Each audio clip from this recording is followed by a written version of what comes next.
Okay. I think we're all good. Yep, okay, there's the notification that we're live from stream elements. Good. Alright. Should be all good here. So welcome back to the stream. Welcome back to some Oracle of Ages. I'm unmuted, right? Yes. Okay, good. That's also the case. Alright, let's be on this screen, where I don't have my save data. Okay, that's a problem. Did I load the wrong one? No, I loaded Ages.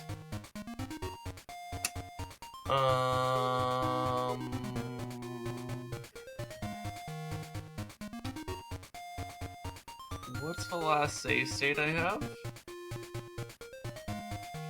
I'm looking in the... This is gonna be a problem. Or this could be a problem. See, load state? Oh no. All these states are empty. Oh no.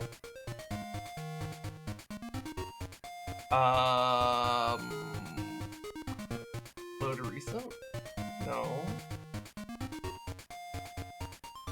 Oh no.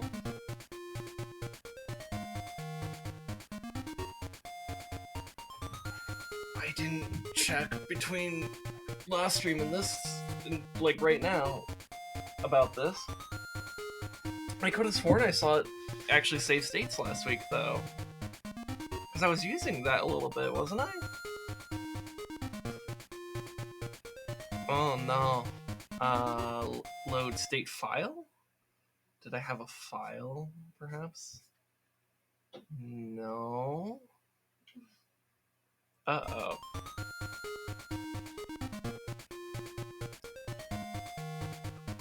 Huh.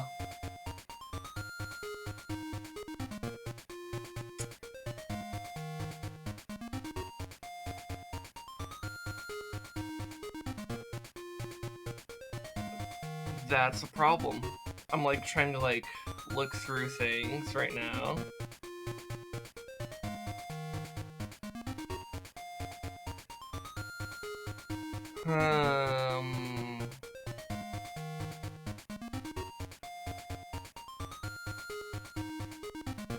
That's not good.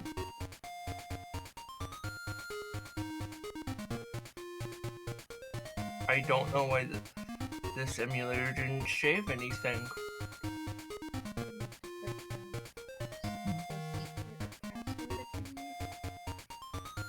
Well, the secret password is just there for the,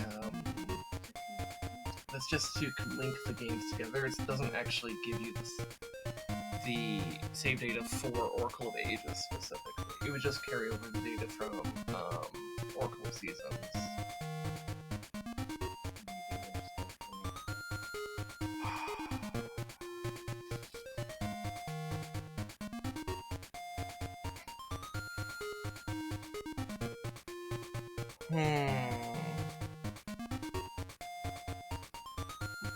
Load alternative save game? No. Load temporary save game? No. That's a... Oh, god damn it, dude.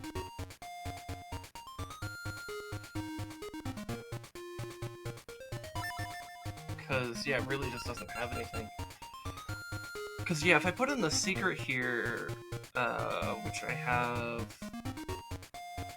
over here, it's just the secret to Labrina. It just unlocks the... I mean, I guess... Because it would give me... Oh, I need to tap back into the actual game itself, but, like, it would just... I don't think it would give the data back from last week.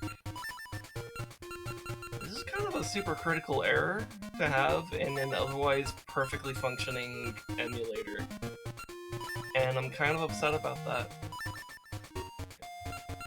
Because I just put out tweets like 5 minutes ago saying, hey, I'm doing Oracle Ages, and here I am, realizing I probably can't. Because the emulator didn't save jack shit. Not even a save state, which is weird. So now I'm hoping that somehow through some black magic this does work. Otherwise I'm gonna have to figure out what I'm doing for the rest of the stream, which I was thinking of doing like Torchlight for like the second half here, but maybe that will just become the main thing or something. But we'll see how this goes. Cause that's awkward as hell. And then, where's the 8? The 8's down here. Yeah, cause this... Yeah, it doesn't carry over our data from last week, it just carries over the data from the Oracle season. So that's all it does. Yeah, that's a fitting, fitting sound redeem for this. Also, quick question, Lemairs. So, are you experiencing any, like, stream lag or like, stuttering with my stream? In terms of, like, the connection?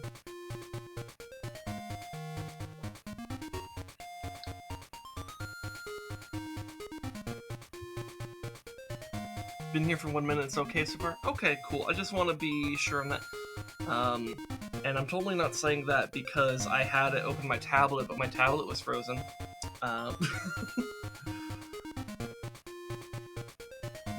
Alright, cool. Do let me know if, like, there's ever any stuttering. Because, here's something I should say for YouTube. Because if you're watching this on YouTube, you may be wondering,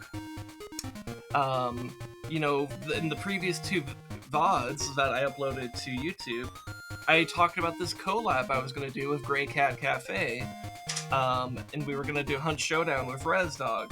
And you may be wondering, oh no, did that not happen again? And it's like, no. That actually did happen. We did actually finally have a collab with Grey Cat Cafe, and ResDog was there, and we did play some Hunt Showdown. But what ended up happening during that stream and I noticed this about half an hour in, my internet was being shit, and looking back at the VOD that does exist, like, a good, like, third of it, or at least, just from my skimming of it, was, like, completely unwatchable. So I decided to not even archive that shit, because it's, like, it's not even worth putting there. So yeah, if you're watching this on YouTube, that's why in the previous 2 videos I was talking about that, and then you don't see the collab. The collab is just a Twitch exclusive thing at this point. Now it's possible, I think ResDog and Grey Cat do archive some of their streams. I don't know if they archive all of them, but if they bother to archive that stream, you might be able to see it on their YouTube channels. But I don't know. But we did get to play that, and it was a good time. I was very happy to actually finally be able to do that with Grey Cat Cafe. She's wonderful, and yeah. But that's also why I'm a little bit concerned about the internet right now, and why I'm asking Lumeris to give me any updates on whether or not it breaks down for me. It's also because I'm trying to open my own stream on my tablet, and my tablet does not want to cooperate with me right now. Like, I'm sitting here, this entire conversation that I'm explaining this shit, I'm closing and reopening my Twitch app just to, like, look at my own stream for very briefly, just to make sure that, like, things are looking good, and it's being so stupid.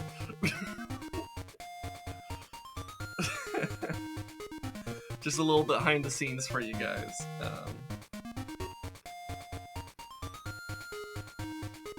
I think my tablet's just being stupid. I think that's all it is. Anyways, so right now we're faced with a bit of a problem. The emulator didn't save any of the data from last week, like, absolutely none of it. So, there's a couple options. Option 1 is I just continue playing from this point but considering that there's no save data from last week, there's no reason to expect save data for this week. So if I were to just start playing this, it would also probably be a bit of a waste of time, right? Option 2 is maybe I do something like Torchlight, since I was planning on doing that later anyways. And option 3 is I do something else. Still being stupid on my tablet though. It's looking fine on over here though. I think my tablet's still being stupid. But yeah, so yeah, I'm not too keen on doing ages here. It sucks that I have to say that though. Thank you, wife. So yeah, that sucks.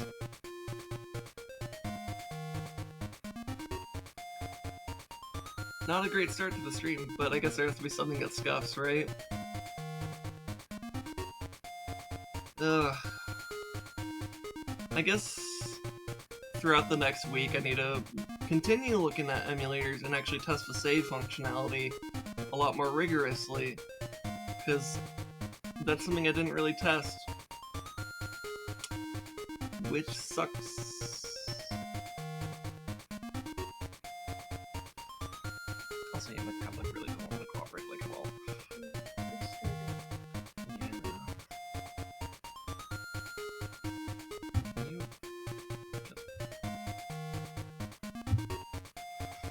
Alright, let's switch to, thanks for the hoax. Let's switch to Torchlight. We'll do that. So I'm gonna close this, pull up Torchlight, and then change the title and everything. So, Torchlight 2, and then I guess change the go live description to emulator didn't save data, so I guess we're doing Torchlight now. And then change it to Torchlight 2. And now we need the capture to be on Torchlight 2 as well, as soon as it's ready.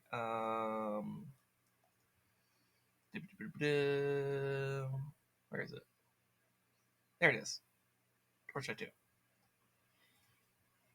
Right? No? Hello?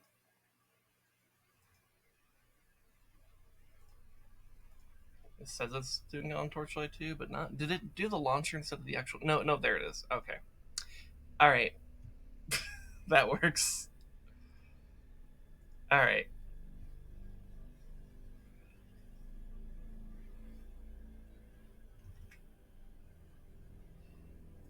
Okay.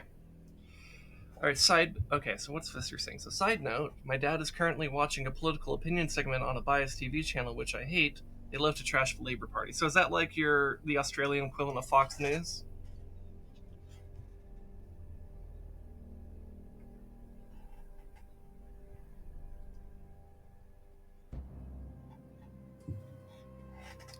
Oh, I should probably also change the tag to no longer have first playthrough, because I've played the shit out of this game in particular. Thank you, wife. Kind of is in some ways. Yeah, sounds about right. I guess it depends on their criticisms of the Labour Party, but if it's kind of if it's the type of network that's appealing to boomers, or, well, I guess I don't know if your dad's necessarily a boomer, but like, but if it's trying to appeal to older demographics and is trashing the Labour Party, which, as far as I understand, is like the kind of broadly general left party of Australia, then yeah, that's probably the equivalent of Fox News you have over there.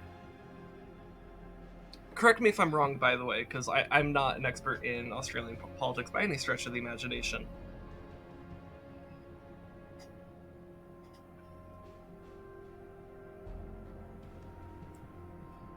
Less trashing, more geared towards intellectuals. Yeah, that's not hard to do, is it? Okay.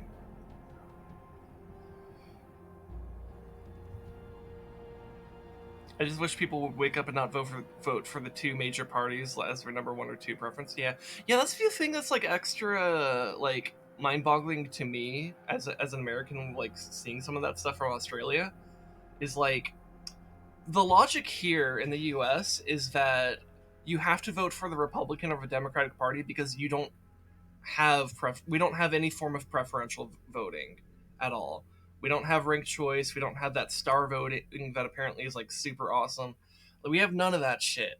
It's just like it's just whoever gets the most votes in the very first round wins, and that's all it is. There's no amount of ranking or anything like that.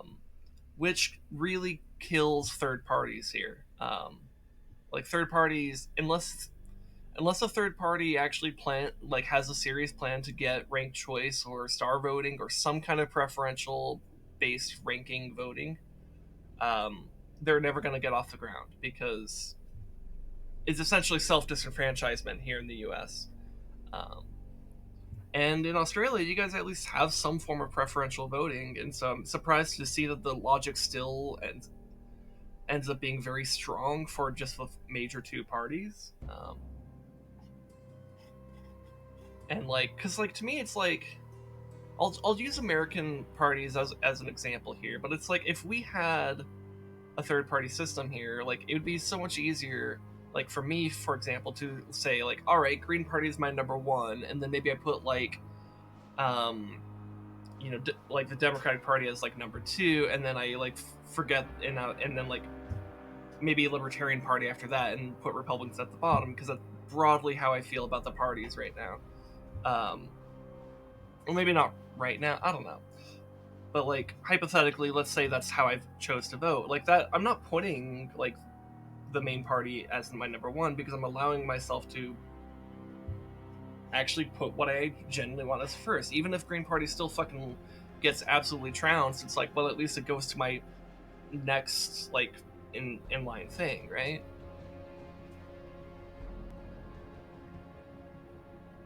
It's really crazy.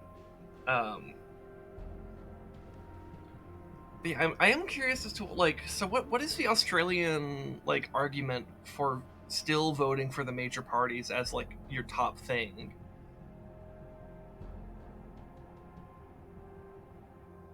Because that's something I've always had trouble wrapping my head around as like a as someone who lives in a country where that's just not a thing.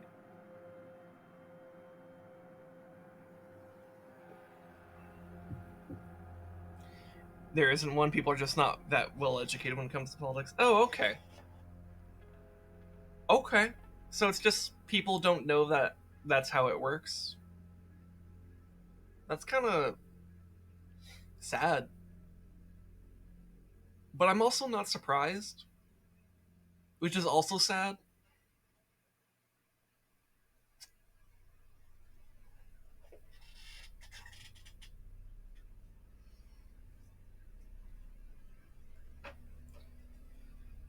Hmm, that sucks. um, hmm. Anyways, we're like 20 minutes into the stream and I haven't done any gameplay. I'm gonna go ahead and start hopping into this. We can continue talking about this, especially since this is a game I played the shit out of. So I'm gonna have space to talk. Um, but I should at least get started here. I mean, it's politics. People have a tendency to avoid participation wherever possible, unless they feel passionately about one particular thing. That's kind of true. Yeah, that's something that's like kind of bothered me about people politically. Like there's like this like cultural attitude people have about politics, um, where they just don't. People don't take it seriously, and it's like I don't think you should necessarily take things too seriously, but there's a level of seriousness that you need to have about politics because it governs everything about your life to some degree. I'm of the opinion that there's really, truly nothing that is untouched by politics.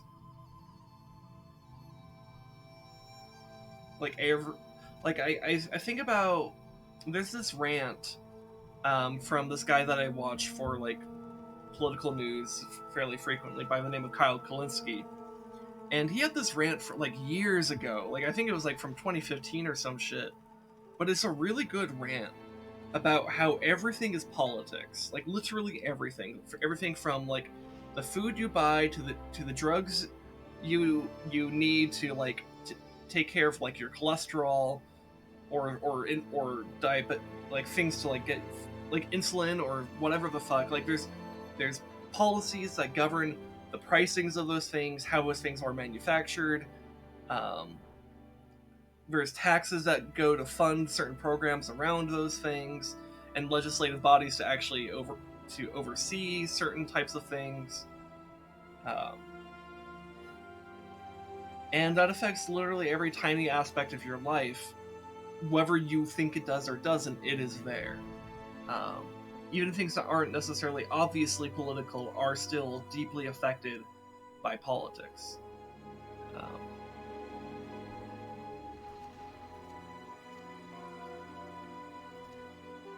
And that's not to say that you should view everything as like some part, because I actually think partisanship is a big problem with that, with like how people approach politics. Like, just because everything is political doesn't mean everything has to be a fight, or that there's only two sides to everything. It's like, because the other thing about politics is that it's actually a very nuanced thing to get into. Like, if you actually are serious about politics and you want to create genuine change, you have to have pretty nuanced views on a lot of things.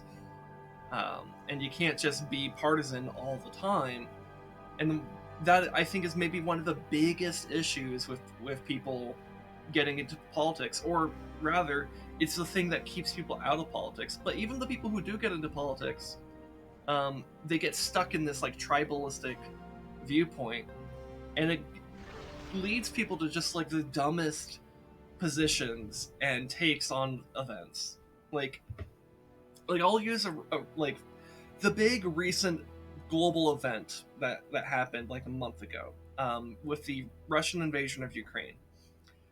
There's a lot of takes, both good and bad. Mostly, I'm gonna say mostly bad, just from my opinion, about what is going on between Russia and Ukraine. Um, and like, but one of the ones that has driven me personally crazy, as someone who exists on like leftist Twitter, um, is and it's a perfect example of like how tribalistic and partisan thinking just leads you down the dumbest routes of thinking. Where it's, so a lot of people on Twitter, a lot of leftists on Twitter that I interact with, and I usually like these people, but sometimes I'm going to share some examples of their shit takes. I'm not going to share any specific people. It's just more, this is like the broad messaging here. But there are some people who really dislike American imperialism. Rightly so. American imperialism has done horrible things all around the world to people who did not deserve it. The past 20 years are a strong testament to that in the Middle East. But it is not limited to the Middle East. It is pretty much everywhere in the world, to some extent, is negatively impacted by American imperialism specifically. So, naturally, they oppose it. Good. You should oppose American imperialism. So, one of the things that's dumb about this in terms of like the partisan takes on American imperialism is like, okay, so America is one side of this, and America is not on great terms with like Russia, for example. Russia and the United States typically view each other as geopolitical enemies, or at least rivals at best, right? So if you have partisan brainworms as part of your political ideology, in your opposition to American imperialism, you might turn a blind eye to Russian imperialism. And so these people who I agree with on American imperialism, their take on what's happening with Russia and Ukraine is that, like, well, Russia isn't the aggressor. It's obviously NATO and the United States, and it's like that's not quite the case. There are some genuine points to be made about the expansion of NATO, but like, let's be clear. No matter like, for all the faults that the United States has and that NATO in general has, Vladimir Putin invaded a sovereign nation for the most bullshit reasons that you can come up with. And in his speech that he gave days before the full-scale invasion was a blood and soil speech. It was not about NATO. It was not about Western aggression. It was about harkening back to the days of the Russian Empire and how Ukraine shouldn't even exist as a country, that the Ukrainian ethnicity isn't even a thing, that it's just like, it was so insane. It like, it was scary and really warped in his ideology.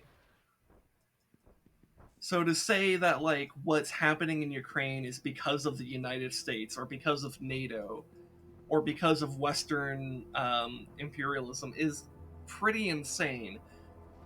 Because I think to me it's very clear, like, Vladimir Putin did this because he has blood and soil ideology. It has nothing to do with the United States.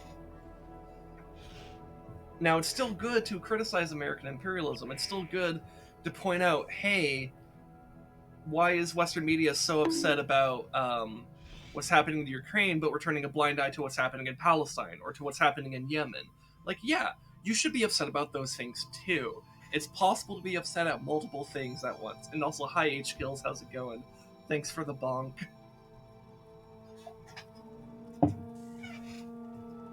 We're doing Torchlight because the emulator that I was using for Oracle Seasons decided to not save any of the save data I had from last week. So, yeah. And now we're just talking about politics because, hey, why not?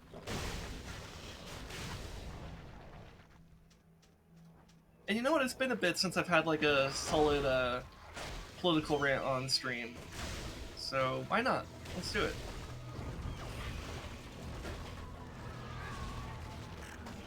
So, can I put a locust over there? I can. Nice. Alright, so what do we got? Also, one thing that I didn't consider previously was the effect that people's perception of politics in the US affects Australia. Because we consume American media so heavily, people start to really believe that there are only two real choices. Yeah, exactly. So that's the other thing that I think has happened, is that American media and entertainment is super widespread, particularly in other Western countries, like Australia, for example. And so the American way of thinking about things often spreads to other nations, even if it wouldn't make sense, right?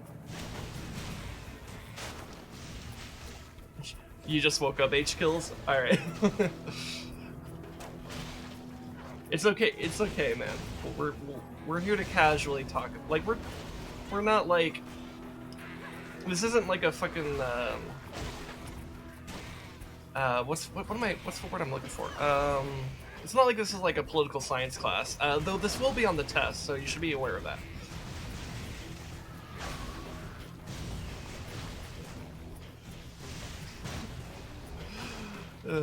Anyways. But yeah, it is quite remarkable how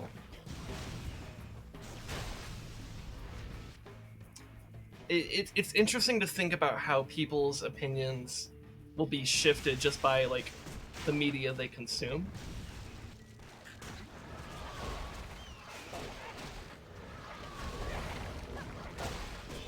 I did not mean to cast that spell. That's a weird location for that spell, but that's okay.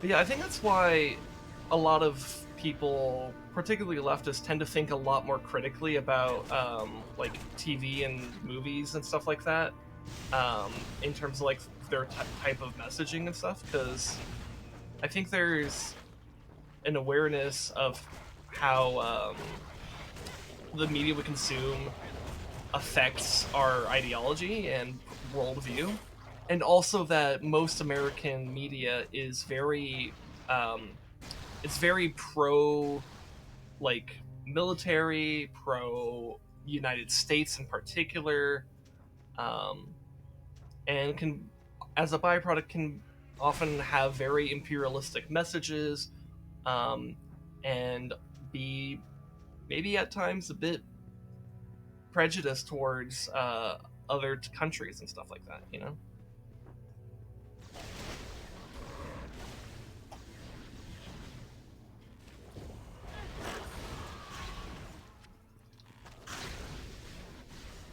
And that's not to say that all American media is like that, or that we can't even indulge in that from time to time. Because it's like for example,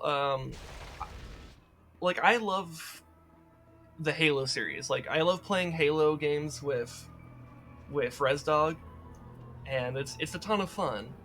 Um, but I'm also, especially when I'm playing like the Master Chief sections of Halo 2, it very much feels like I'm very self-aware of like I enjoy this, but I'm also very aware that this is like low-key American propaganda, because like look at this superhero action movie star basically just like wreck this entire alien highly advanced alien army and shit. It has this, it kind of taps into this like American cultural idea of like this like super action military dude being able to like save the world and shit, which like for that universe is fine, but it does carry some strange implications if you actually like attach that to the real world, because like it's totally unrealistic. And you know, I'm not saying that Bungie or the developer, any of the developers at Bungie when they were making that game were really thinking about that, or that they were like trying to perpetuate this idea that like this kind of America fuck yeah idea of like the military is so awesome and cool and can do anything. Um, I think they were just more concerned about like, hey, let's make this kind of fun thing and let's let people feel like the coolest person in the universe. And it's like, okay, cool. I like it, and even though I'm like, I can be critical of it in terms of its messaging, I'm like, it's still fun, so who cares? Um, and then conversely, on the flip side of things, I actually really like what they do with the Arbiter's story in that game, where it's kind of like much more about breaking out of propaganda and religious indoctrination. So while the Master Chief sections of that game can often feel very American propaganda-y to me, ooh, wow, that spell hurt. It's kind of balanced out by what's going on with the Arbiter's story, which is why. So I ultimately don't feel as though that game is trying to create this like, um, it doesn't feel like it's really trying to present this like propagandized view of things. If anything, I think the bigger message of Halo 2 narratively is to be anti-propaganda. Um, Not that it's super great at that either, given my earlier points, but again, it's not really trying to be the best at any of those things.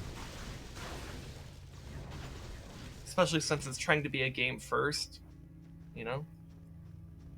Anti-propaganda? So, like, what I mean by anti-propaganda is that it's like, because like the Arbiter's story is about like breaking free of like the propaganda of the Covenant and the religious indoctrination thereof.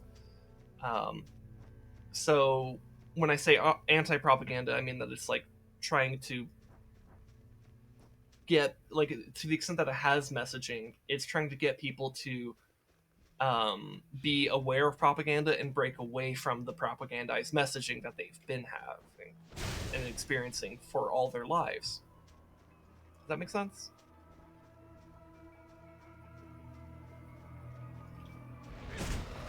Because propaganda is just a tool of indoctrination. That's all it is.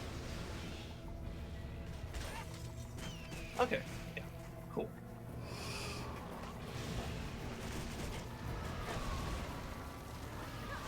I need to be careful of these sand specters. They can actually hurt.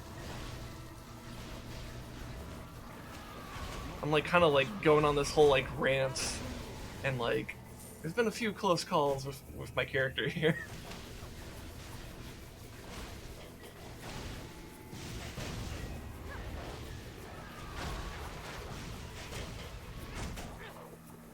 But yeah, and propaganda is something I think about a lot from a political perspective. And I've been thinking about it a lot since, like, I don't know, the past couple of years.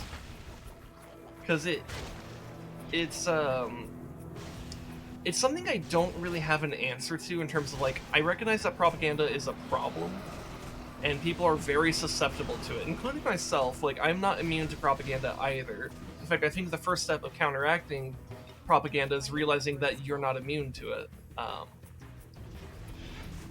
But that's not the only step either. So it's like, and how do you get other people to even take those initial steps as well? And so like, there's a lot of things going on with that. But I've been thinking about propaganda a lot for the past few years because unlike a lot of other things in politics, there isn't necessarily a clear answer.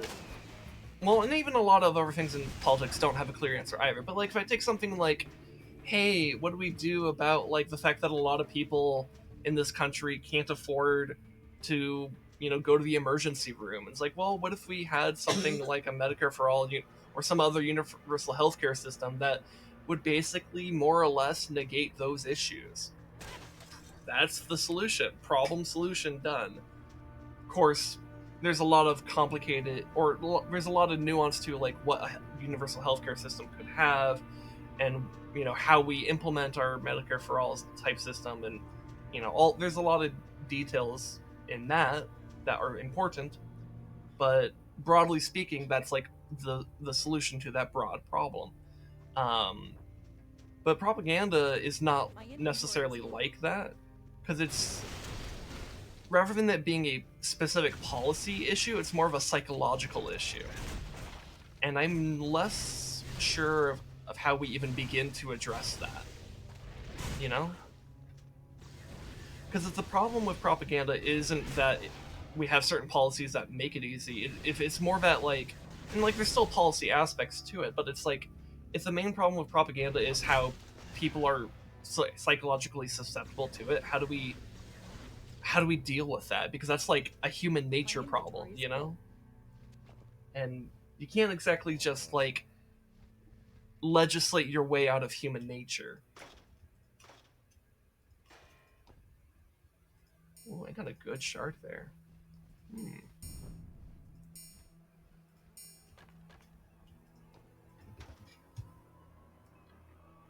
But yeah, and I don't have a good answer on how to deal with that. I don't like... Oh, that's actually pretty good bonus ice damage right there. Ooh. Let's see, level 42. Ooh. So it'll also be a long time before I could wear this.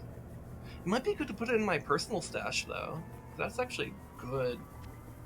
Good boot. The set bonus, too, is pretty good, too. Alright. Next time I'm in Zeryphesh, I need to put that in the stash.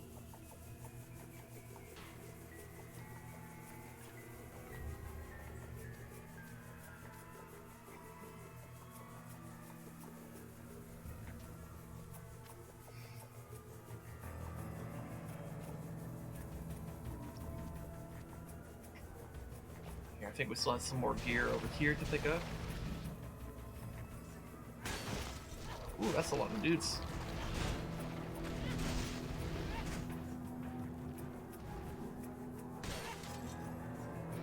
Here, we'll talk to this guy later, because I want to clear out the rest of this zone and then go do this dungeon.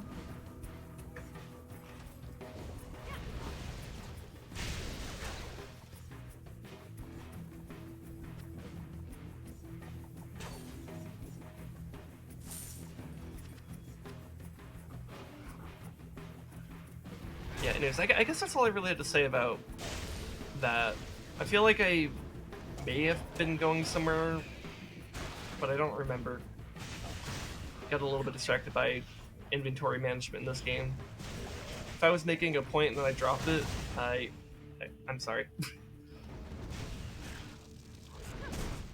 It was enriching for you to hear? Alright, okay, cool. I did something right then. Hey, and you know what? I was feeling a little bit more introspective today, or whatever. I wanted to be a bit more introspective in this stream, because, like, I mean, that's, like, kind of what the title is about. Ooh, ow, that hurt. Okay, I'm okay. Glad I got health regen. Is that the whole zone explored? Yeah, that's right. This zone is always a bit small. Okay. Let's talk to this guy. My friend, I need your help. The squad and I have observed a group of Ezra here moving in and out of the undercurrents. They have installed machines to pump virulent poison into the city's water supply. Their mana toxin is specifically designed to disrupt Zeryphesh's physiology. Unfortunately, the noxious atmosphere seems to have attracted a horde of poisonous beasts. I only just escaped with my life. If you can enter the undercurrents and destroy these machines for me, I will reward you. What do you say? I only just noticed the title. Yeah.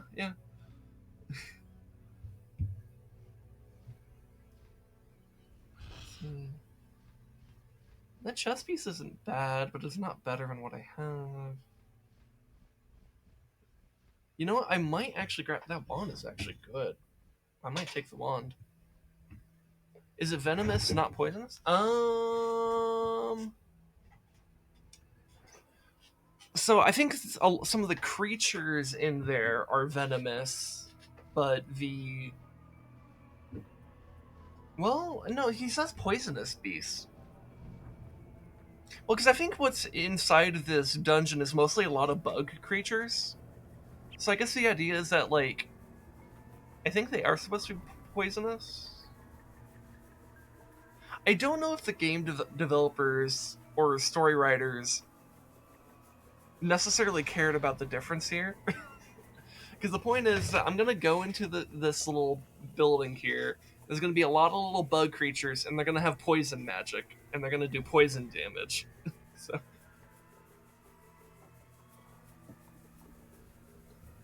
Wait, before I have another stroke, which is which? Okay, so poisonous is when you bite it and you die. Venomous is when it bites you and you die. And then if you bite it and it dies, that's just called you bit it and it died. This has been a science lesson from Sindef. The quiz is on Friday.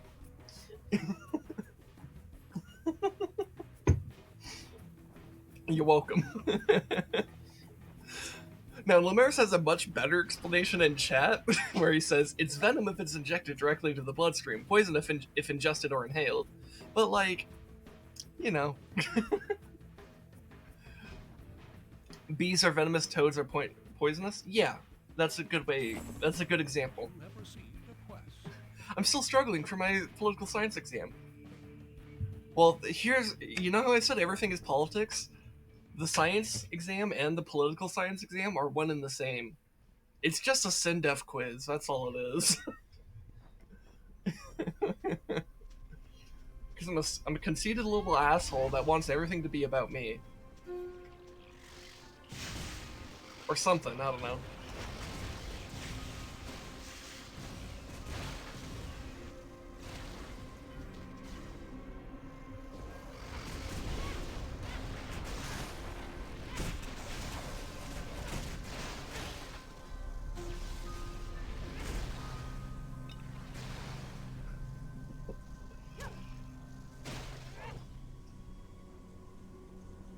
I'm actually really glad we had this little more interesting discussion here at the beginning of the stream here, especially right after opening up Oracle of Ages and finding out that the emulator didn't want to save anything. It was like putting me in a bit of an upset mood, and now I'm feeling a lot better. I really appreciate this, guys.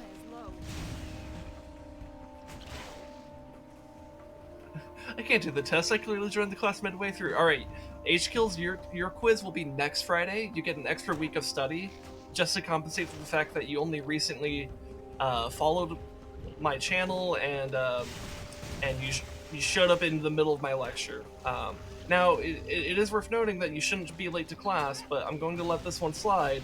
But the next time you're late to class, I will mark you as late. So be aware of that.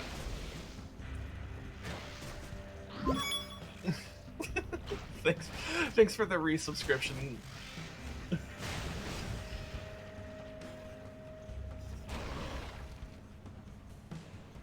I passed because I'm the wife. Yeah, that's kind of true. And also I have to freaking fix my chat because it got stupid because of that. But that's okay. All right, there we go.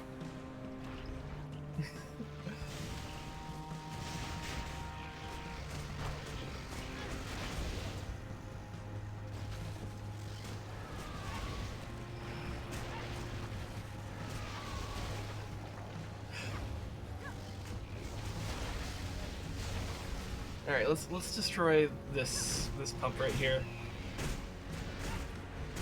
Aaron wonders, is the laser good at taking this down?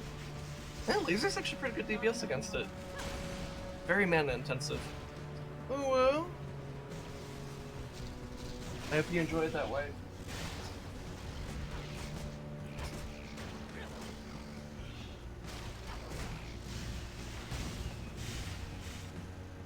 I need to find where they're coming from. Okay, here they are.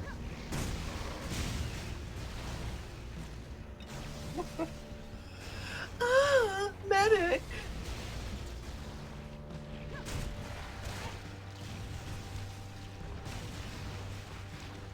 Oh, speaking of what that Redeem is referencing, I watched Giant Grant Games video on the RTS genre that he released a couple weeks ago. Like, I watched it like an hour and a half ago or something like that. So like basically, you know, before stream. And yeah, it was a really good video. I thought it was very informative. And I really like that he actually backed, like, everything that he said was backed by some, like, pretty relevant data. With a solid sample size, too. It wasn't, like, super small or anything like that. Which is really good. Ew, sources. Yeah. Yeah, imagine actually doing, like, proper, like, science and shit like that, and making sure that, like, you're I'll source you in a minute. Wait, what the fuck is that supposed to mean, Lumeris?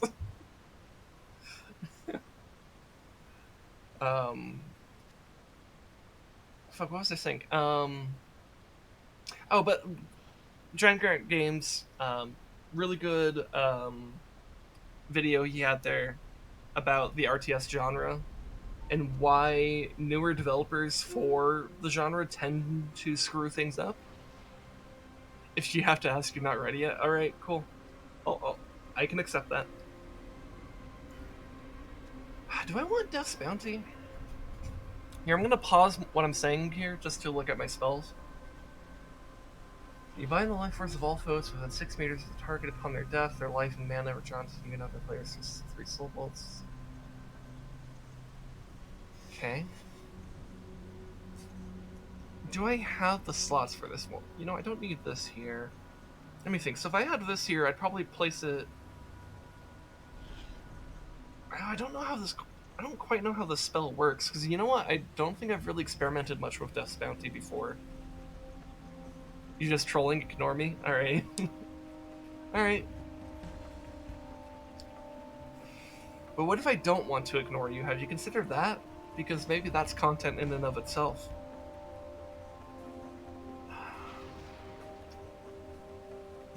You know, let's figure out how Death's Bounty works. And if I don't like it, I can just go back to Zeryphesh and unlearn it. Let's put it, like, on 7?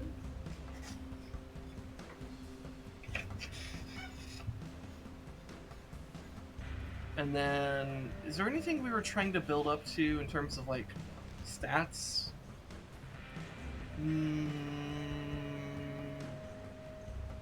Why do I have this shotgun?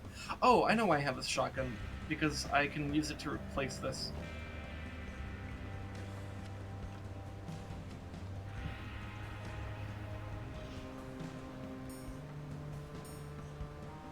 So let's keep these boots. Do I want these? No.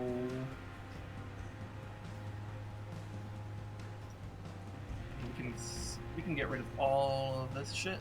We don't need it. Don't even need it. Oh, well, that perfectly filled up the pet's inventory.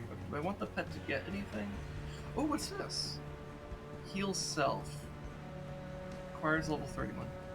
I think I have too many slots taken up here, so I probably will just put this in the shared stash. Yeah, go ahead and sell all that.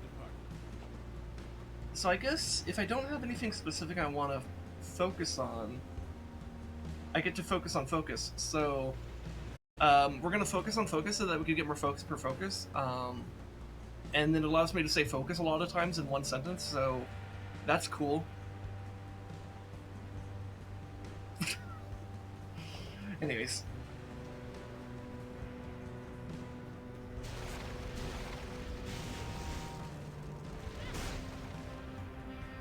Yeah, but so Giant Card Games, he had a video about the RTS genre, which is a genre of video games that I'm pretty passionate about. I haven't streamed an RTS game in a while, like I think like since July or some shit. So it's certainly been some time. But it is a genre I'm fairly passionate about. I do like the genre, so anytime there's like discussion about it, I like to be tapped in to some degree.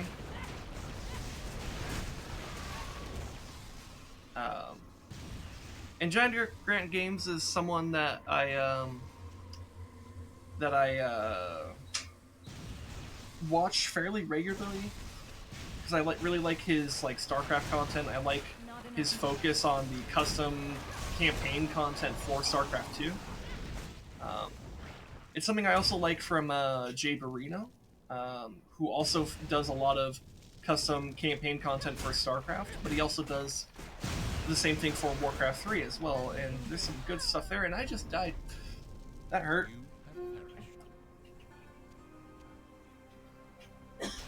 See, does Battlefleet Gothic count? That's a good... I would not count Battlefleet Gothic, but I understand the comparison. There's real-time elements to it, but Battlefleet Gothic I wouldn't count as an RTS for the same reasons I wouldn't count Total Warhammer as an RTS. But I understand the comparison. Because what I view those games as is a 4X strategy game with a real-time tactical layer in terms of its gameplay.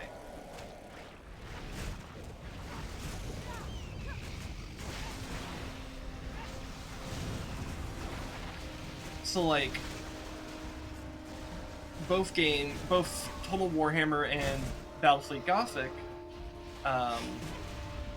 have real-time battles where you tactically control your units to, you know, try to beat the enemy and gain a strategic advantage in the greater macro game as a result of that. But ultimately, the core gameplay, or the broader game is more of a 4X type strategy game. But I do think Battlefleet Gothic and Total Warhammer have probably the most interesting approach to a 4X strategy game, because other 4X games, like Civilization, for example, do not have that real-time element, and I think that real-time element makes those games very interesting. And basically becomes the reason to play those.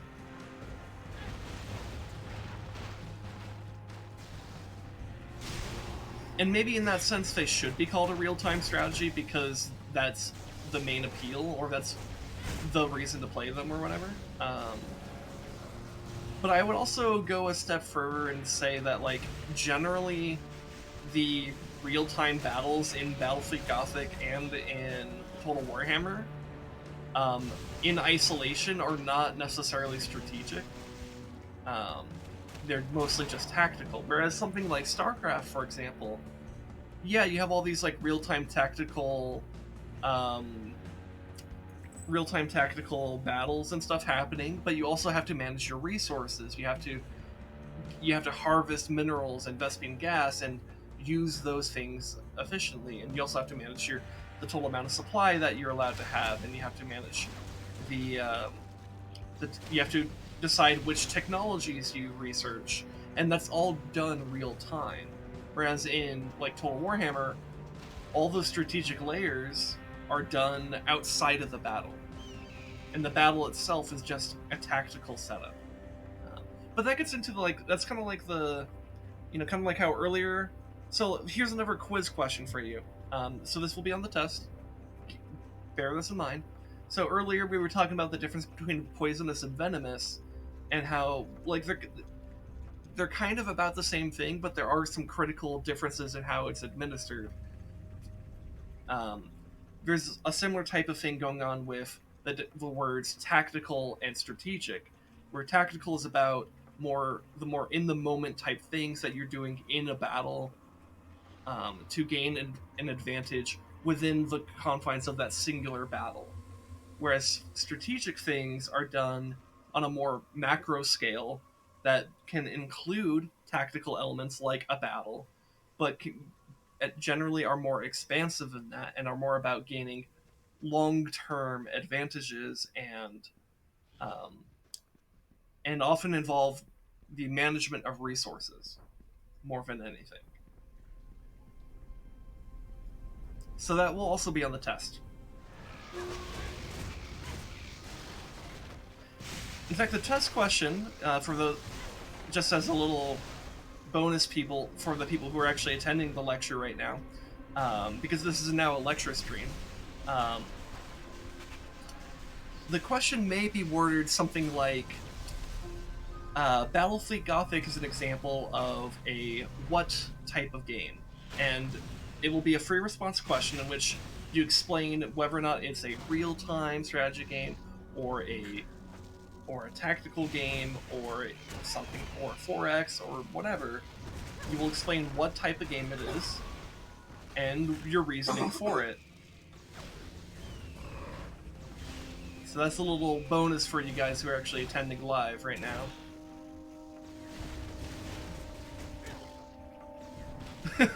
High school trauma returning. But hey, what if you actually had a high school class about Starcraft? That'd be kind of dope.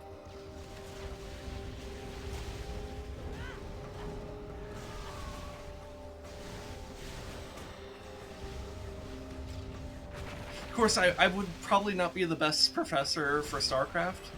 I would probably go to someone like Loco or maybe like Hearthstone. Either that or it'd be a fellow kids class. I suppose so. Maybe it's more like an extracurricular class or a club or something like that. Where it's like, hey, welcome to the Starcraft Club. We're going to talk about how to execute certain strategies and stuff, and we're going to talk about news in the Starcraft community. The news is there is no news, because it's Starcraft. There haven't been any major updates for the game for like 2 fucking years. But, life goes on.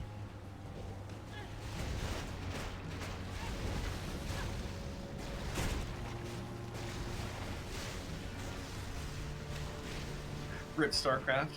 Yeah, well, I mean, it's easy to say that, but kind of like how this is something I love that Giant Crack Games did in that video. He talked about how there's all this doomsaying that people like to have about Starcraft or the RTS genre. It's honestly lazy. And it's like, it's easy to kind of talk doom and gloom. if you're going to be lazy. But if you actually apply some critical thinking and actual analysis, you'll realize that's not the case. And I really liked that element of his video a lot. Because I do think there is a hunger out there for RTS, and a lot of games like it too, you know? Like, I talk to ResDog sometimes about, like, because I'm so passionate about, like, Starcraft and shit, there's been times where he's expressed interest in playing a game like Starcraft, but he finds that the RTS genre in general is just, like, a bit too intimidating, which is something that, like, Giant Grant Games specifically talked about. How there's this sense that it's just, like, you know, for these, like, super ultra hardcore gamers, and that it's not necessarily for people outside of the already existing demographics. And it's like, that's a pretty sad way to view things, but it's also a very understandable thing considering the way Starcraft is often presented. In fact, I've been guilty of presenting Starcraft that way myself. Because, like, you know, it is really cool to talk about the really fancy things that, like, Cyril will do or that Zest will do in these, like, or Dark or whoever the fuck will do in, like, these, like, super cool pro games that are, like, at the top of the top of the top of the top. But it's like, and it is genuinely cool, and I really do love all of that, and I think it's worth being really into that type of stuff. But at the same time, it's not what most StarCraft players experience. It's not the expected thing to deal with. You know, like, if you go and you load up a game of StarCraft, you really need to be an expert at juggling your Archons or your Immortals with the Warp Prism? No.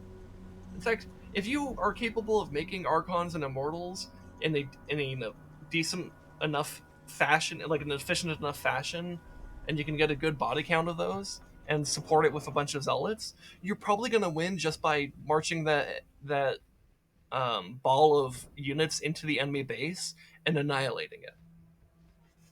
Because it turns out those are just good units, and if you know how to make those without dying in the process, you're good. And that will get you through a lot of games.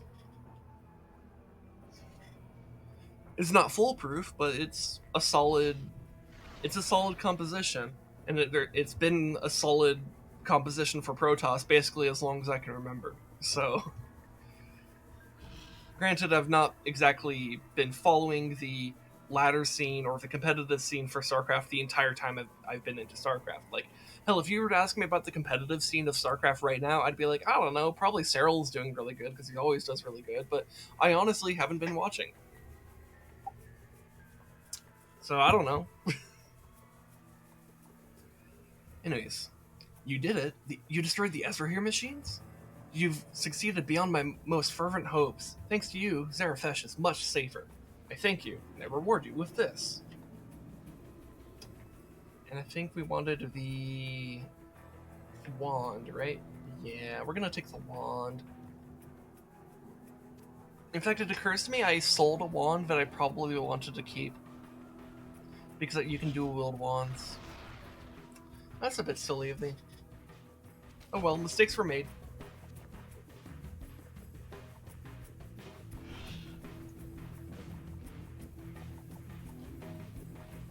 One thing I found gratifying to hear was the competitive part of StarCraft had relatively low participation, and because you gravitate a lot towards cooperative play. Yeah, so speaking of my conversations with ResDog, one thing I told him, or asked, there was one time I asked him very directly, that I thought was a very good question to ask him, because it, I think, captures one of the main problems that a lot of people who are really passionate about RTS games have when talking to their friends about it. And it's like, it's really hard to get your friends to be into these same games because it's viewed as having these, like, barriers to entry. It's viewed as there's a lot of complexities to the game, and it can be very daunting initially. but if you're willing to actually get into it, it's honestly very cool to engage with. So one of the the question I asked ResDog, this was like months ago. I don't even know how long ago it was. I think it was this year, but it may have been last year. It was like semi-recent, but it was also a while ago.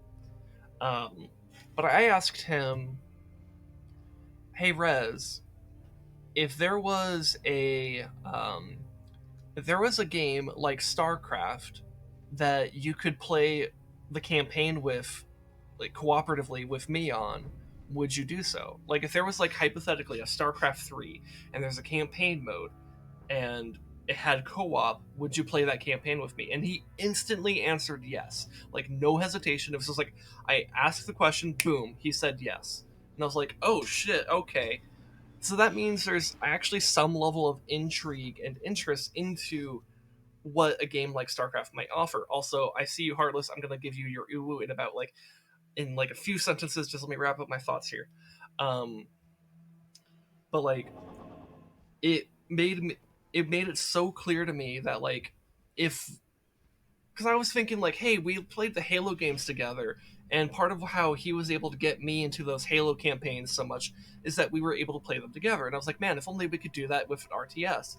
And so that's how I kind of flipped the question onto him and said, hey, if we could do that together, could we do it? He said yes so instantly, but I'm like, if there was an RTS that came out where we could do a cooperative campaign, I would love that so much, and I would want to do that with him so badly.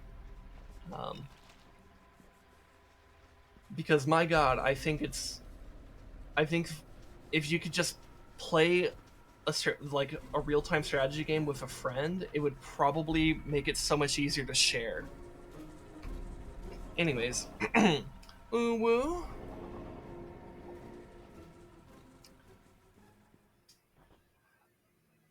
Anyway, so I grabbed Def's Bounty.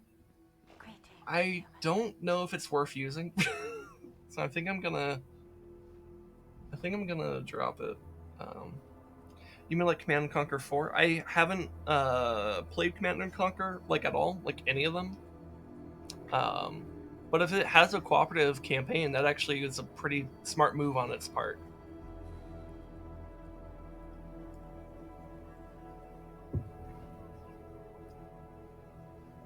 You mean the one that everyone hates? Yeah, I know next to nothing about Command and Conquer 4, but I do seem to recall that it did have mixed reception at best. So, Red Alert 3 does? Oh, okay. Maybe at some point I'll go through the Command and Conquer games, but you know, we'll see. Next, I think I'm gonna remove Death Bounty. I'm just not. I feel like Death Bounty is good if I'm actually actively thinking about it, but I feel like I'm just not gonna actively think about it. So I'm gonna remove it. Because that will allow me to get the tier 1 bonus of Arc Beam, which is definitely good. Or what about playing Synergy's co-op campaigns for StarCraft? Yeah, so that's something I've considered talking to Rez about. We've both been a bit busy with our own projects with streaming and stuff like that, so I haven't really bothered like seriously bringing that up. But like if I wanted to play StarCraft with him, I would actually seriously suggest doing Synergy's co-op campaigns with him. In fact, I think a while ago, I did do like I think like 2 missions of like the Wings of Liberty co-op with him, but this was before we were even streaming. And like I think there was something else that caught our attention. Like maybe Borderlands 3 came out around that time or something. But then we didn't stick to Borderlands that long either, so I'm not sure.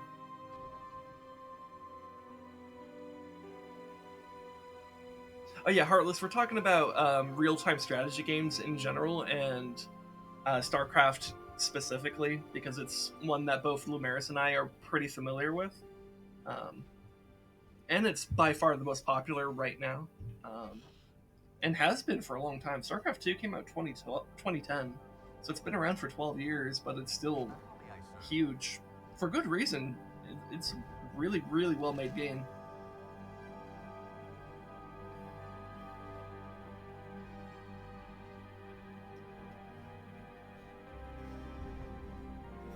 Okay, so let me look at. So I know I wanted to put these boots in the normal stash. Wait, what are these other boots? Oh, okay, they require high level, anyways. So.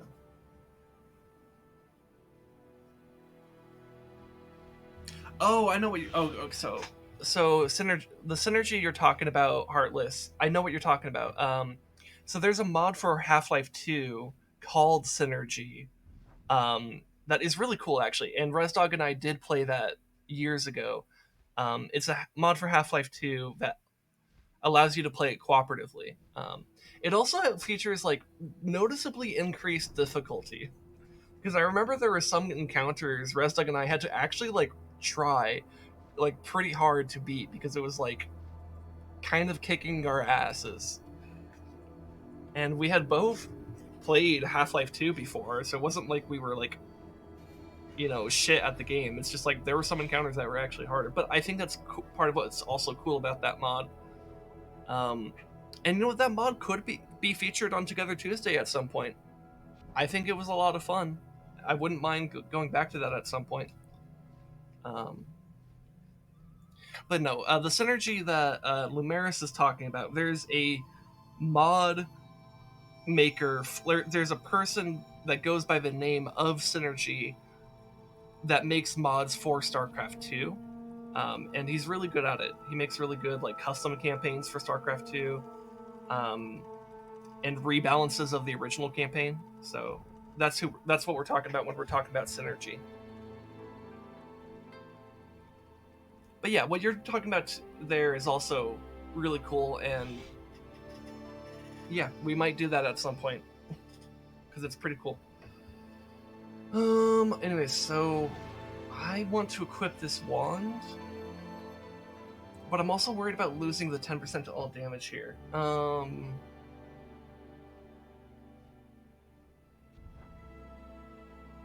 You know what? Let's see, how many of my spells deal with weapon damage? Actually, I could look here. So this deals with weapon damage. This does not, but I don't use that aggressively anyways, or at least don't usually do it aggressively. This does not care about weapon damage. This does not care about weapon damage. This does not care about weapon damage. Neither does this. And this does, but only a little bit, and it does have its own damage. Okay. Alright, so actually with that in mind, maybe I don't replace my staff with this wand, but maybe this, like, magic shotgun? Actually, no, this magic shotgun's pretty good, too. Okay, here's what we're gonna do. We're gonna put the staff, or this wand, in our stash, because it is pretty good. But maybe we wait for a better staff to go, or a better wand to be paired with that wand, and then we can look at that later.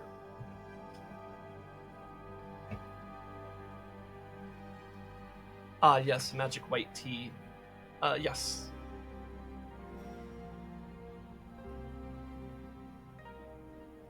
Okay, so is there something else I want to put in here, or was that it?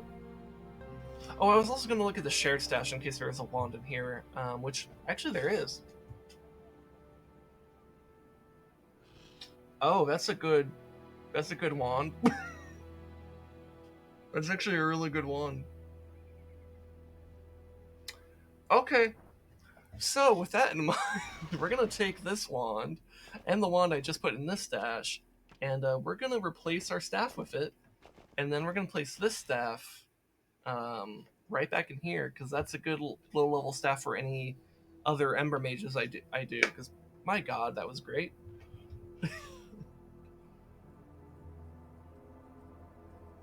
Is there anything else I want to grab from here?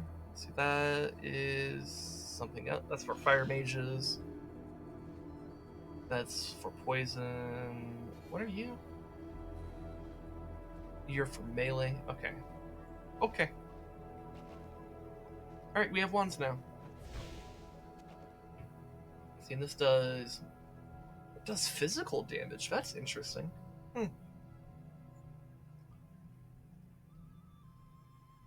Okay. Well, We have wand build now. Oh, which means that we have wand chaos. Yeah, wand chaos is pretty fun. Oh, that's right. I was also gonna put this in the shared stash, and maybe I should look at the shared stash myself because it's also full. How is it full? Holy shit. Let's see. I have willpower rank 2. My god.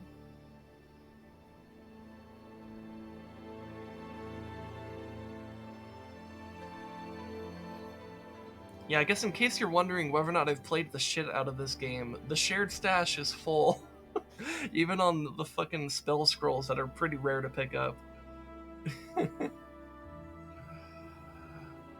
I can sell this stuff, but it's like I generally prefer to put this in the shared stash for other characters that I might have, but I also play the shit out of this game. Oh boy. Maybe I do end up selling this then.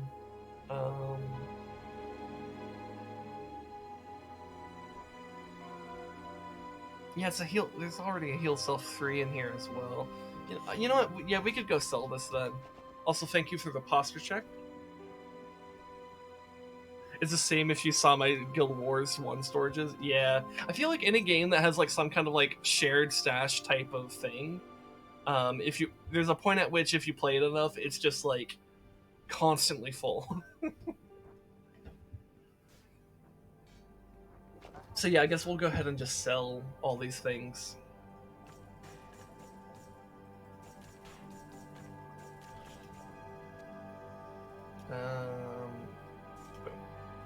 Okay.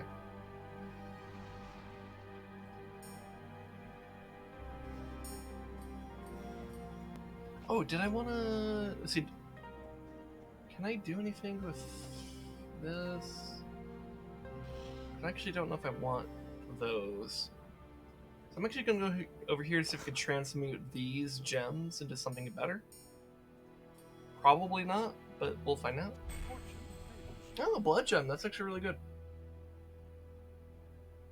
I don't have any available slots for it. But that's okay. We'll just hold on to it for now.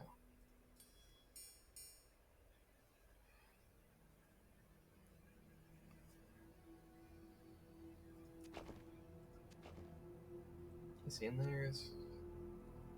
How am I doing them now? So mana potions are 90. So if I put these in here, what does that create? 110? Yeah, that's better. Ooh, nice. We had exactly enough. Okay, cool. And then that creates 2700 health. That is more than enough. Alright. Oh, I still have this potion of ice resist. Honestly, we could probably hold on to that for New Game Plus if I even do New Game Plus on this character.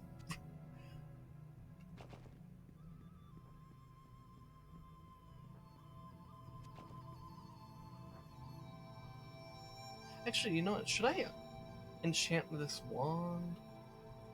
Oh, you know what? This isn't enchanted either. Okay, we're gonna get a couple enchantments since we have the enchanter over here.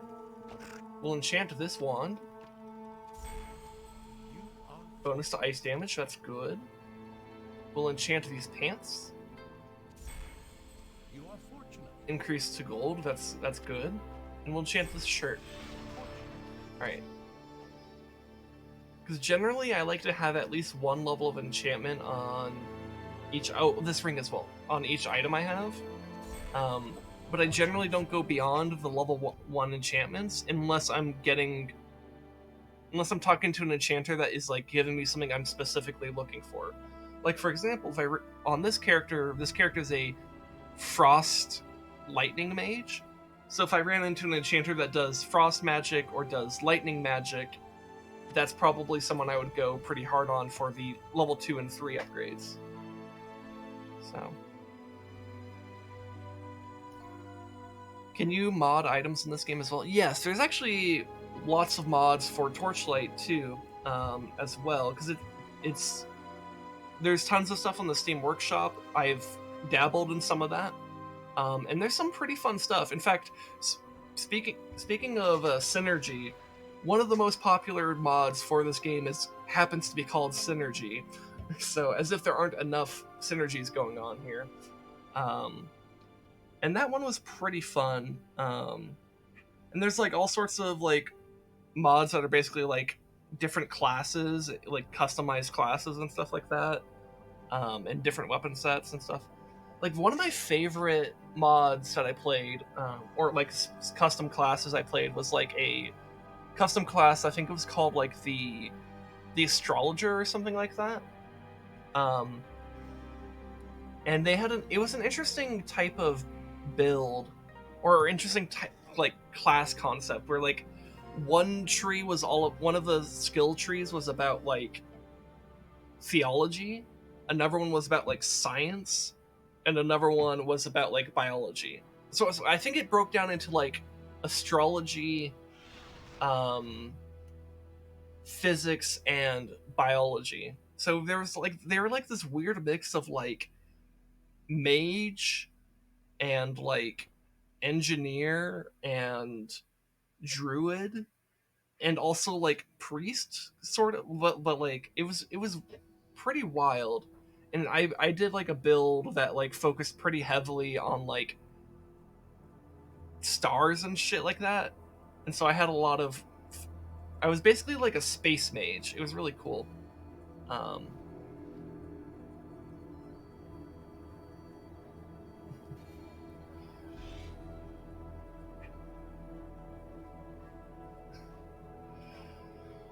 but yeah,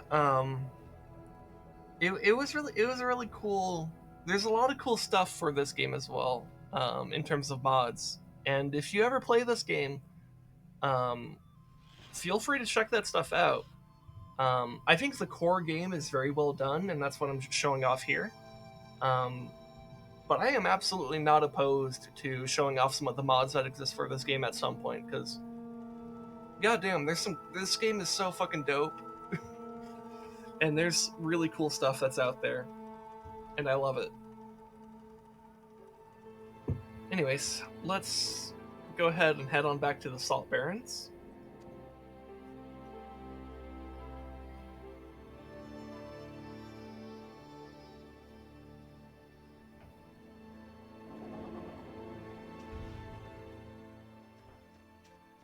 All right.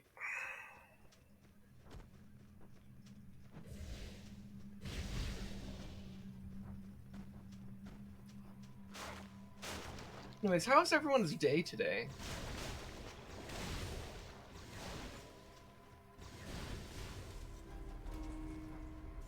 Or evening? Or afternoon? Or morning? Or whatever time it may be wherever you are?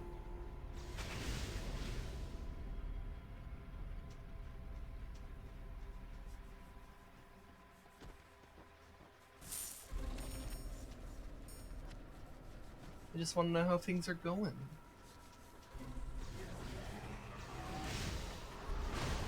GST gang rise up. I mean, I think you and Lumeris I think Lumeris and H Kills. I think you're both on similar time zones, right? Because Lumeris is Australian, and if I remember correctly, H Kills, you're in Japan, right? So those are both on the other side of the Pacific Ocean from me. Yeah, you're like maybe 2 hours apart. Yeah, so you guys would be relatively close to each other compared to me.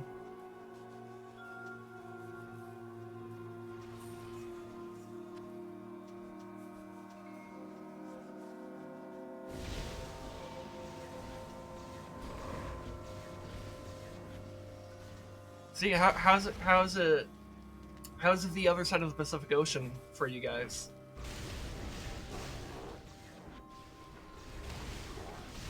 Is it doing all right?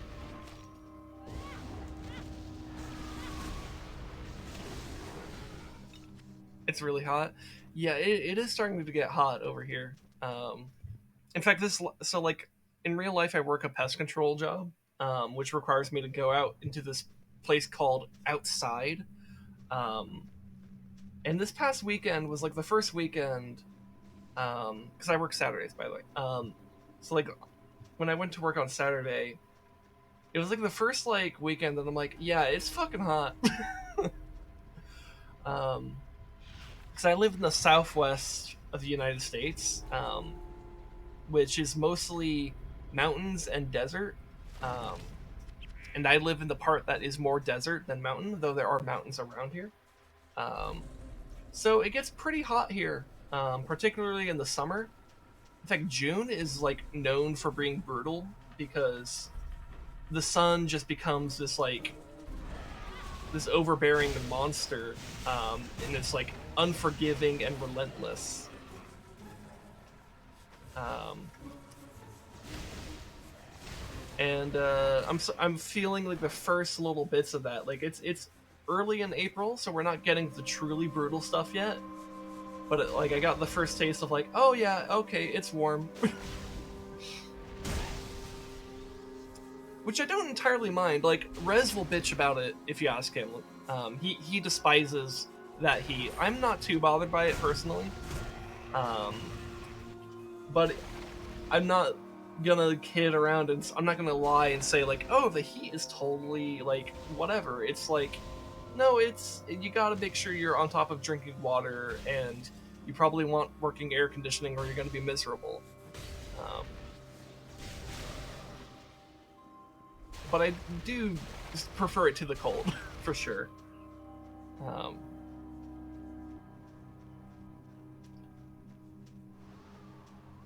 And so that's something we got to be prepared for here.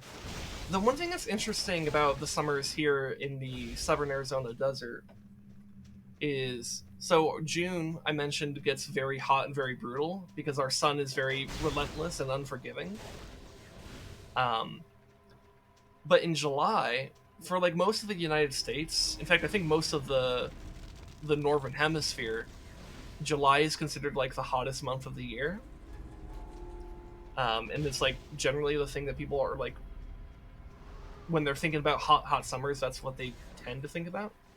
But here, it's actually June is what it is for us. In July, we get monsoon rains, because we're not actually too far from the ocean here. Like, because like the Sea of Cortez is only like a few hundred miles away from where I live.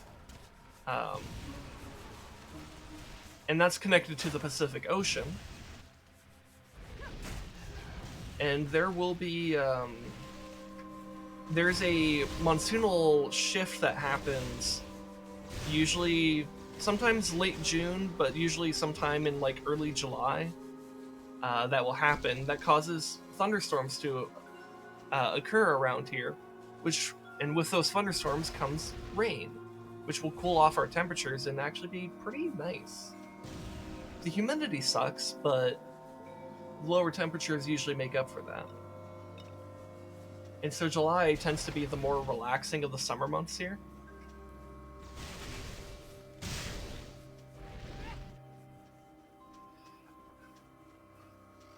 Oh, were you going to use the hydrate redeem on me, Lumaris? So yeah, there's no hydrate redeem because I'm too good at hydrating.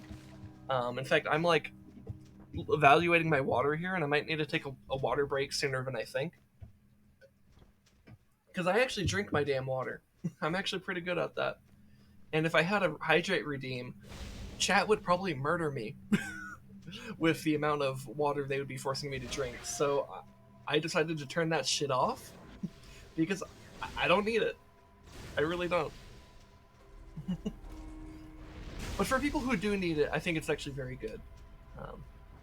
Yeah, and H kills monsoon I'm referring to. So you may have heard the word monsoon mostly in correlation with what happens in India, because India is a place that is known for experiencing very significant monsoons. In fact, I think that's where the word even comes from, is the shift that the ocean currents and air currents experience in the Indian Ocean. But what a monsoon is It's a shift in air direction. So like what happens in India, and they experience a much more intense monsoon than we do here in Arizona. Um, but what they experience is like during one half of the year, the ocean or the the air currents in the Indian Ocean um, will head or going from northeast to southwest. So they're heading in the southwest direction. And then the other half of the year, they go the opposite direction. They go from the southwest to the northeast. Um, so what we get here in southern Arizona is a similar effect, but it's not as drastic because India experiences like a straight up like 180 on their air currents, which creates like very violent thunderstorms. Um, what we get is more of a 90-degree shift. Um, it goes from because typically most of the year, like right now, for example, um, are the air currents that we experience here are typically from the west heading east. Um, but what happens in monsoonal shift we experience around here, the air currents kind of shift from west to east, from south to north. So it kind of experiences a 90-degree shift, and that shift will bring um, more of the air currents and moisture um, from like Baja California and like southern Mexico and Central America. Um, and with that, we get more tropical storms and like thunderstorms and stuff like that. And that happens in like usually July for us specifically. So yeah, a little bit of a science lesson that will also be on the test. So you make sure you keep on taking notes. That'll be under the science portion. You know, we were talking about the difference between poison and venom earlier on. Monsoons will also be on there as well, so keep that in mind.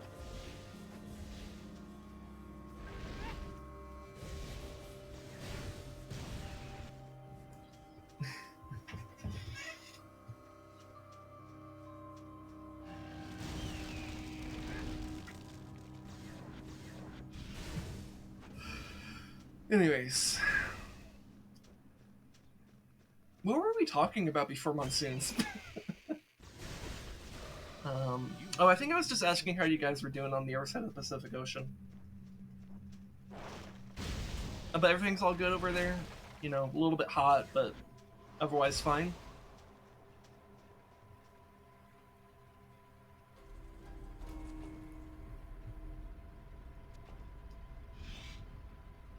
What should I invest my points into? Oh, hey, Sand Devil, stop hurting me. Alright. Maybe I invest in Frostwave? I don't know.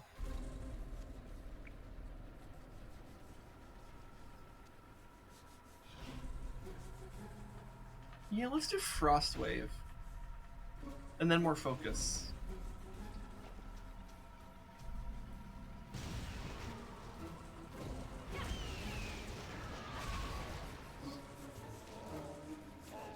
Venom is from Spider-Man, and poison is them bottles with a skull on it. Exactly. The economy is in shambles. Also true.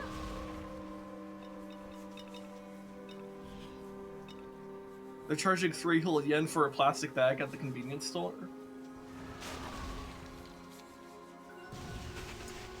I will just nod my head and agree, pretending that I understand the impact that would have on the common person in Japan. You'll have to trust me that I'm actually nodding my head, but that is what I'm doing. It's like a cent. Yeah, that's kind of what I thought. Like, because I was like, I know yen is pretty low in value compared to like the dollar.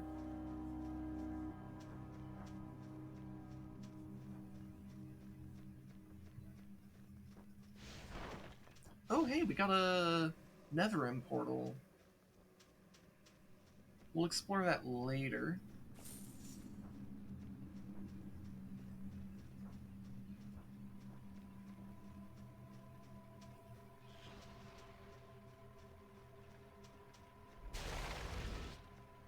So in Australia, they make you guys pay for the plastic bags if you don't bring your own reusable bags. Is that like a measure to like try to encourage people to have reusable bags? Is that the idea of that?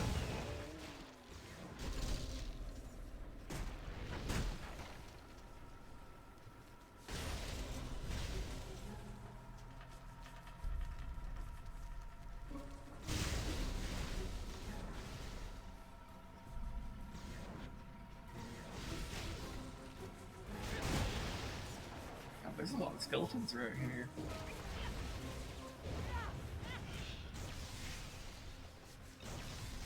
Okay, yeah, promoting less plastic waste. Yeah, okay.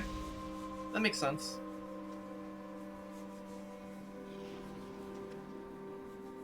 Not sure if that's really the best policy, to be honest, because because a little small fact about the reusable bags is that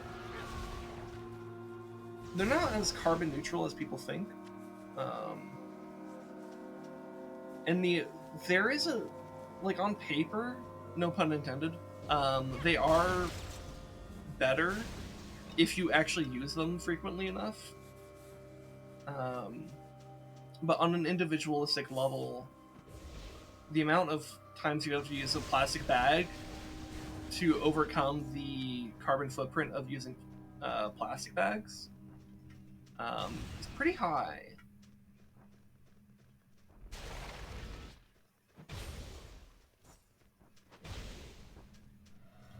That being said, it's relatively low impact in the grand scheme of things, whether or not you use reusable bags or not. Because 90% of the world's carbon emissions are caused by 100 companies. So, you know, I guess I don't ultimately care one way or the other on the policy.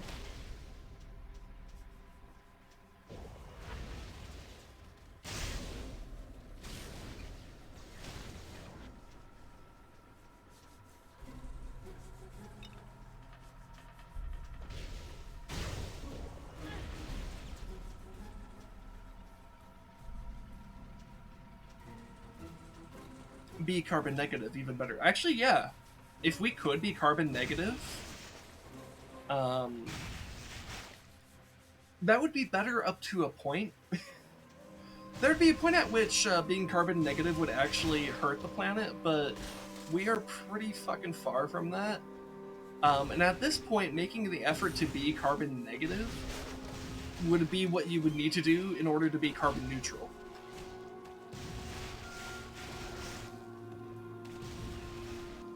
So, it's not a bad mindset if you want to actually reduce, global carbon emissions.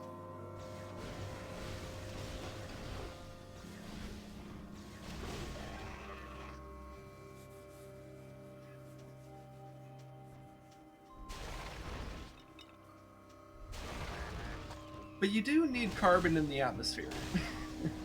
It's kind of like how, like you do need sugar, for example. Like generally in the 21st century society, particularly in the Western world, people are more concerned with consuming it. It's generally more of a health concern to have too much sugar in your diet rather than having not enough. But you do actually need sugar in your diet. If you didn't have sugar in your diet, you would die. Like, humans need sugar. That's why our brains create such a strong positive response whenever we taste sugar, because our bodies are trying to convince us to consume more of it, because, in the millions of years it took for humans to evolve, coming across sugar was a comparatively rare event. It was not something that you was generally expected to have like every fucking day. So the human body, along with a lot of other animals for that matter, adapted to create a positive chemical response in our brains whenever we ate something sweet, so that it would create the desire to seek out more of it.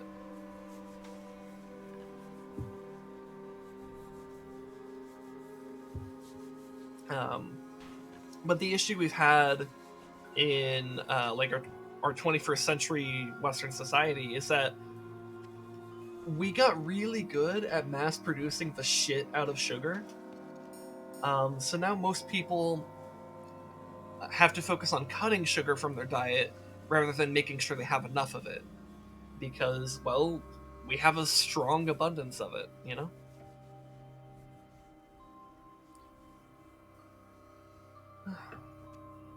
And so it's kind of a similar thing with like carbon in our atmosphere, where like, yeah, we do need carbon. Like, we can't just not have carbon. But there's a bit too much in the atmosphere. And by a bit too much, I mean like a lot.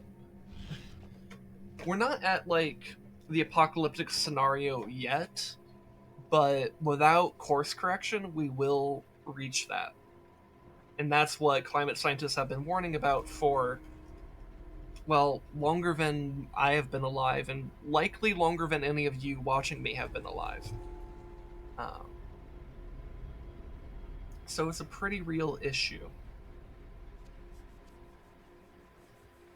Anyways, let's go see what this phase portal challenge is.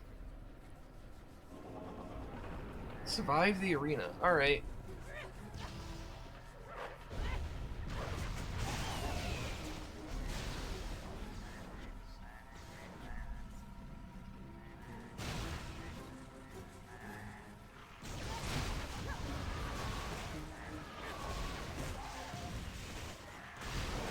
Ooh, okay, we got a little mini boss here.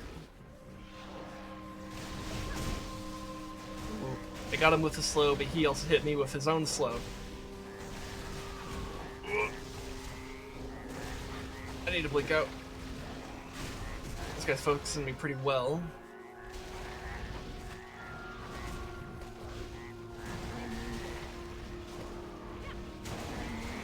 Oh god, this hurts.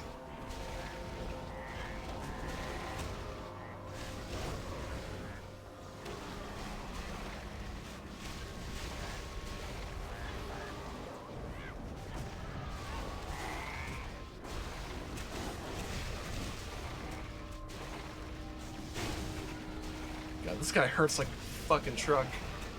The spear guys aren't helping either.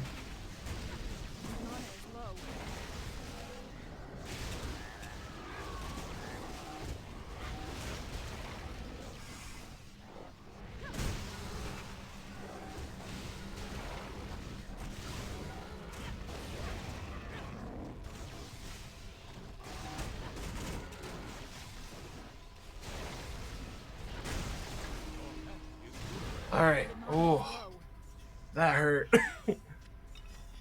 I did it though.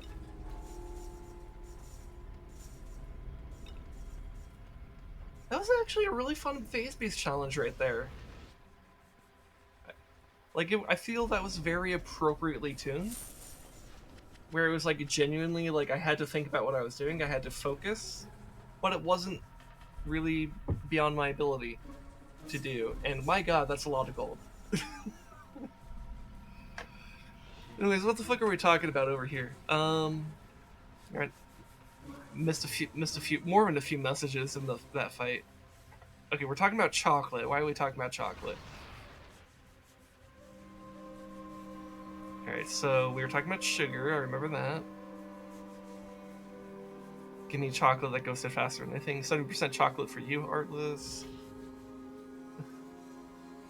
Oh, you like 90% chocolate. That's pretty strong. That's pretty dark.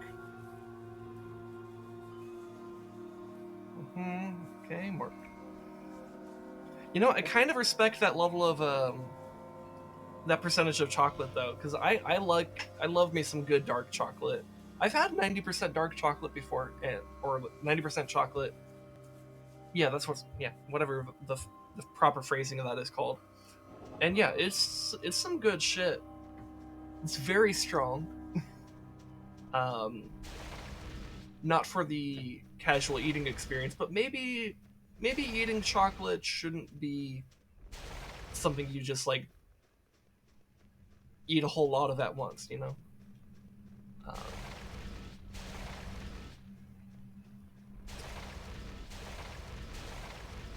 and my dad likes dark chocolate too, so I think that's kind of where I got it from.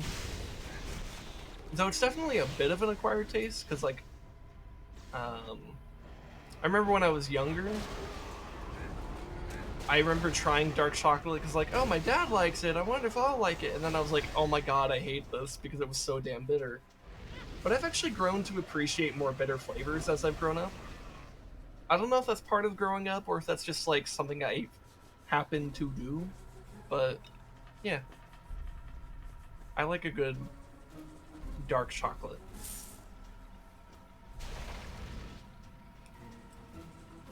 Anyways, listen here. A trap? That is one spicy trap right there.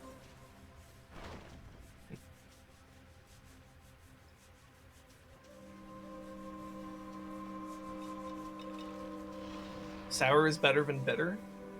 You know what? I think I agree with that.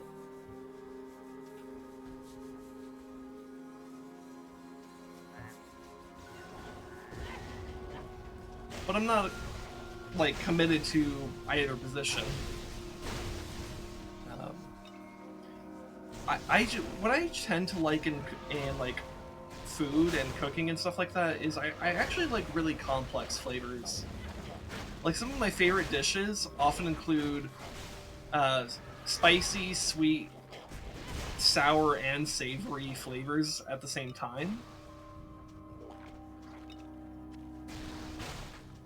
Like for example, if you've ever had like a pad thai, that's like I think a really good example of the type of complexity I'd like to have in food, where it's just like a lot of things at once.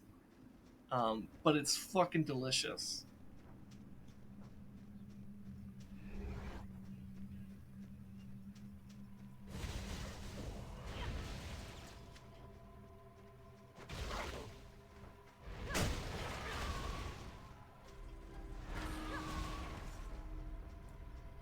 Yeah.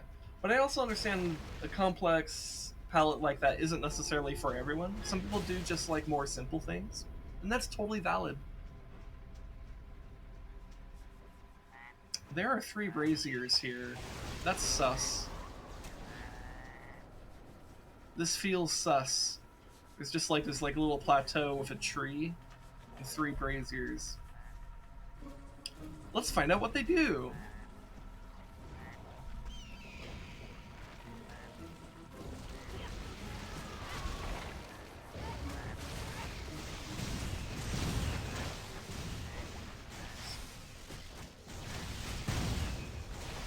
Is it just a bunch of beetles? Is that what we're gonna get?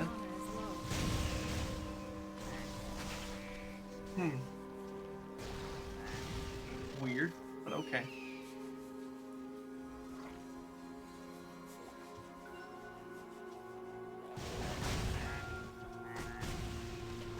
My mana is low.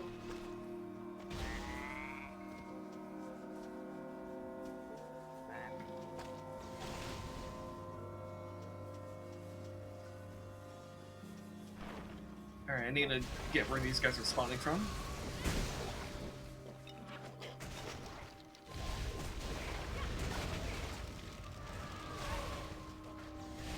My mana is low.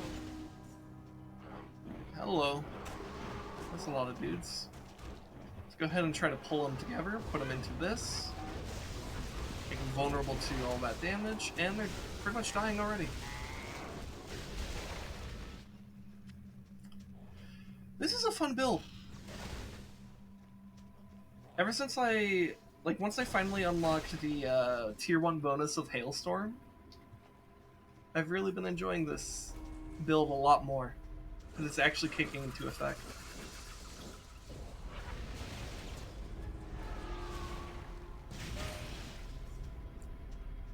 It's really nice.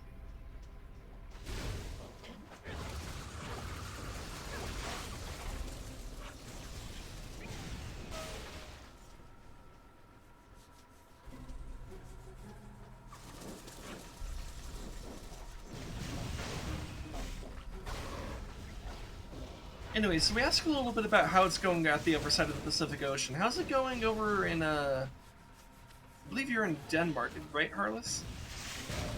How's it going over there?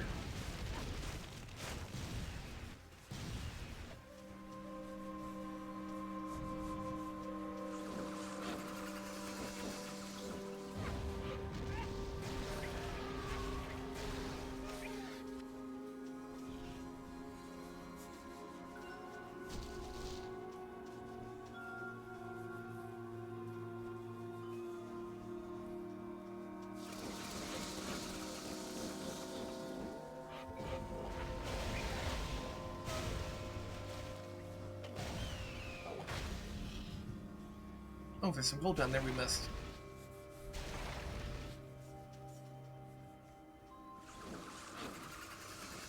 Wasn't it in Denmark that they opened a pop rise some time ago? I don't know. I really don't know. If Heartless is still here, he could maybe answer that for us, but I don't know. Maybe.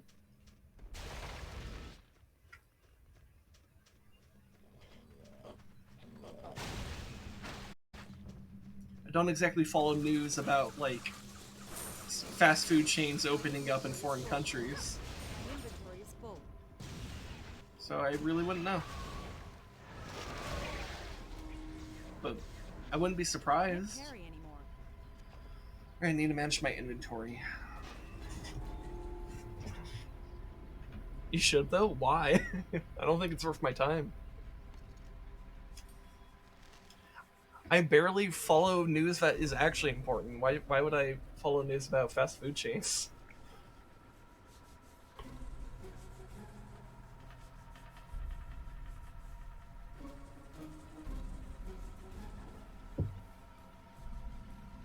And the fact that this ring has poison damage reduction at 2% is interesting, but I don't think it's necessarily strong enough for me to take it. But it is a lot of poison armor. I don't think it's really worth it, though. Well, you know what? It might be worth replacing our Fire Surge ring with it, simply because we're not actually doing fire damage. If we were doing fire damage, then we would want to keep that, but I can actually replace that. That might actually be worth it. They opened a big boy somewhere in Europe, I think. Doesn't that interest you? Not really. News that interests me more is, like, I guess stuff that's, like, going on in, like, Russia, Ukraine, stuff that's going on with, like, labor unions here in the United States. Like, there's a recent labor union victory in New York regarding Amazon. And that was a pretty big deal.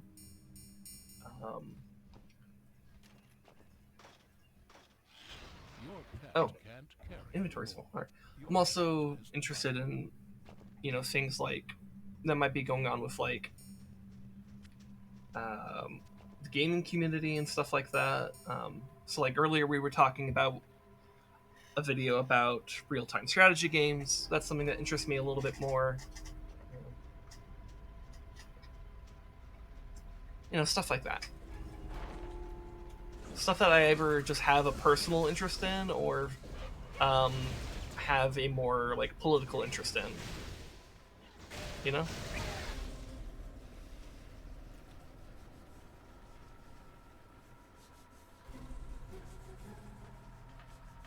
Although I'm Twitter trending, I'm not sure what you mean by that.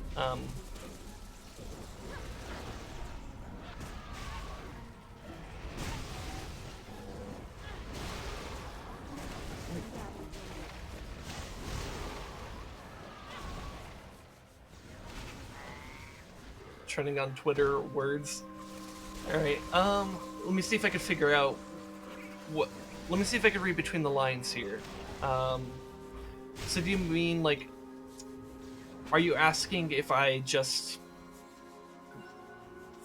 go to Twitter to get my news? Is that what you're asking? Because that's partially true, but not the full picture. Because I do spend time on Twitter, which means I will see things that happen on Twitter. And my Twitter happens to be fairly entrenched in leftist politics, particularly American leftist politics. But it's not solely that either. And I don't go to Twitter I don't go to Twitter exclusively for that, nor do I get my news exclusively from Twitter. It's just a place that I happen to exist in sometimes, and I will see stuff there sometimes. Everything I said is trending on Twitter. Well, I mean, yeah, so a lot of this stuff will trend on Twitter. I mean, Russia-Ukraine has been trending on Twitter basically for the past month, non-stop. I did see the labor union stuff trend on Twitter like a couple weeks ago, but that was only because, or a week and a half ago, however long it was. But it was on Twitter. The discussion about that was honestly really petty. And it wasn't too much of a discussion was about what the fact that Crystal Ball was calling AOC out for not supporting the union efforts when she should have. And so too much of the dialogue was focused about that rather than the actual like labor union efforts that were happening. And so that was kind of frustrating, and so I ultimately found it very petty on Twitter specifically. You go on Twitter for anime titties? Well, that's the real answer. We're all here for the anime titties. We're just too busy with other things to actually talk about it, you know? Like a true civilized society would spend more time talking about anime titties than war, you know?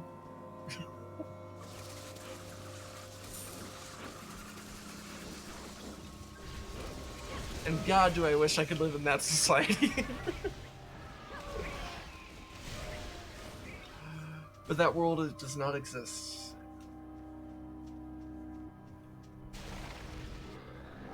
Which is a sad state of affairs.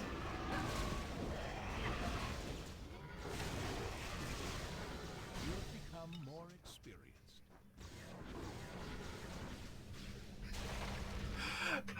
I love how in my streams we can go from talking about like some like real shit to like talking about anime titties in like 5 seconds flat. Or like I think last week Resdog and I we were talking about like history and shit. And then like before we knew it we were talking about Warhammer 40,000. Like that's just the type of shit we do, and I love that. I unironically love that about us. I wonder if I should upgrade my vitality. It might be good to not fall behind on that. I'm gonna go ahead and do that. My killing power is doing okay, but it might be better to survive a little bit more. Also, let's go ahead and pawn off some of this stuff.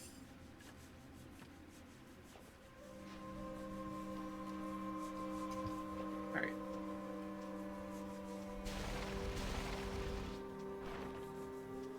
Let's head back up this way. Ooh, hello.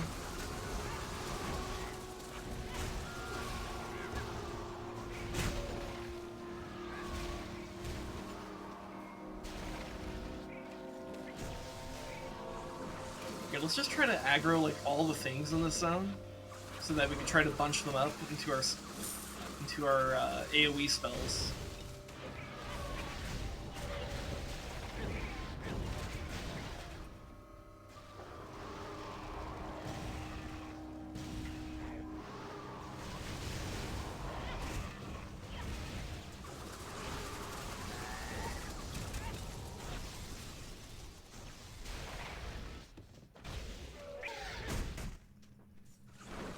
God, there's so many things here.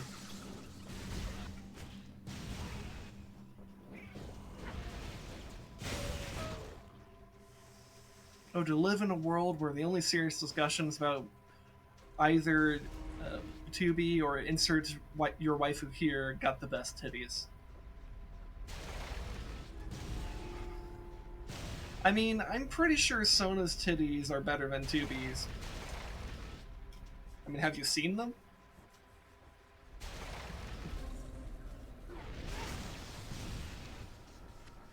They're fucking amazing.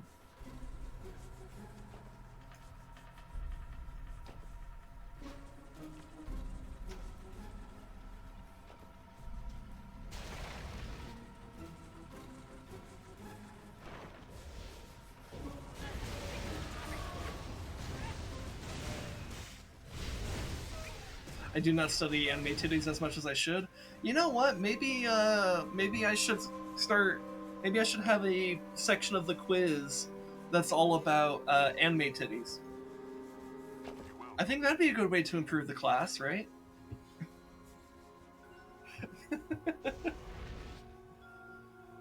What do we got here? I'm not terribly impressed by any of these items. Maybe I grab this one? Because maybe it'd be better for my pet to actually have some fucking armor. But I don't know. It's not even that much better, though. That's what's sad about it. It's just the armor.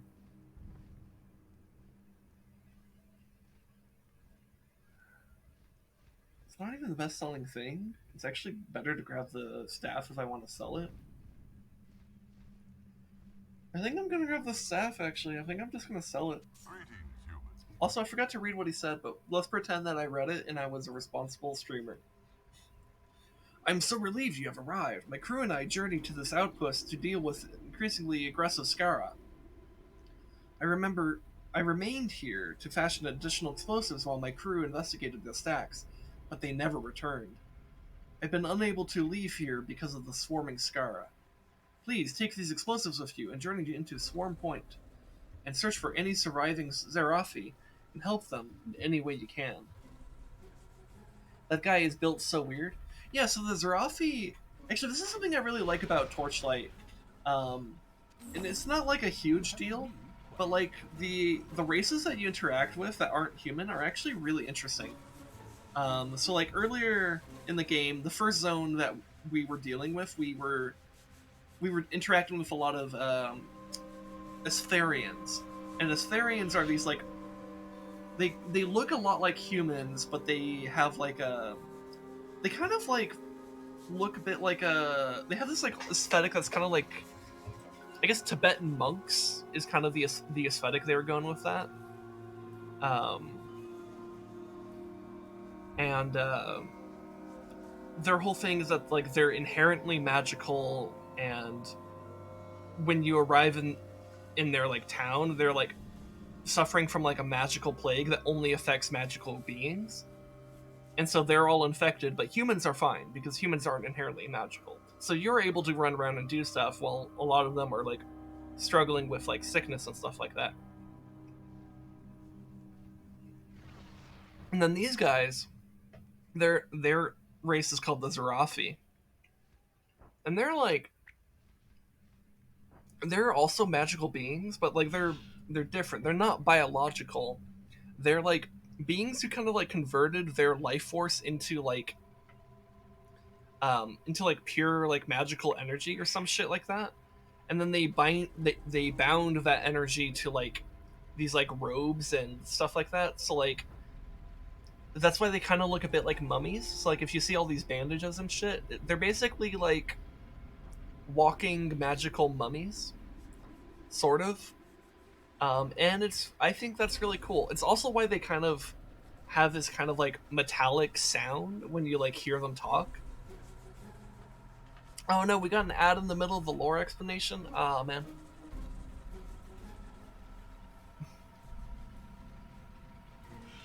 You'll have to let me know what you missed, and then I can re-explain it.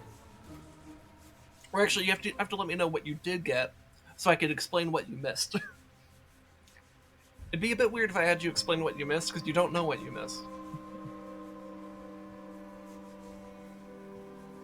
So I'll wait for you to be out of the ad. Alright, it's over. Okay, cool. So where did the ad cut me off?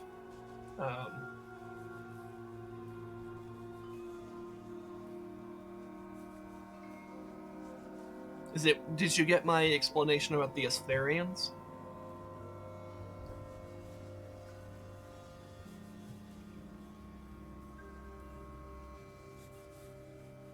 Oh, names, okay. So I talked about one race that's called the Astharians, and they're like Tibetan monks that are all magical, right? You played, guys. Yeah, you got it. All right. So you didn't get the Zeryphesh. Okay, so these guys are Zeryphesh, and they're basically like these beings that kind of like I think the idea behind them is that they achieved like this like kind of like magical level in which they basically converted their entire life force into energy, and then they bound that energy to like these like bandages and stuff and like robes and clothing. So that's why if you look at like their arms and their feet, it's actually like the bandages that you would use on like a mummy. So they kind of have they're basically like these like walking um hollow mummies that are like magical and shit, sort of. That they don't use magic as thoroughly as like the Astharians, but their very existence is much more um, strange and stuff because they're not biological creatures in the traditional sense. Um, which is why they're able to live in the desert so easily because like they're not as concerned with like the things that most biological creatures are concerned with. But they still have to consume water a little bit, so it's like, I don't know, there's this weird mix that's going on, like, where they do have to care about it, but not as much, but, like, they can still be poisoned. It's a little bit weird. But, yeah. It's really cool.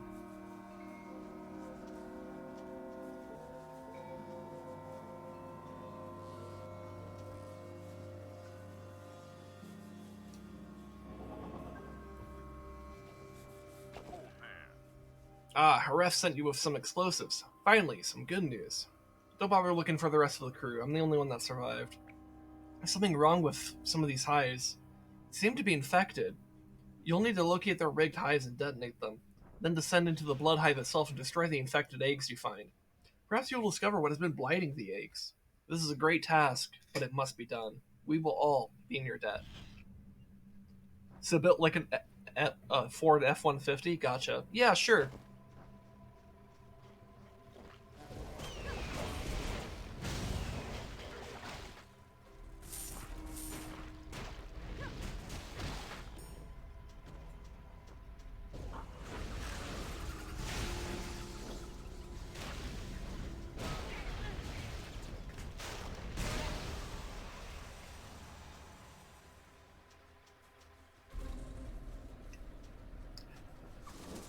God, that makes me wonder if I should put a Ford F-150 in the thumbnail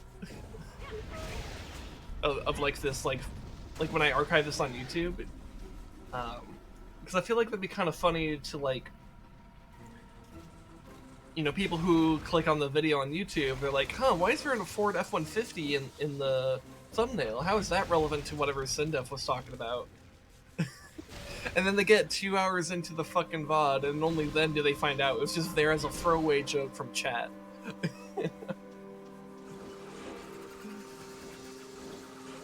But here's the secret, H-Kills. It's actually not clickbait, because it's actually in the video. In fact, that's something I pride myself on.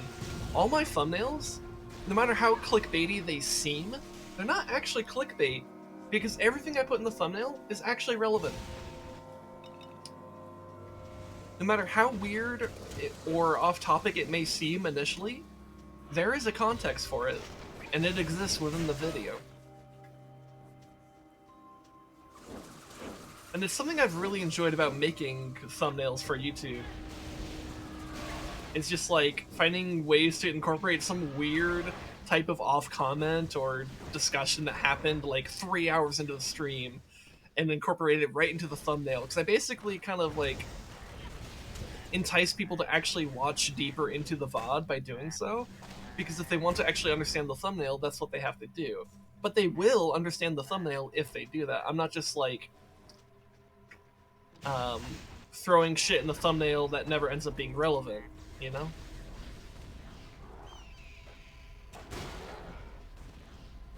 I suppose you could call that clickbait, but it's not clickbait in the sense that is typically talked about on the internet.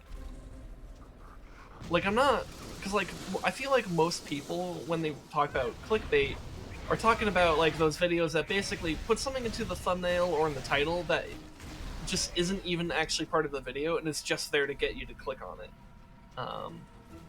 Like for example, if I put anime titties in the thumbnail. But here's the fun thing about this video. The fun thing about this video is that if I wanted to put anime titties in the thumbnail, I absolutely could, because we were talking about that, however briefly. And I can thank you for that, because you brought up anime titties in chat, so we talked very briefly about anime titties. So I could put anime titties in the thumbnail. You know, I'd have to, like, you know, grab a safe for work version of anime titties. I can't just put straight up, like, naked titties on the thumbnail. But, like, I could do something that's just, like, a flattering image, you know? I might not. You know, people watching YouTube will know if I did that or not. But I don't know. I haven't made it yet. I'm still recording. But that's like what's kind of fun to think about, is that I could. I don't have to, but I could.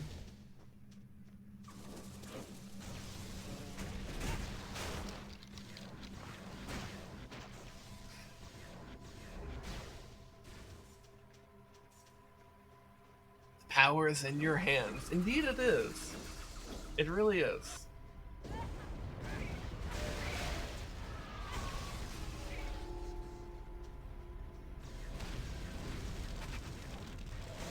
Oh, we got the crab.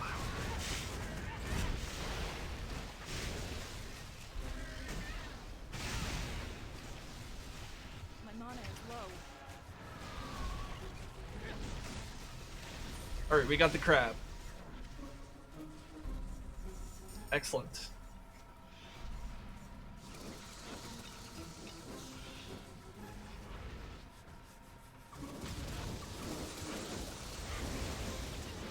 And some gold. Yeah, so that crab is pretty important to kill. Because if you don't kill it fast enough, it'll actually despawn. It'll like dig itself back into the ground and then it's just gone forever. So it's pretty important to kill relatively fast.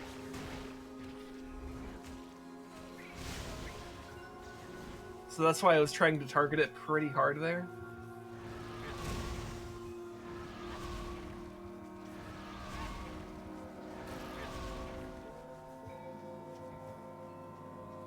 Damn, this is just Diablo for real? Yeah, so this game actually was made by some of the same people who worked on Diablo 1 and 2.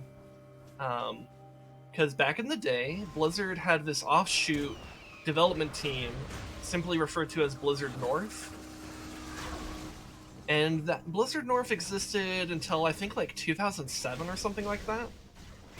I'm not certain, so don't quote me on that, but a lot of the people at Blizzard North worked on the Diablo games back in the 90s. And, but once Blizzard North was dissolved, there were suddenly a bunch of game developers that no longer worked for Blizzard that still wanted to make games. And one of the games they ended up making was Torchlight and its sequels. So the fact that this game is a lot like Torchlight, or the fact that this game is a lot like Diablo, is a direct result of the developers being exactly the same.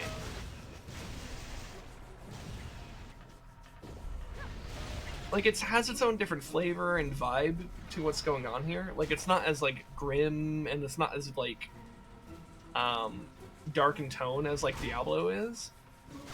But its gameplay loop is very similar, and very crisp, too.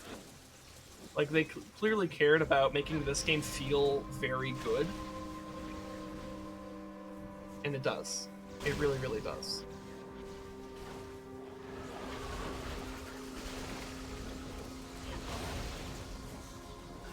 Yeah, Torchlight is very similar to Torchlight, don't you know? It's like how you could rhyme a word with itself. Um, so, um, basically, game design is poetry, and my words are making so much sense that it's confusing, right? That's how it works.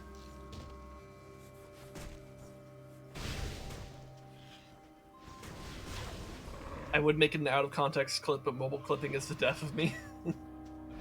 Yeah, I don't know what clipping would be like on mobile, but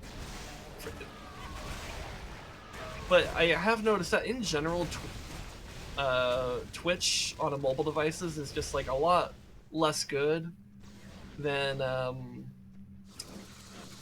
on desktop, which is kind of like not surprising because usually desktop is gonna work way better than like a PC is gonna work better than like a fucking phone. But it does seem extra bad for Twitch, and I'm not entirely sure why that's the case. But yeah.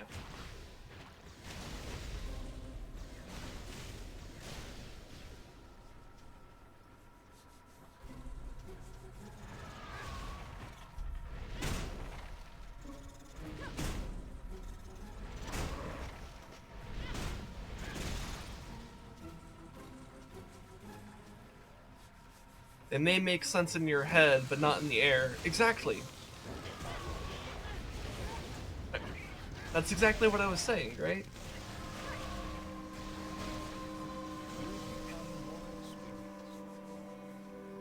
The only game I played that is in this style was Diablo 3. Well, this game actually came out about the same time as Diablo 3. Like, it was basically released as like a direct competitor to Diablo 3. And it's part of why I actually got it. Because I remember I was watching this guy who, for many years on YouTube, had this series where he would talk about newly released games and talk about his first impressions of it.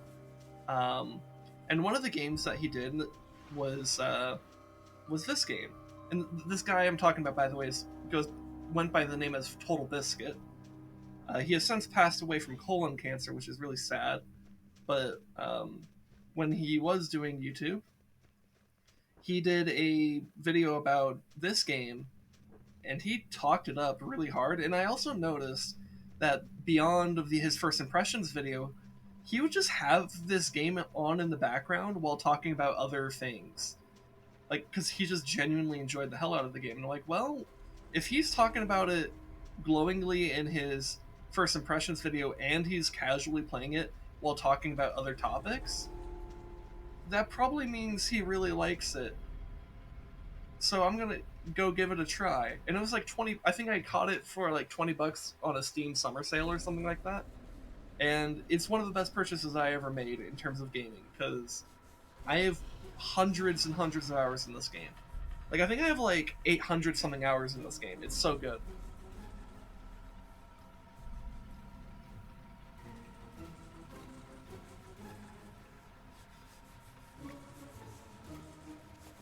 Anyways.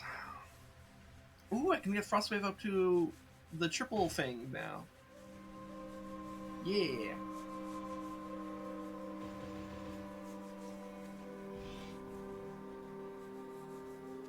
You paid nothing for Diablo 3? Yeah, that'll do it. If you got it as like part of an anniversary sale, that'll do it. But yeah, so now when I cast a spell, it'll do 3 little waves, which is awesome. This is something I really love about this game in particular with its approach to game design. They create really interesting spells, but then they make them even more interesting with these tier bonuses. So like, if you see here, it has a tier 1, tier 2, tier 3. And this particular spell, at the tier 1 bonus, gets like 3 frost waves and stuff, and it's so fucking cool. This spell right here is kind of the crux of the build that I'm doing, where its tier bonus makes it so that enemies become susceptible to both ice and lightning damage. And the fact that that exists is the reason why I'm trying out a Frost Lightning Mage. But yeah, there's all sorts of stuff. Like, every single spell in the game has stuff like that. We're just some kind of little bonus for each spell once you get it to certain tier levels. And I think that's awesome. Very good game design. Makes spells more interesting, makes it more exciting to get to certain levels. And it helps you shake up your gameplay even after familiarizing yourself with certain spells, which is wonderful. Because you don't want the gameplay to get stale.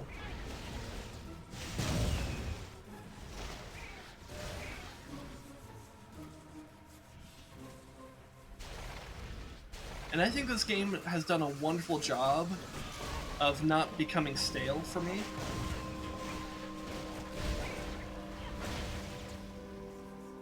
And I think maybe a bigger aspect of what creates that is the fact that this game was smart enough to recognize that procedural generation is something you can work with, even in a game like this. Because this game came out a couple years after like Minecraft came out, which is all about like procedural generation and stuff like that, right? And this game doesn't work with procedural generation in exactly the same way. With the way this game kind of approaches procedural generation is that each map will have certain like functions or like sections that are kind of pre-constructed, but the way those pieces are arranged can be shifted around on each playthrough. So things are not necessarily going to be in exactly the same place every single time you play. And I think that makes things just a touch more interesting and adds a lot of replay value. Combine that with how there's tons of different builds you can do with all the different classes. Even though there's only 4 classes, like there's a lot of potential within each of those classes, which makes it really fun and interesting to play. You know? And I like that.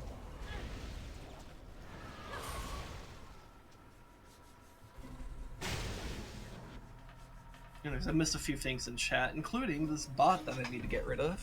Let me go ahead and do that.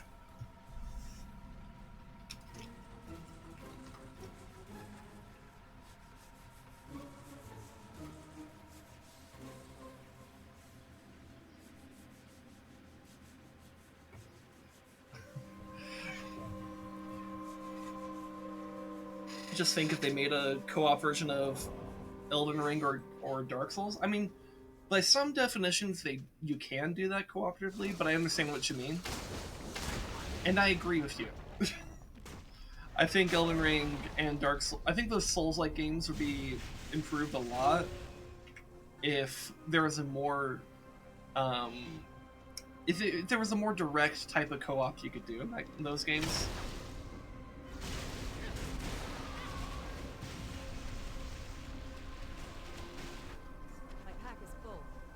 But I think those games are also just designed for someone who is not me.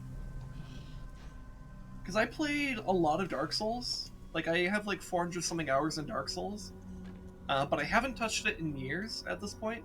And I don't know that I ever intend to return to it.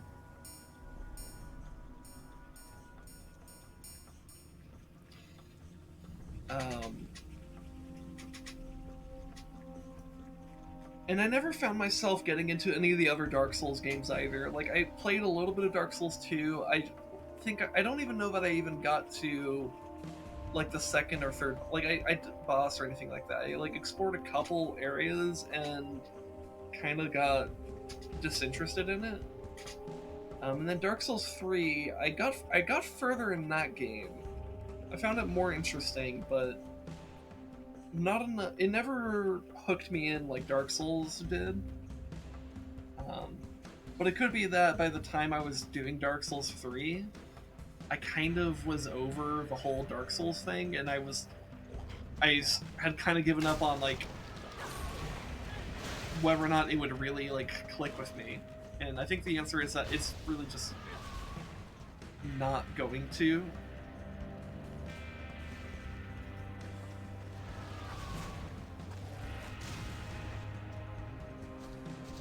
So what's more direct than summon friend to get help? Well, more direct would be you don't need to do that whole summon stone thing. You could just start together, like, completely. Like, you would be much more organically in each other's worlds and stuff like that. Like, you wouldn't be like phantoms in each other's worlds. You would just actually be playing right next to each other. I think the way the Souls games approach cooperative play is very clunky, but I think that's on purpose. Because I think they want it. I think the idea and the philosophy behind games like Dark Souls is that they want you to really, really struggle. Which is a fine approach. I mean, games are supposed to challenge you. But I think the way that Dark Souls and other Souls-like games approached the idea of having challenging gameplay doesn't work for me specifically. But for people it does work for, I hope they have a lot of fun with it. Because I can see that there is a lot of genuine enjoyment to have in those games. And I did enjoy Dark Souls for the time that I didn't play that. Like, you know, that was a game that like, the actual RPG, like, character building aspects of that game I thought were very fun. But it does get a bit too grinding for me. And I mean grinding not in the sense that, like, you have to grind for XP. Like, that's a thing in that game, but I mean grinding more in, like, the actual, like, feeling of playing it, where you just have to, like, throw yourself over and over and over off the edge of a cliff just to learn something. Metaphorically speaking, of course. And I think after a while I decided that just wasn't for me. So.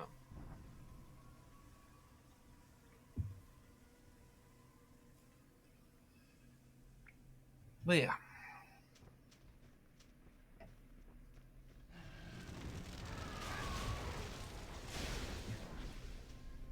But I think one of the things I think I've learned to accept over time as I've gotten older and just, like, experienced more games and stuff like that, and also listened to other people talk about their opinions on games that they love, is to kind of accept that death will happen.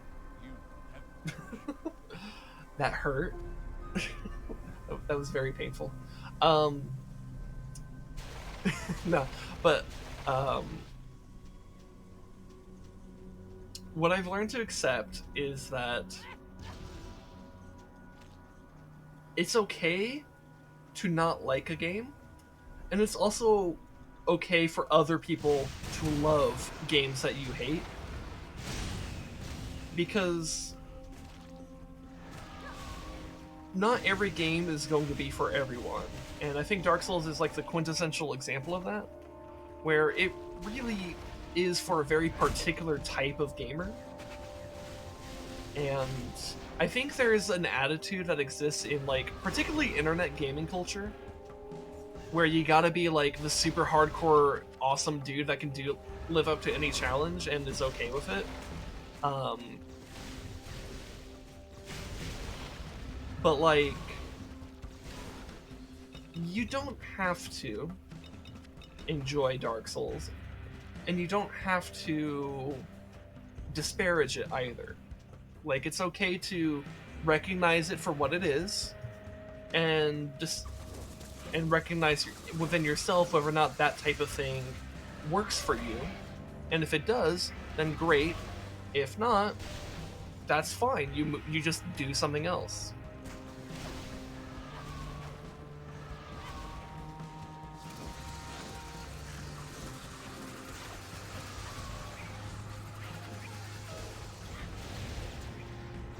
And so, one thing I've tried to do when I look at, like, certain video games and stuff is try to evaluate whether or not I think it's the type of thing rather than asking like the questions about like, does this appeal to this very specific taste that I have, it's more of what is this game's goal artistically, and does it achieve that? And if it does, then it did a good job. And then in terms of whether or not I am involved in that process, could be like, do I think that its artistic goals are to appeal to my specific tastes? And if so, then yeah, whether or not I enjoy that game would be a reflection of whether or not that game is a good game or not. But that depends, you know? I don't know if that entirely makes sense, but I hope it does.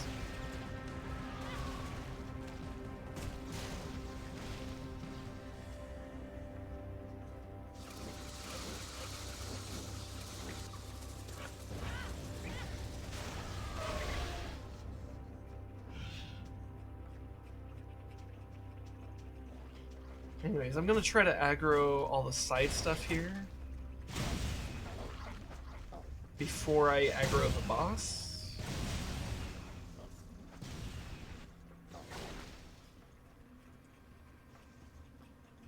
A game is good when I like it because my opinion is the only thing that matters. Twitch chat being Twitch chat.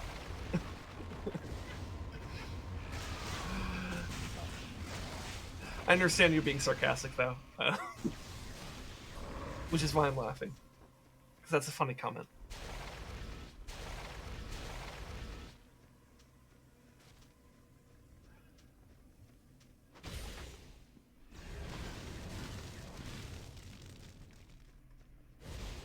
Oh no, you over-explain it. Yes, that is what I do. I talk in circles. I overthink things. I get worried about whether or not people understand what I'm saying, and then explain myself in a different way that actually makes things more confusing. And I can't read out loud on stream. I just have an aneurysm instead.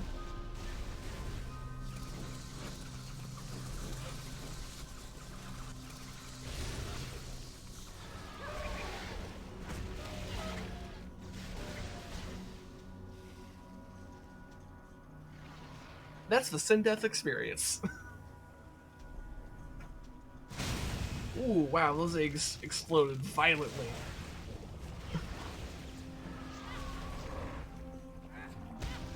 Ow.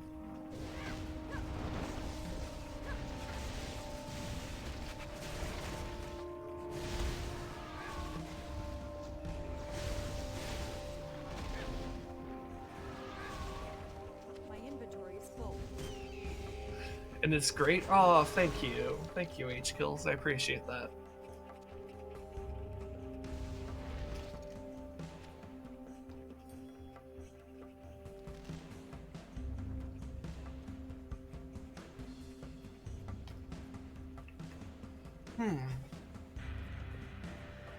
That's actually pretty good pants, but if I equip those, I lose a lot of health regen. And health regen's a pretty big deal.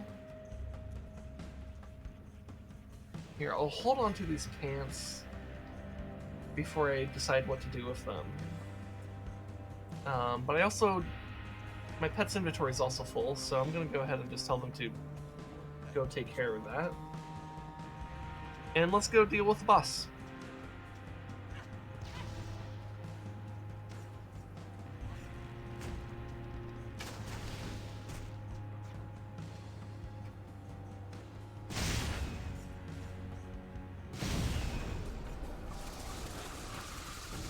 Alright.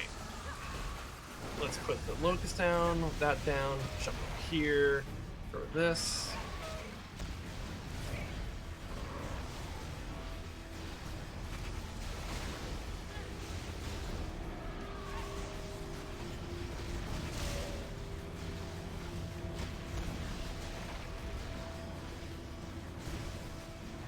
Tank mage, the best archetype. I don't know about that.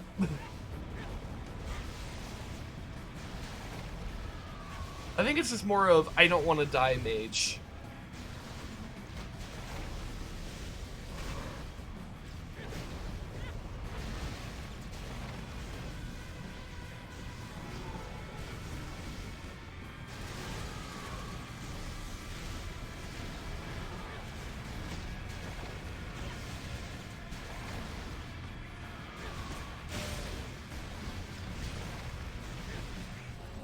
Hell yeah. Your task is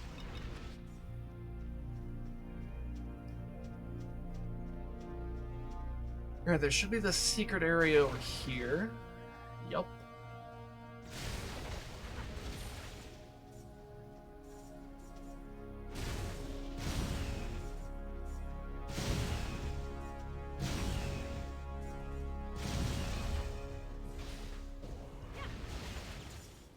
Alright. And now we have another robotic part. your pet. I think there's 2 or 3 more robotic parts we need to get throughout this game, and then we could do a really cool quest towards the end of the game. Would you rather be a super tanky, high DPS mage who can't move, or a fast and agile berserker who does piss damage? Well, I know what ResDog's answer would be. He would definitely go for the fast and agile berserker who does piss damage. And the fact that it does piss damage is just, like, extra good for him. For me... Okay, so when you say I can't move, do you mean I literally cannot move, or that my movement is so bad that I might as well not move?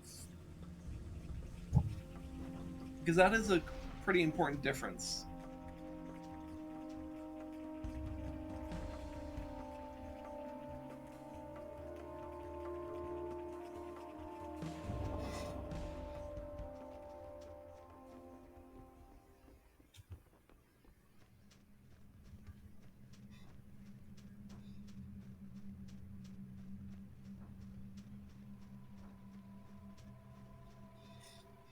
You cannot move. Okay. That probably means... Okay, you're a turret. Okay. I probably would do the agile berserker that does piss damage. But I suppose that depends on how cool of a turret I could be. Like, if I'm a turret but I get to do the coolest spells, then I probably do that. Because on some level, I just want to do really cool spells and shit, you know?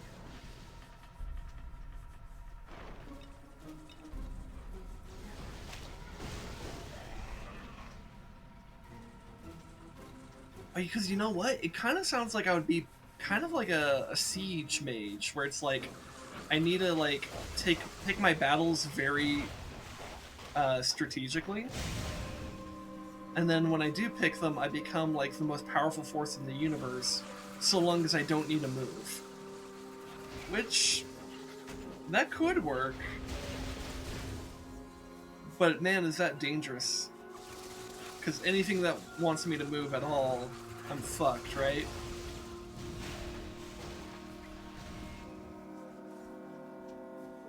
You know, I guess the other important aspect to being able to fully answer that question would be, am I alone in this scenario, or am I, like, working with friends in this? Like, do I have allies? Can't carry anymore.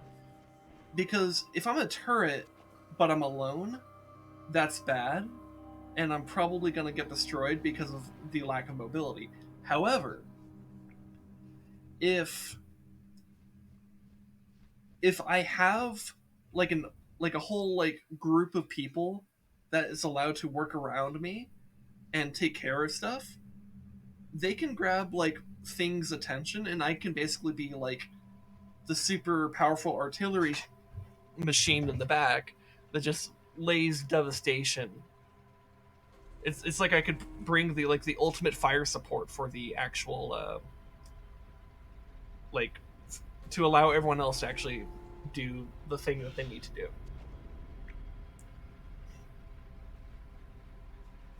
But if I was alone, it'd be a huge risk to be the turret. Whereas being the fast and agile berserker who does piss damage, while, you know, a fast and agile berserker that does piss damage, you would be able to do stuff, which is kind of super important. And if I'm alone by myself, as the parameters you just said in chat are, then yeah, I guess I go with a piss berserker. But I'm not exactly happy about it. Oh, but I guess the mage has access to any and all kind of magic, necromancy included. That does change things. Because if I could be a necromancer, I didn't consider necromancy, but I should have. With necromancy being considered, then I actually think the immobile mage is better. Because you can essentially generate your own army. Like, if I could just basically use a bunch of, like, magic missiles to, like, kill, like, an army of dudes, and then use necromancy to reanimate them, I now have an army to do, like, artillery strikes for. Which then becomes better.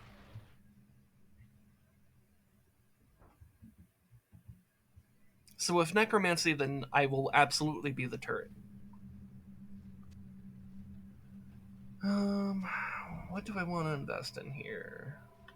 So what's the elemental boon tier bonus? I've barely been investing in that. Well, 6, I keep on forgetting to pop it. But it is a good boon.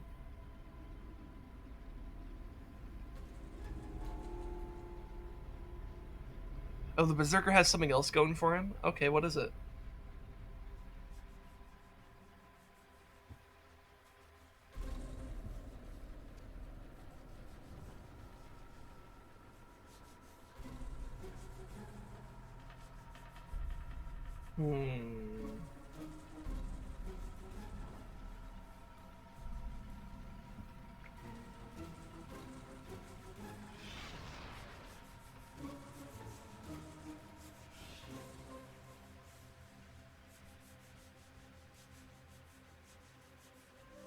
You know, I think I'll invest more in Prismatic Bolt here. It's a pretty common spell for me to just throw out, so let's just make it a little bit better. But yeah, the test result is I forgore. That's alright, man.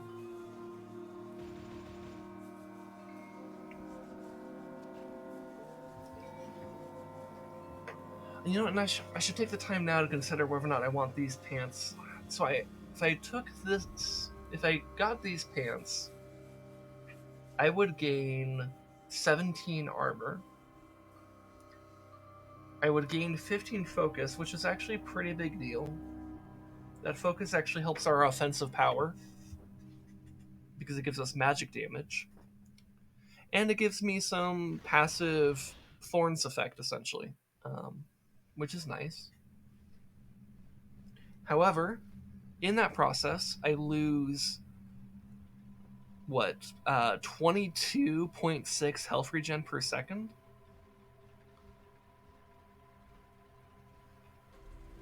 So the test result is you're a Scorpio. I don't know. Actually, I think I'm a Pisces. Not that I give a shit about astrology, because astrology is fucking stupid, but you know. Anyways, I guess the ultimate question about these pants is, do I give up some health regen for increased focus? Because I think that's really the main thing I'm valuing here. Because I'm not... 17 armor would be a nice gain, but it's not massive. But the health regen is, and that amount of focus is also pretty good. But I think the health regen is better. So I think I'm going to keep the pants that I'm currently wearing, which means I guess I'll sell these.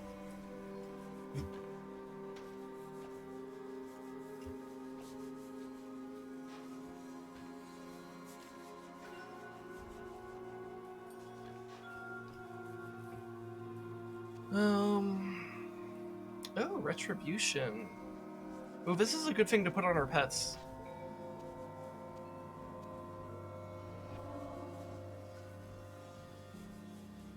I'm not anything like Ares, the god of war.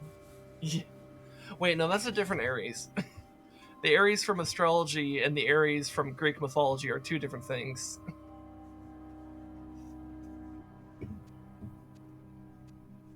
But I understand the pun you're going for.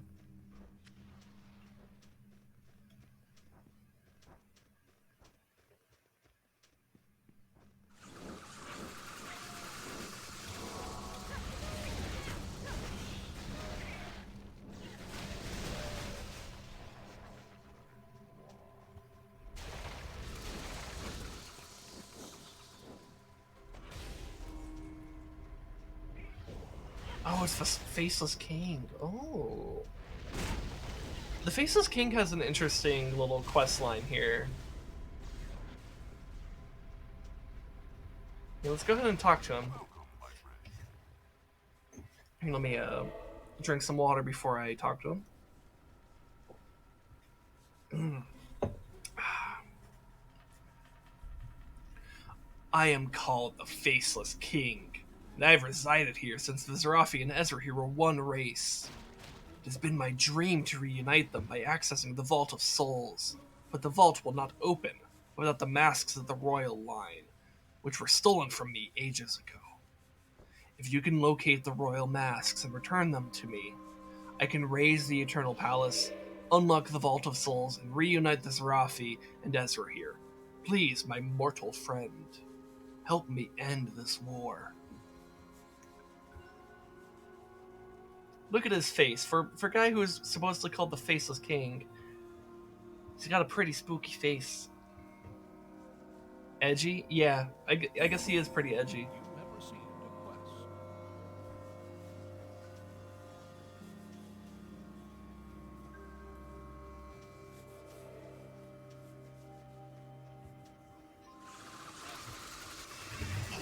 But he has a pretty fun quest line. It's not like super fancy or anything, but I think it's just I like it. It's well, you'll see as we continue.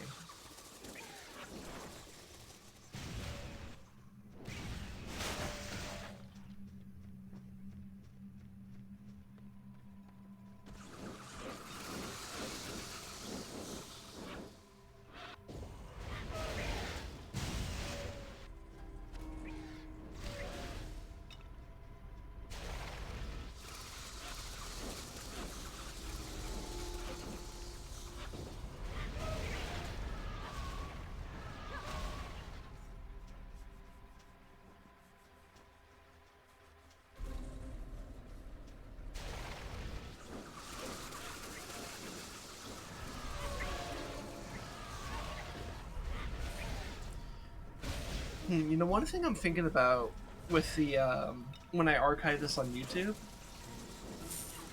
since the beginning section was technically supposed to be Zelda, but the emulator didn't actually save any of the save data from last week's stream. So I didn't end up doing Zelda, but I still started with like, I don't know, about 10 minutes of us being on the Zelda thing. And typically when I archive this on YouTube, I'll have it be like the title. So like, for example, this stream, when it's archived, will probably be called, "What insights have you had recently about yourself?" And then like parentheses, Zelda, Torchlight, and whatever other game I may choose to do if I decide to do another game. So like, but like to me, it's like, well, I didn't really do the Zelda section.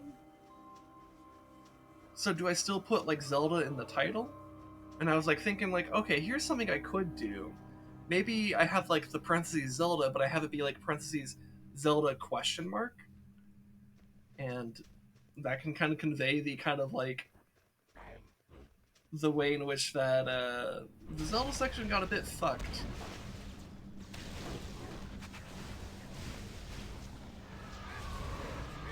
This is what you get for pirating. Is it pirating if Nintendo doesn't make the game otherwise available?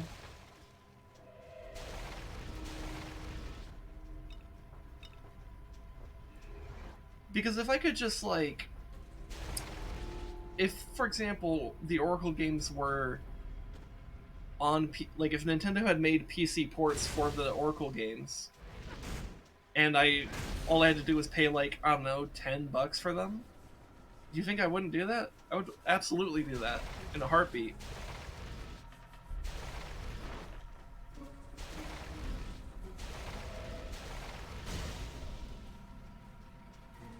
So I don't know if that really counts as pirating.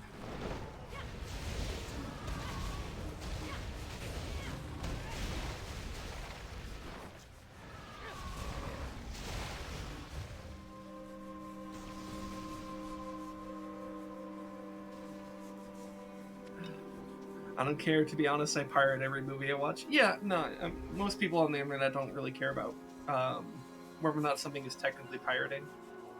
I'm more making a point about how it's silly that Nintendo doesn't put their games on PC.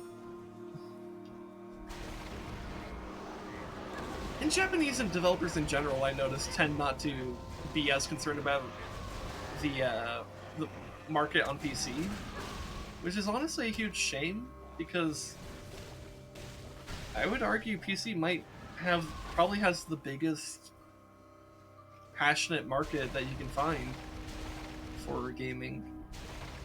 At the very least, it's a huge amount of people.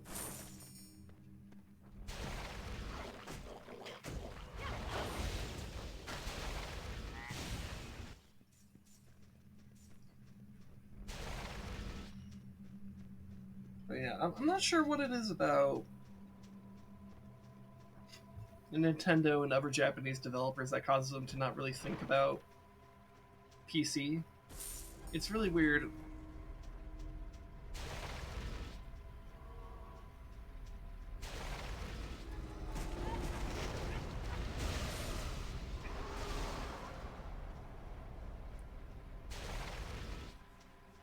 Like, it makes me wonder if there's like some like cultural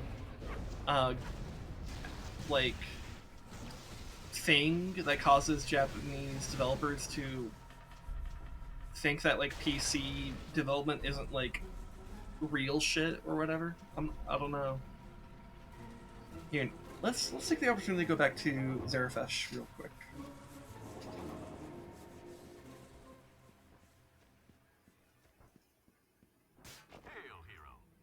Okay, let's sell all this stuff. Let's also sell this, this, and this.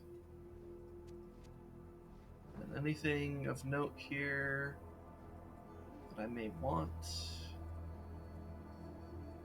That has a lot of focus. Like, a lot of focus. The 13% to ice damage is still probably better than that.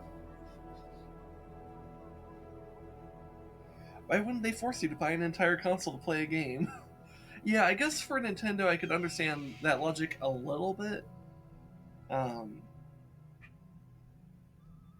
But like, I still think it's silly to not at least broaden your horizons. Like, even if what they did is like they released their stuff on like their own, well, like let's say they released like a new game for the Switch, I would be okay if they like released it on the Switch and then like let's say 6 months later released it on the PC or something like that. That would be totally fine and valid to me. And wow, this staff is almost like tailor-made for the exact build we're doing, except it's actually not better, because one of the ones we have has 10% to all damage, so never mind. But that is a pretty good staff for what we're doing, if I didn't have this wand right here. Anyways, let's go to the transmuter and just smash some of these gems together until we have more inventory space. Potion effectiveness, okay. Ooh, that's actually a really good one. I should hold on to that one.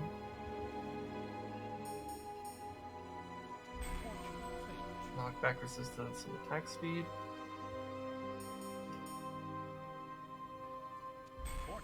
And more mana. Okay.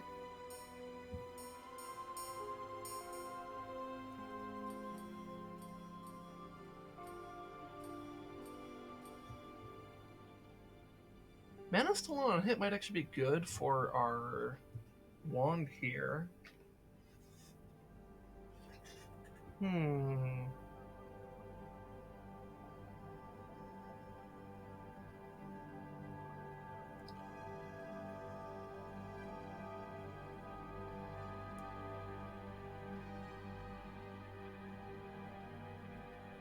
Yeah, but this would be better for that.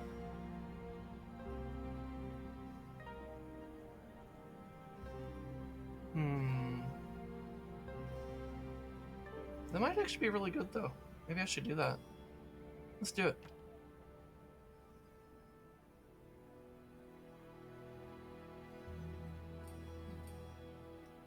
Let's see, and then this one... Oh, yeah, did I want to put that in the shared stash? Can I even fit it in the shared stash? I'm not sure.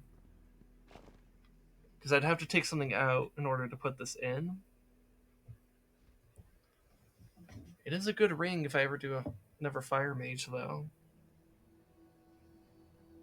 Or even like an engineer or some shit could benefit from that.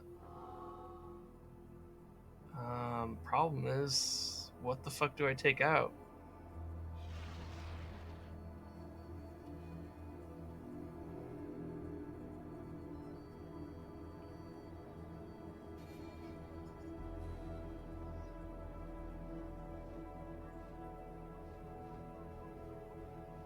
Um...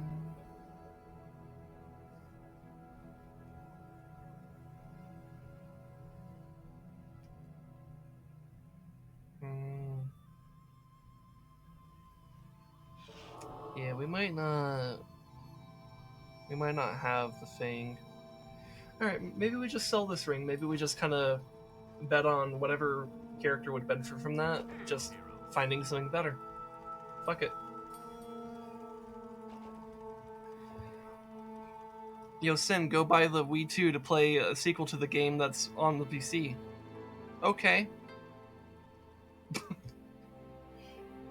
Sure. That's how video game work, right? Oh, hey, we can also talk to this guy. You have eliminated the problem. Wonderful. If you hadn't been victorious, this blight may have spread to the other hives in the Barrens. I've spoken to Jasha about your deeds, and she would like to invite you into our trading circle. You may now purchase rare items from her, at a discount, of course. Thank you, traveler. You have done us a great service. Oh, and and you destroyed the eggs? Here's a bonus. So I could get blocking, which would only apply if I had a shield. Haste, which allows me to move fast. Or armor expertise, which actually would be good. We can have armor expertise on. Let's do it. We're not really using our stuff for anything else. You know what? I could also put on elemental protection here. As in another little buff I could put for myself.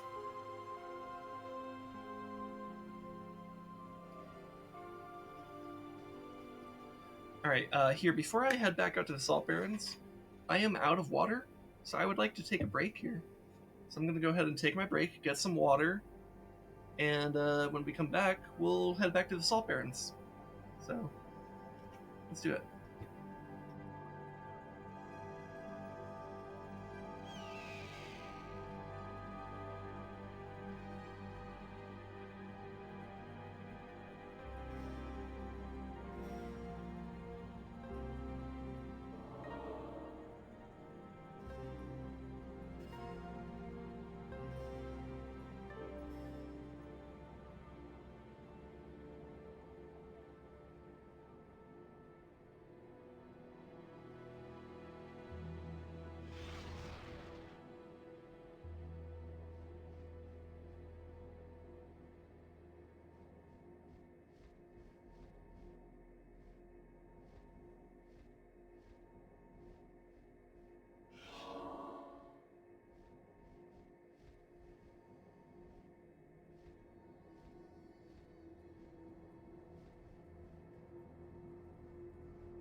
Okay, I am back.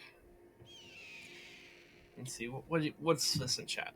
Little random rant since no one's here to hear it. The Star Wars world got so much more potential, but it feels like they're wasting it more and more with each film/series that is done. I can kind of agree with that. Like, yes and no. Um, I do think the Star Wars movie sequel trilogy that recently happened is more guilty of this than like the TV shows that they've been doing. Um, but yeah, Star Wars as a fictional universe has a ton of potential and a lot of lore to work with. Um, and a lot of like really interesting themes to work with as well. And some of the newer creators just don't seem that interested in working with those or touching on those themes in a way that's actually interesting or even commits to anything. I think there's a bit too much of a corporatization of the writing, where the writing is much more focused on like creating like these kind of like safer stories that are just like much more broad in their appeal, because the idea is that you want to appeal to as many people as possible so that more people come by and spend money. But in the process, it's kind of becoming a bit more soulless, um, and less interesting, because it's kind of trying to do the most common denominator type of thing with its writing. And that's not universally true, but it is something that I think is particularly prevalent in like Rise of Skywalker, for example, and some of the other writing that has occurred in some of the other movies and shows. That being said, I do think the sequel trilogy does get a bit of a bad rap. It's not undeserving of it, but I do think some people go pretty extreme with their takes on it.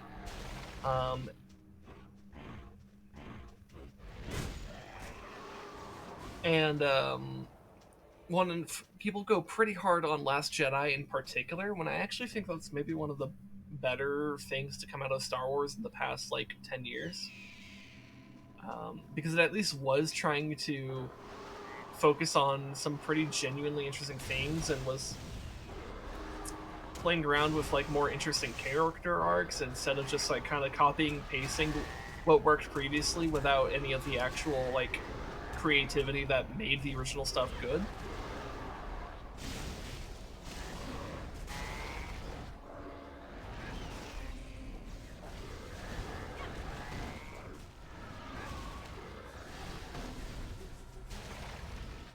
In fact, like one of my favorite themes from Last Jedi, and it's something that makes me really hate The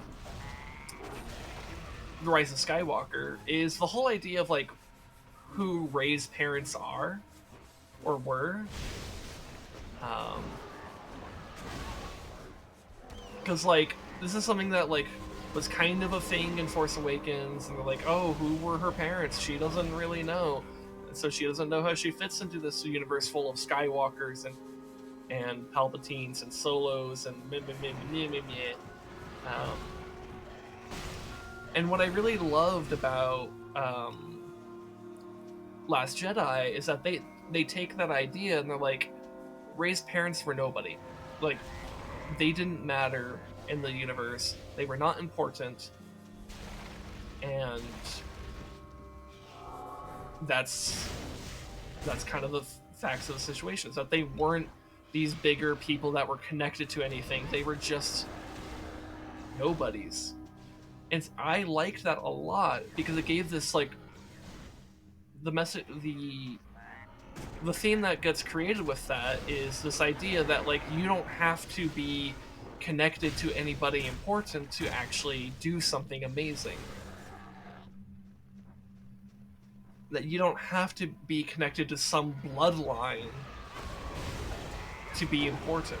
That you could just be important just by the virtue of your actions and being.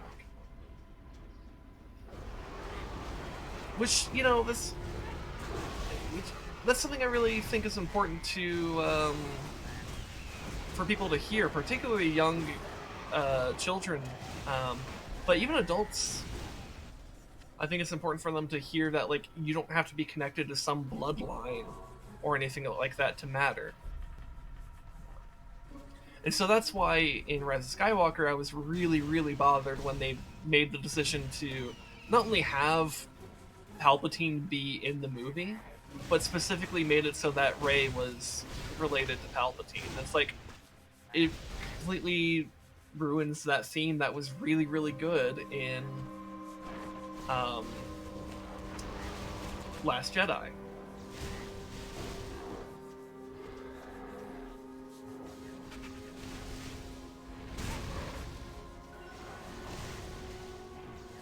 I'm back, nothing happened, you didn't see anything? Of course not. Nothing to see here. What's going on? Nothing. That's what's going on. Nothing.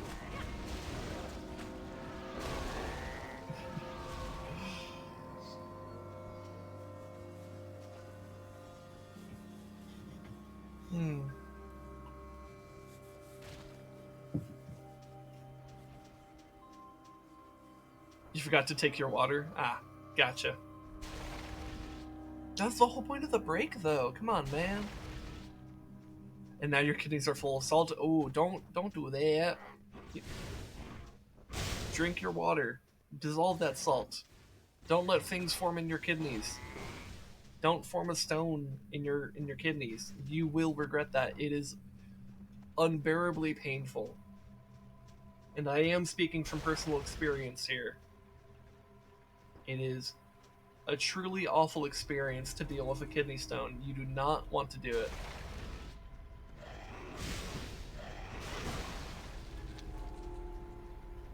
Do not call it your pet stone. It is a curse. It is pure pain.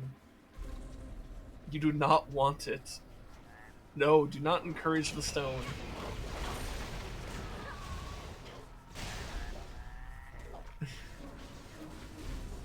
I mean, I guess after you pass the stone, if you want to keep it, I guess, but like, at least get it out of your body first. But you're better off not having it in the first place. So don't do it.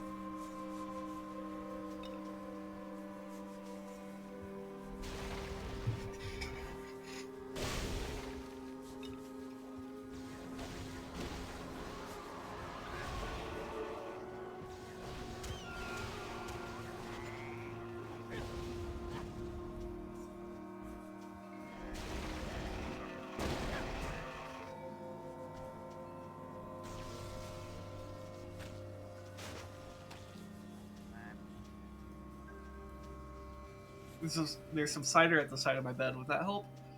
I mean, any amount of hydration will do, to be honest. Like, it's better to drink straight water, but like, cider is better than nothing. So, if that's what you have, then go for it. Why is there a chest just floating in the air?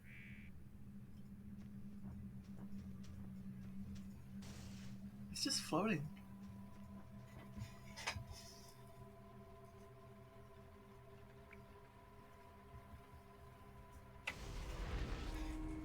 Anyways. I set off a trap.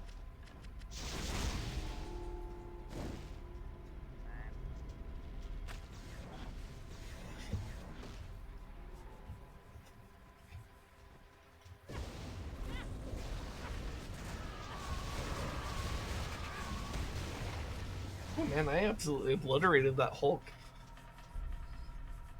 It's a secret chest on an invisible bridge. You know what? It very well could be. Though the bridge doesn't seem that good considering all the items fell on the ground anyways. It's a trap.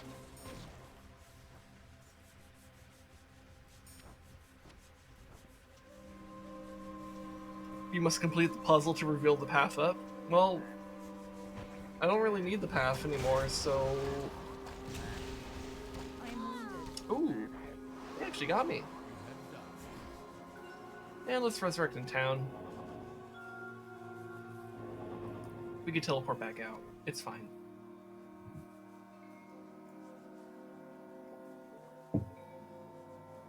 This is a casual playthrough, not a hardcore playthrough. We don't need to worry about death here. Come on. Or I guess the permanence of death, I should say. Like, we still have to worry about death, but it's not that permanent.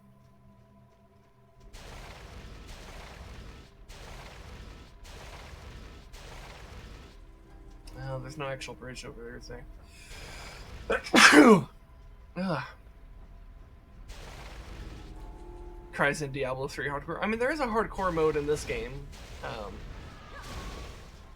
I'm just not playing it. So...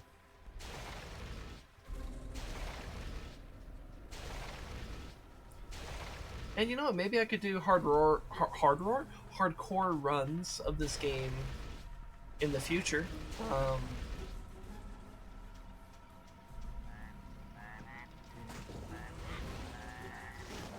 I don't think I've ever actually beaten this game on hardcore difficulty. I have been pretty far though. But there's usually always something where, like, some encounter where I just, like, lose some brain cells in real life and then, like, forget to, like, hit the potion button or something like that. And I just, like, fall over and die to something that I probably could have beaten if I were more focused, but I wasn't focused enough, so I died. And so then I lose all the progress, and that hurts.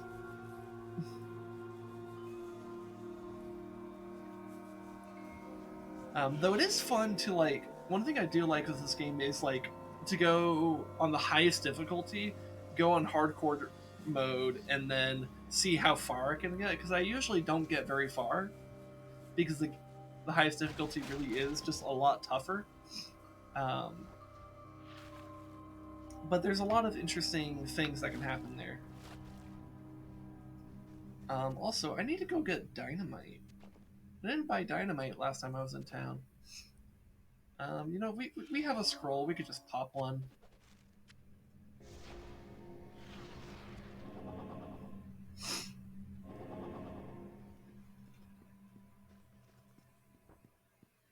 Greetings, human.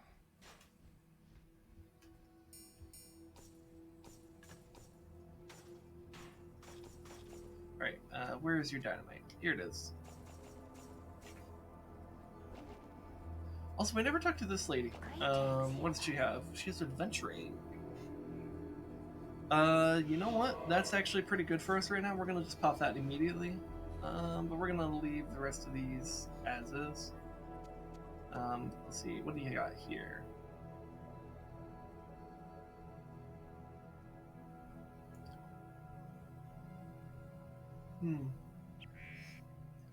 Trying to decide if that ring is worth it. Because I could use it to replace the healthy Zeryphesh ring. Because ice damage would feed into my build. But it also gives a lot of ice armor that I just flatly don't need. And then I would lose out on a bunch of health and other armors that are more important. So I think I'm actually gonna not grab that ring. As useful as it could be.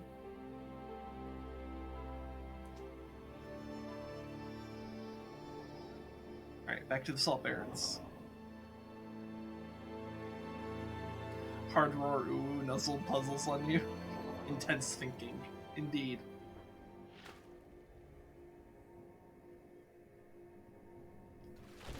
I think Redsdog and I had a joke when we were doing like a running joke. I don't even know if it's really more of a joke. I don't know if it really counts as a joke or if it was more of an observation. But we would constantly make comments when we were playing Grim Dawn together about how, like, oh yeah, this is a, you know, a hack and slash RPG, so we're gonna be spending most of our time looking at fucking, like, menus and inventory screens.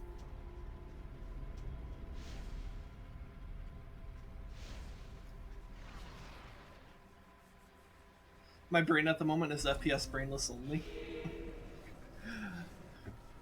What's the brain cell percent?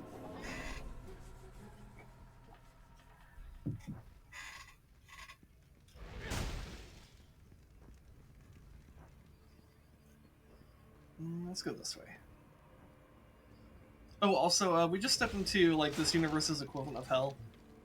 You know, for funsies. It's a trap.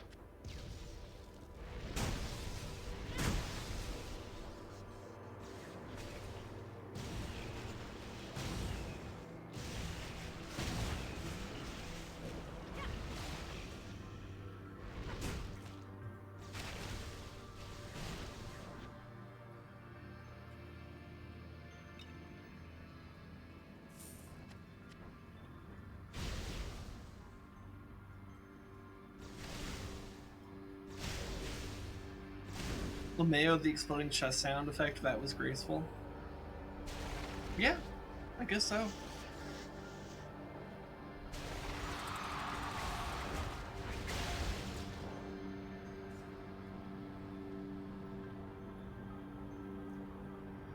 Yeah, one thing I really like about the Netherim in this game is that they really... Their whole thing really is kind of just feeling like this kind of like eldritch type of... They're like... I don't know. It's like they're eldritch demons, essentially, and I like that. Like, they get all tentacly, they have this kind of weird aesthetic that's kind of like reminiscent of like Lovecraftian stuff, but also reminds me a little bit of like the faceless ones in Warcraft, which are supposed to harken back to Lovecraft, and a little bit of the Zerg as well from Starcraft, which I think are also supposed to harken to Lovecraft. Basically, it's just Lovecraft stuff in terms of like what they're supposed to be, sort of. Not exactly.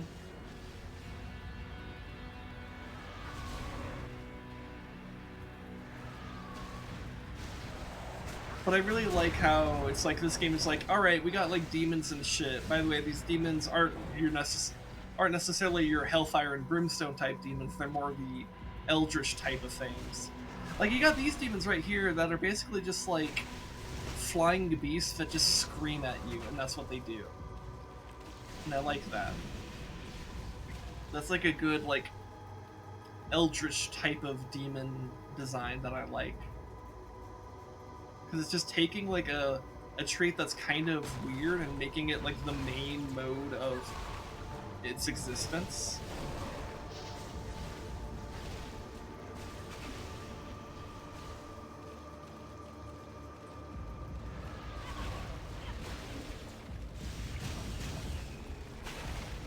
Oh no, those are my zombies.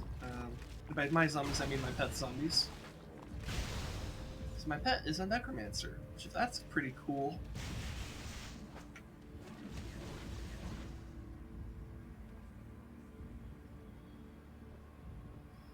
Old ass, big ass, powerful ass demons? Yeah, I guess so.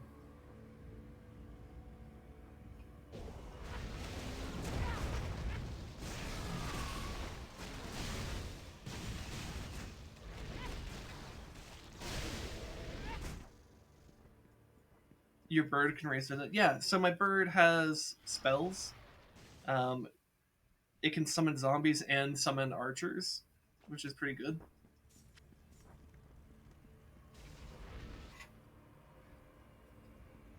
Mine just shit on me. Yeah, my bird is better than your bird. Don't at me. Actually, do at me. It'll get me more activity on Twitter. Which could help give me more activity on Twitch. Oh.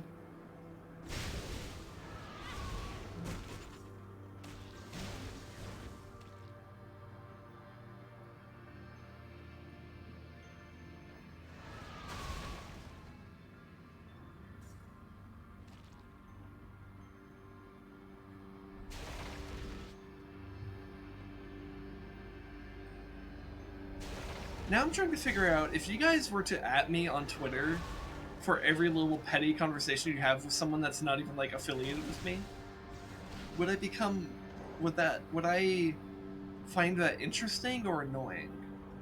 I'm trying to figure that out in my head. Because that could be interesting.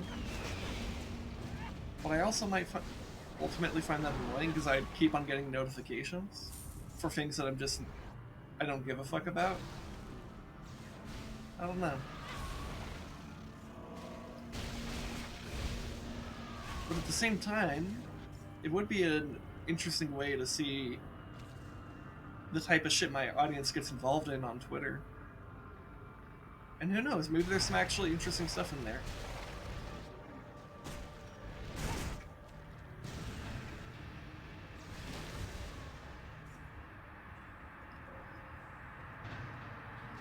Lol, I'll at you on Twitter on Futa Elfart posts.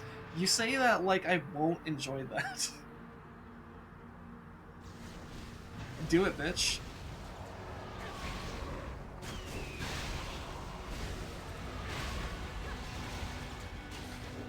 It actually sounds like a great time.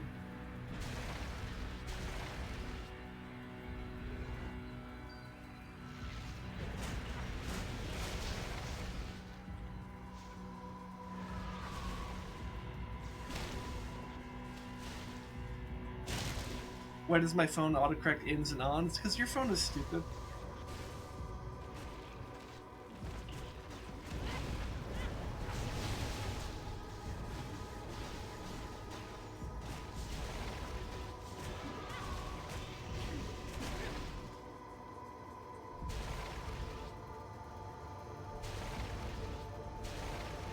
Oh, we got a guy here. Hello.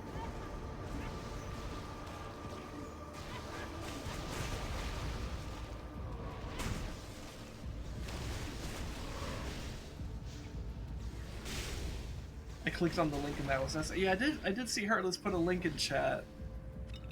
Should I watch it on stream?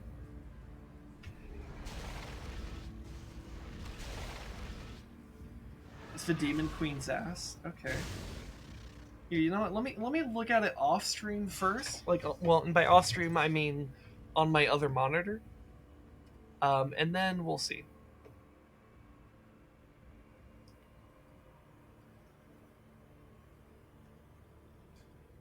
Do squats. I don't think the tracking is that good to be able to handle the squats, but I mean, so far it seems pretty fine. this. Oh, that's fine. Yeah, we could show that on stream. Yeah, we could. Let's share that. Let's change our capture real quick.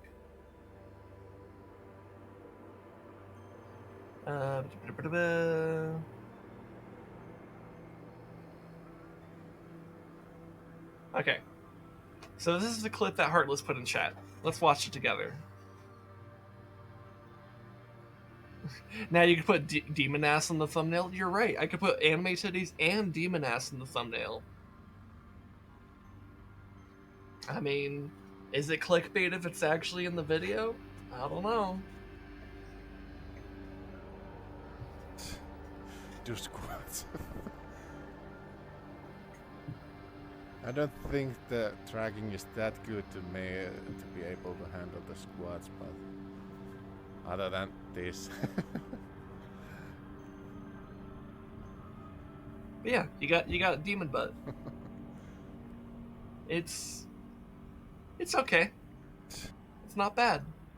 That's a butt. Anyways,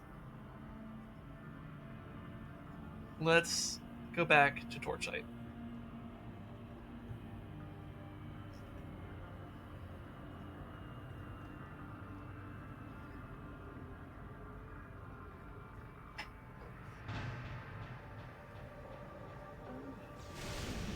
God, now I'm actually more seriously considering, do I put anime titties and demon ass in the thumbnail? How much can I get away with? Do I try to find out?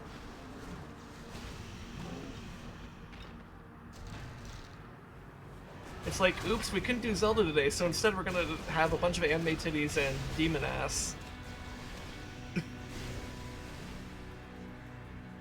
When the Zelda's away, we get horny, I guess. I don't know. My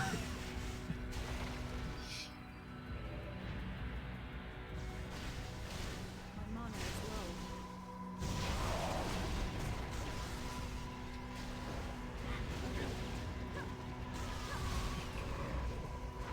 Put res in there for extra clout. I mean, if we're gonna be horny, we have to put res in there somehow, right? Because, like...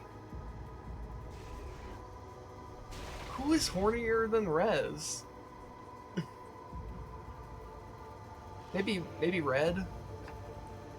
Maybe Little Lady Red. She might be hornier than Rez. But there's not a whole lot of other people who are hornier than Rez. Rez is pretty fucking horny.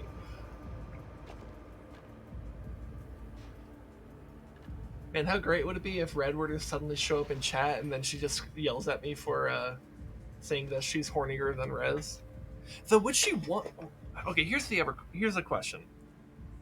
Would Red actually want to be considered hornier than Rez simply because it means that she would be like a higher ranking than him? And she could like use that for clout or some shit, I don't know.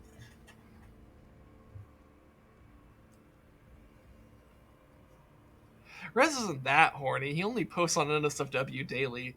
You don't even see the stuff that I see. Like there's like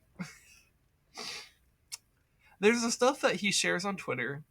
There's the stuff that he shares in other people's Discords. And then there's the stuff that he shares in a Discord that only me, my wife, and he are in.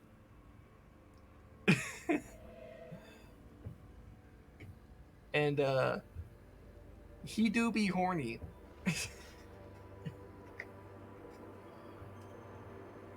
Like, he really do be horny.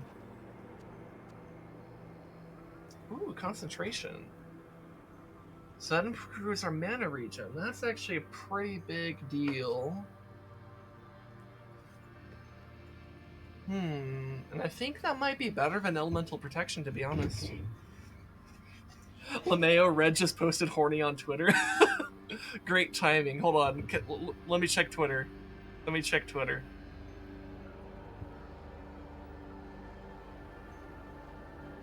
Let's see.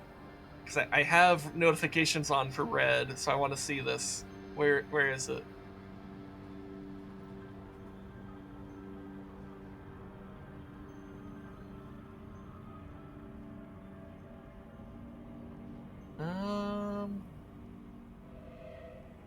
Oh, okay, I see the horny post. Okay. You know what? For Red, I was expecting something way hornier, but that's actually like relatively tame.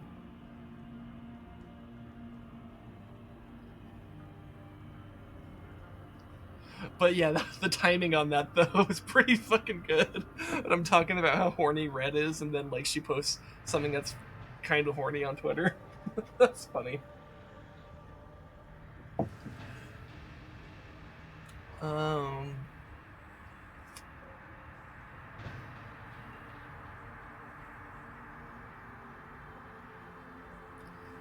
Yeah, I think I'm gonna get rid of elemental protection. I'm much less worried about that than like other things, so I'm gonna do that. Boom! 3 mana recovery, hell yeah.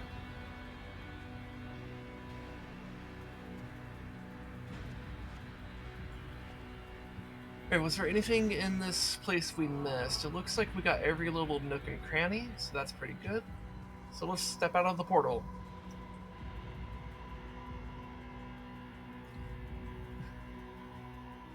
That's only kind of horny. Okay, bear in mind, this is Red we're talking about. Any other account, most other accounts would be considered like that. Like, it would be like The opposite of formaldehyde is casual dejekyll. Jesus Christ, Rez, hi. Jeez, what is this potato-ass voice quality you got? Are you on you're on your phone, aren't you? No. You're on your phone. Yeah, hold on, let me adjust your volume. Jesus Christ. Blasting our ears on stream. while we're talking. With the- Wait. So Rez, this is also impeccable timing. Why? We were talking about who is hornier, Rez Dog or Red. It's the fact that it's a pretty close. You see, up front it's red. Behind closed doors, Heartless says me. You know what? It might be Heartless actually. you know what? Maybe it is heartless. Based off the off comments he's thrown out in like various like streams that he's been in ours, like maybe. Maybe. Rez isn't as horny on main. Yeah, I think that's true. He's very horny, but a lot of it's kept secret. I feel like I'm the only, like, I have to project how horny he is because you guys don't understand. He's very horny all the time. And I know because I'm his best friend of like, what, 13 fucking years almost? Yeah. like, like I know shit, man. I know what's going on there.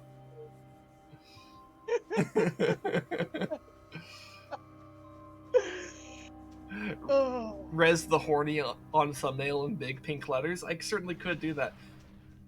Oh yeah, so that's the other thing. This conversation is like a tangent from a conversation about like the fact that I could unironically put in anime titties and demon ass in the thumbnail when I put this on YouTube, because that's something that actually was talked about in this stream.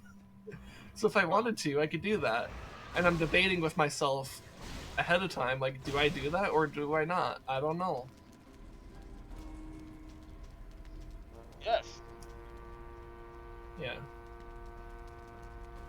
Anyways, I'm Do it, man. I'm guessing you just got off work. Possibly. I mean, you did mention something about being extra busy because Easter's going to be happening in a week, so... Yeah. Oh, and I guess while I'm on that, we are still on for Together Tuesday tomorrow, right? Yeah. Okay, it was just next Tuesday that we have to shift things around. Okay. Alright.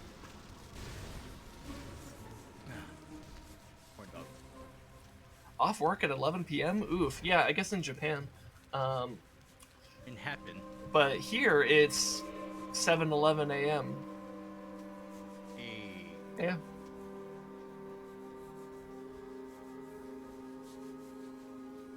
Funny. So yeah. But yeah, get your ass home. And then, I am home. are you? Yeah. Oh. I think my voice quality went up. Oh. Let me adjust your volume quality. Okay, alright. Keep speaking while I adjust your volume again. Okay.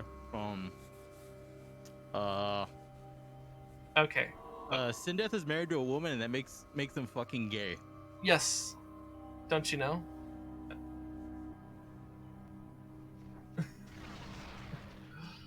Being married is very gay. It's Absolutely degenerate. hmm Like my recent Twitter post. Yeah. Also, I don't know how to feel about your wife being feral. I don't know how to feel about it either. But you know what I am gonna do about it? I'm gonna enter the ancient vaults of chaos.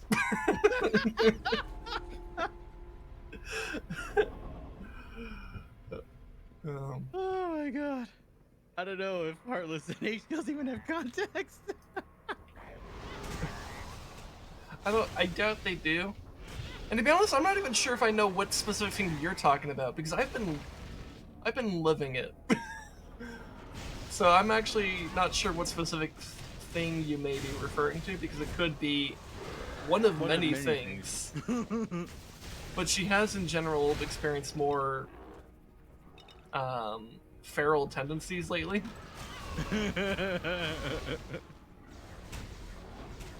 So I don't know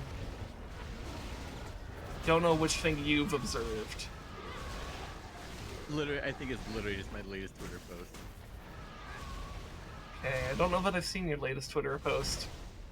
It happened 2 hours ago, so you're midstream, so of course it would. All right, that makes sense. Mm-hmm.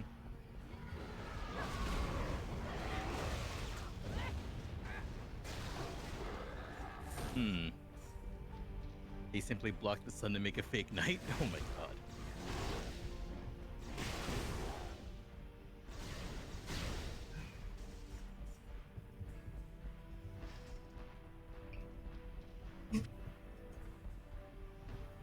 I'm hungry.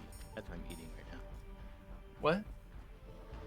Nothing. What did you say? I'm eating right now. Oh, okay. What are you eating? A corn dog. Corn dog? Okay. Yes. Just a normal ass corn dog? Yes. Alright. Well, at least it's not Corn Pop. I hear he's a bad dude.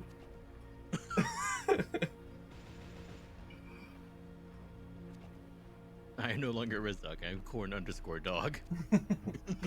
Ooh, I can get shock bolts now. Oh, but that leaves me with a question. Do I want shock bolts? Shock bolts are pretty good.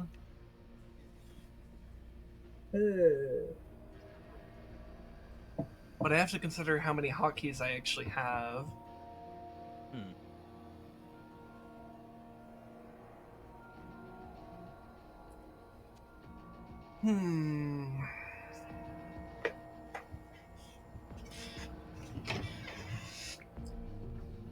You know, I think so. I'm thinking what I do. God, I don't know. Because if I do shock bolts, do I also do shocking orbs when that's available, or do I say no to shocking orbs? All of them. All the shock. Well, because I'm doing a Frostfire mage, right? So I have to balance what I have in terms of ice spells and what I have in terms of lightning spells. So I'm like trying to think about like what are the contexts in which I would use shock bolts, what are the contexts in which I would use shocking orb, and are they useful enough individually or collectively to justify grabbing? Because Icy Blast is kind of good as like a little bit of like a little shotgun blast type response to something. Hailstorm is a good way to just like deal damage to a bunch of things on screen at once. Also enables the vulnerability that makes the Frost Lightning Mage work. Frostwave is just kind of a good like here's just a cone of frost damage in this direction. Prismatic Bolt is just wonderful because it's all the things at once. Arc Beam is really, really good for just a ton of small things. Thunder Locust is really good for establishing an area in which I want a fight to be taking place, because I want the fight to be taking place around the Locust.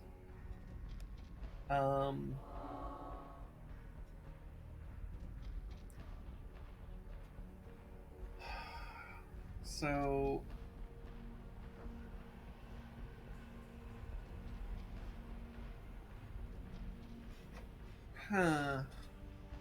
I know I will want Astral Ally at some point, because that's just like a good thing I could have on like one of these later things, like on 9 or 0 on the hotbar.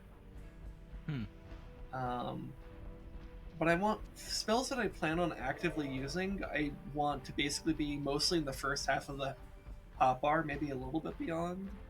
And so if I'm planning on grabbing Shock Bolts and Shocking Orb, that might be too many buttons. And so I might, and they do serve similar roles. Not the exact same, but similar. So it might be better to only have one. And you know, I do kind of recall that Shocking Orb is a little bit underwhelming. So maybe I grab Shock Bolts and ignore Shocking Orb later on. And that might be a good allocation of my points. So then the question is, what hotkey do I put Shock Bolts on? And I think I put them where Thunder Locust currently is. And then put Thunder Locust on 6.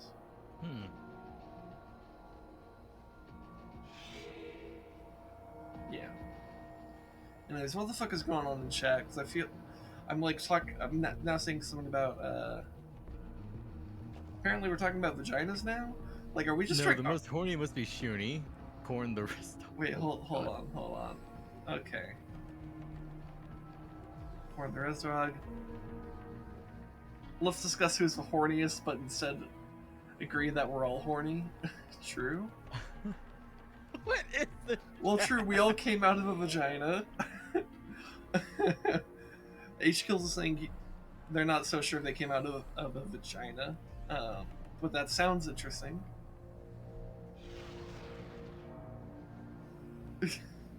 Okay, so Is this like that weird argument where I say every single human loves titties because we're all a hungry baby at some point?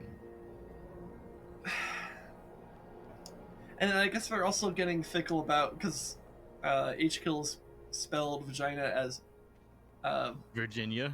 well, no, I think for the Vagina. I don't know. What is this? That one tweet about am I pregnant? Am I pregnant? How you get pregante? Pejante. Yeah, and I looked away from. Here's the weird thing. I was just talking about like the merits of shock bolts versus shocking orb, and like the allocating the right amount of spells to the hotbar spots. Fucking chat was going off on about like vaginas and shit, man.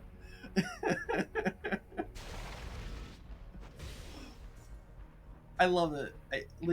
I kind of hate it, but I mostly love it. Like it's stupid, but I kind of love it.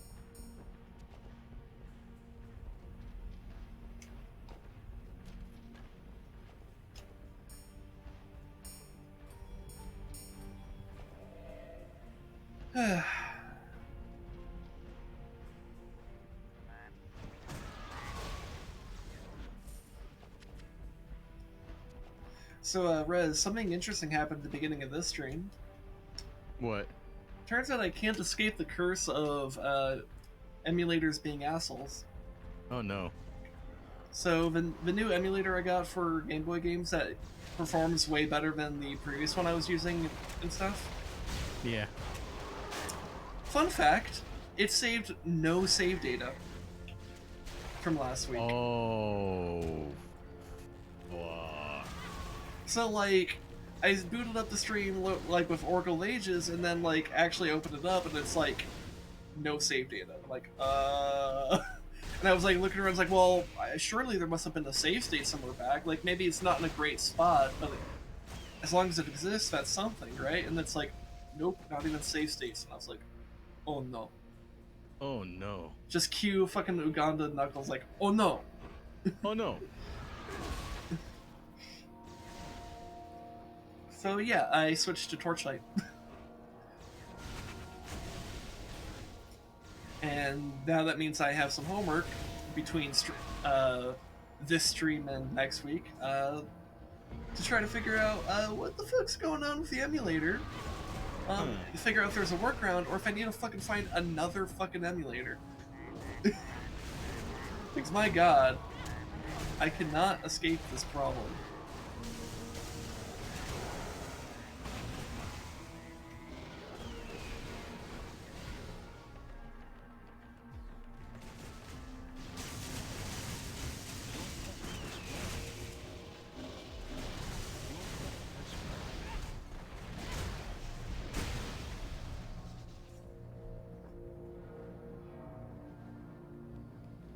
So yeah, that was fun. Yeah. But hey, I get to do a lot of Torchlight. Maybe this time Torchlight can actually be like more primarily focused in the thumbnail instead of being like this little thing I have on the side. Yeah. Of course, that does mean I have to now actually think, wait, what am I doing for the Torchlight thumbnail? What am I doing? Which may or may not include anime titties and demon ass. Yeah.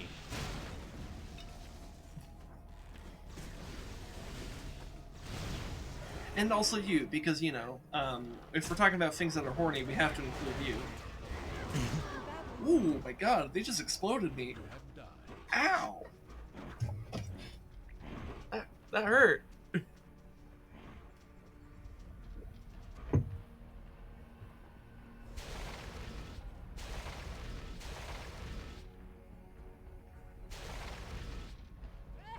Here, let's try to play this a little bit more safe then. Clout. Oh my god.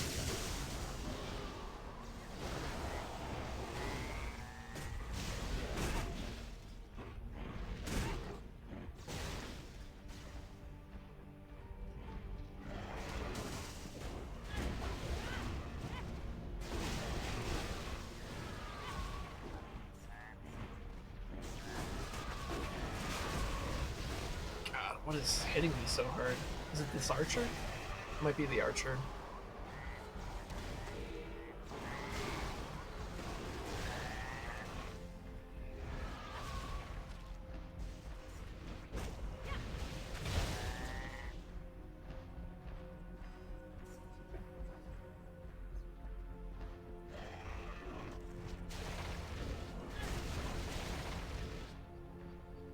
Damn, archers and their arcs.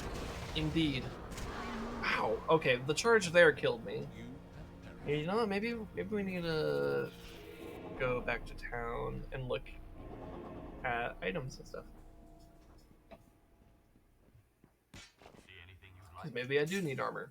Or maybe not. I don't know. Depends on what's here.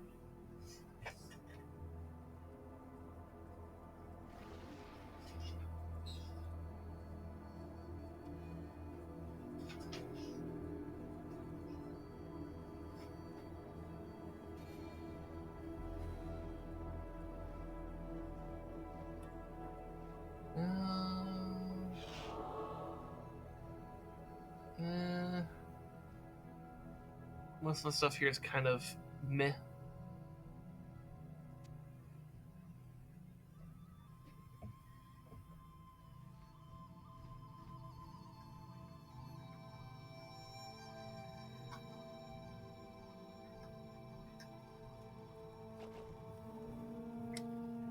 Let's go up to this guy. Let's get rid of some of these gems. Fortune smiles on you. Let's see, do I care about these? Not really. Yeah, that ended up being worse. That kind of sucks, but that's okay. They got another Void Ember Shard.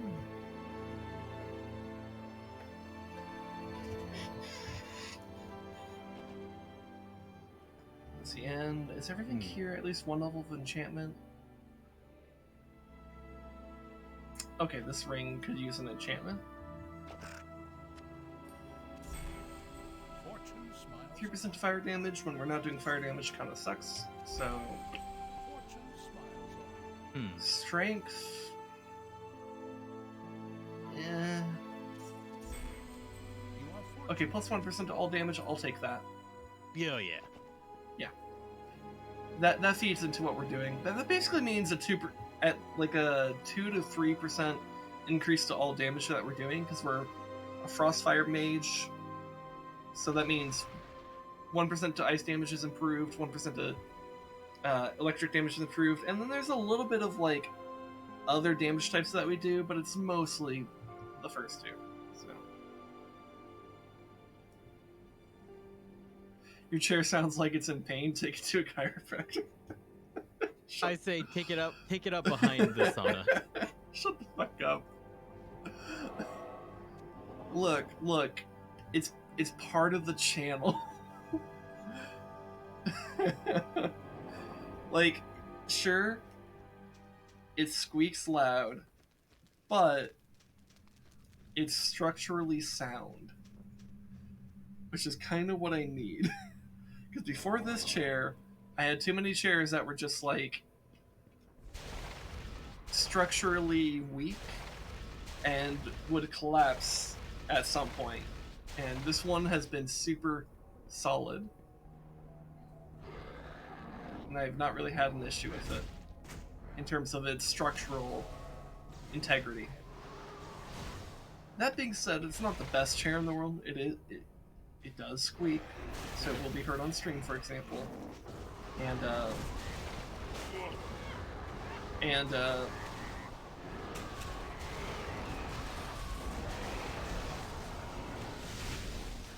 and it's not the comfiest chair either, but it's not like awful either. So I'll take what I can get right now.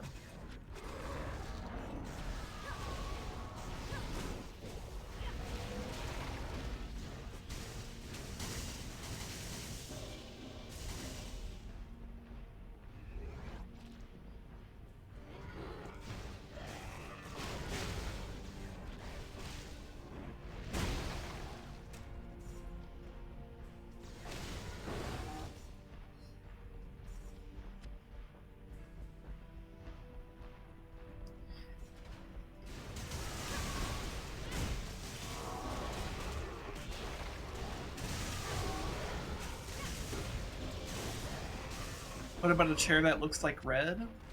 I'm pretty sure I think you have it backwards, Heartless. It's not that I want... Sin is too bottom for that. Yeah. No, the answer is that...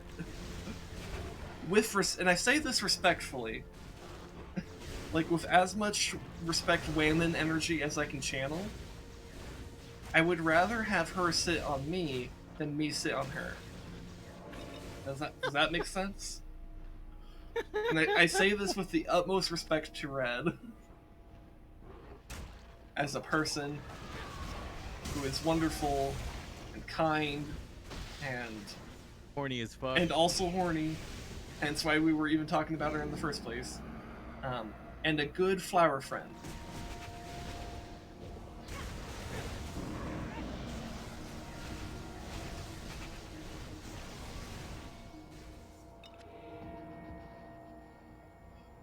But that's no fun. On the contrary, I think you will find that being in the position that I alluded to can be quite enjoyable.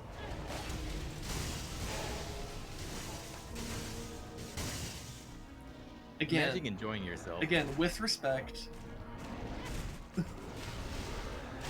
to the parties involved. That is a lot of dudes. I'm out of here. I'm wounded.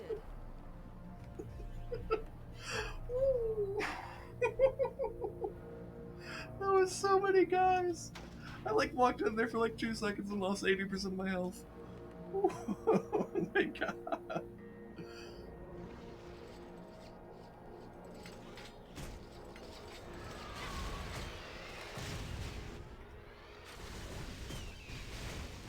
Help is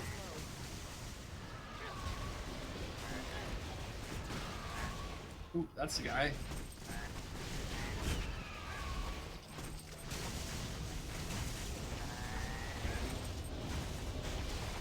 Your fame has grown.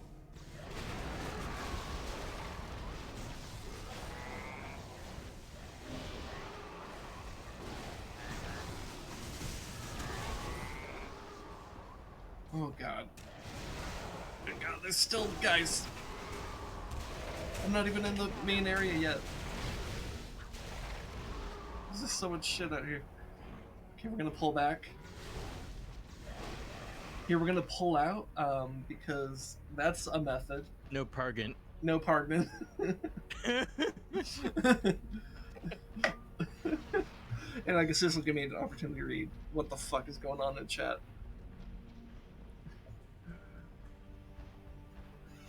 No, for you just have to have a border in red, no fun.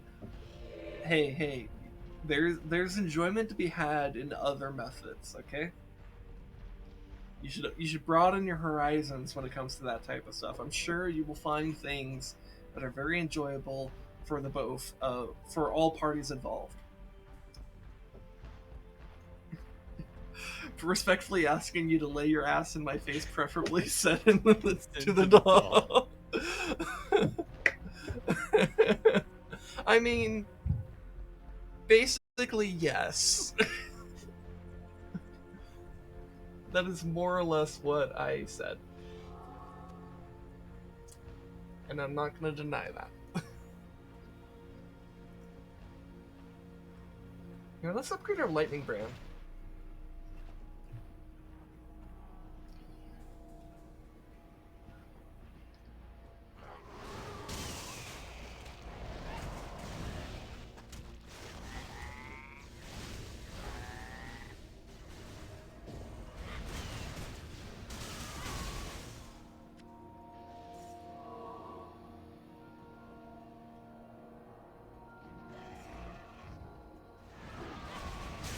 We're gonna throw a lot of shock bolts in here, teleport in, drink a potion, and just trying to hit all the buttons.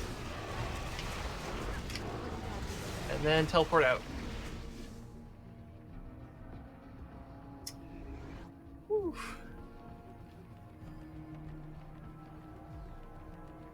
Would have been fun if Sin's wife heard that. I think you underestimate how much my wife would I'm badly wounded. probably agree with me. Probably.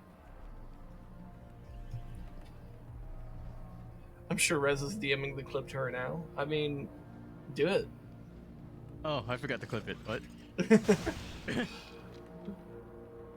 Sorry, I'm also like on your stream. I was on a bear stream, and then Yeah, I'm in all the streams. all the streams.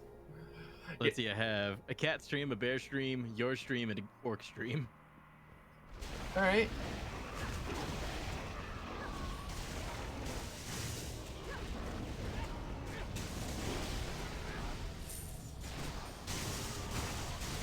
Not enough mana.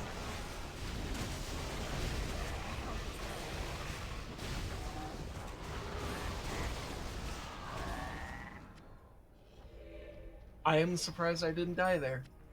Hmm.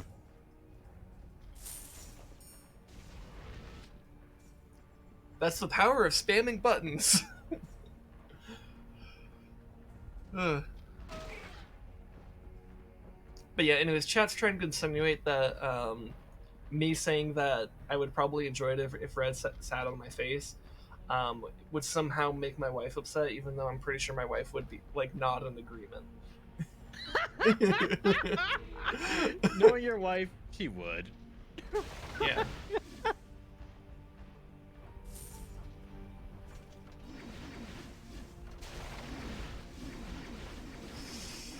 Speed.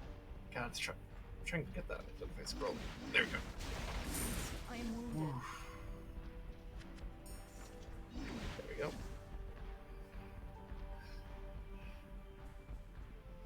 I have 13 tabs open with this different stream in each while collabing with someone. Damn H kills. Damn.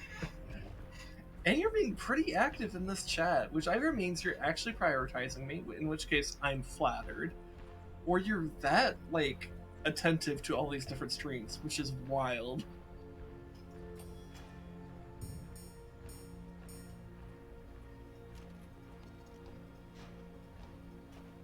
In either case, I'm impressed. E.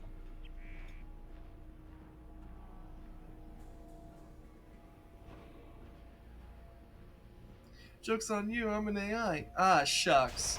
Another bot to ban. Oh well, it was nice knowing you H kills, time to die.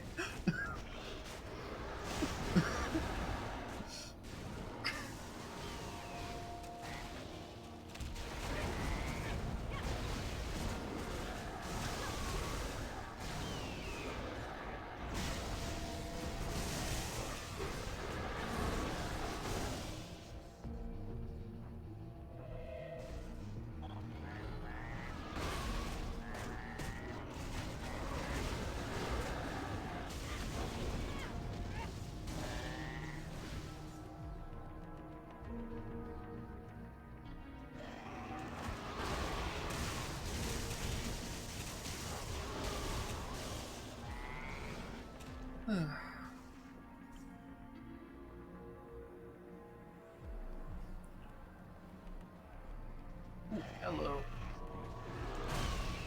Oh man.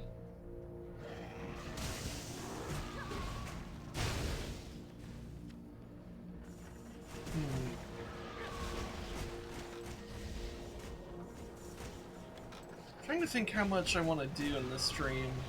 So I don't think I'm gonna do the entire Salt Barrens in this stream. So how far do I want to go? 5, 4.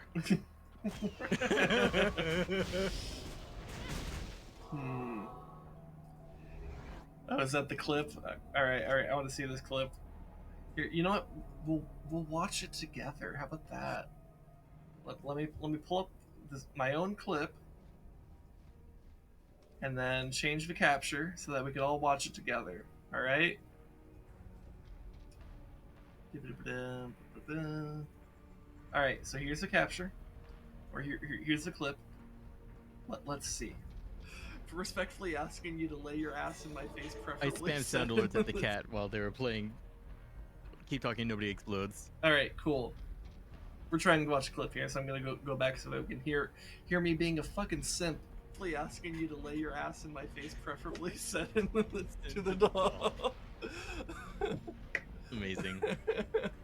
I mean, respectfully ask. I can't believe you cut me off before I said basically yeah. That would have been better to include in the clip. Because it would have been like, I'm not even trying to deny it. It's like I'm saying, yes, that is exactly what is happening. I can't believe you cut that off. What a coward.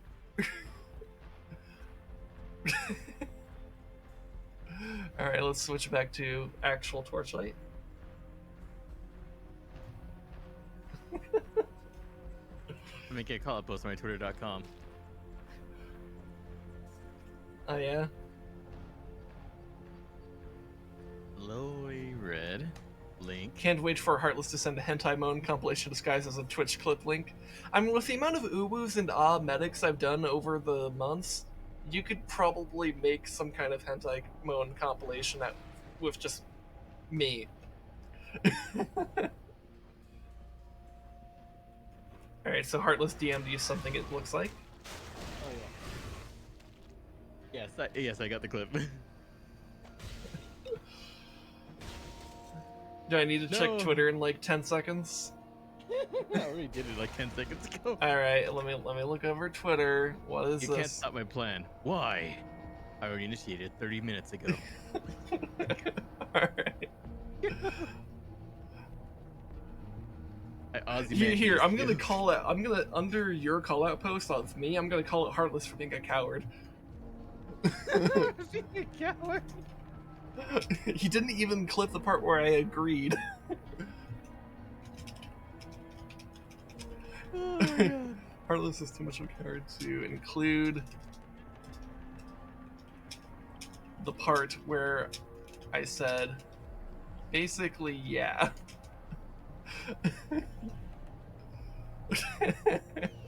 You could have made it so much better and so much more incriminating, and you didn't even do that. Come on. Expect more of you.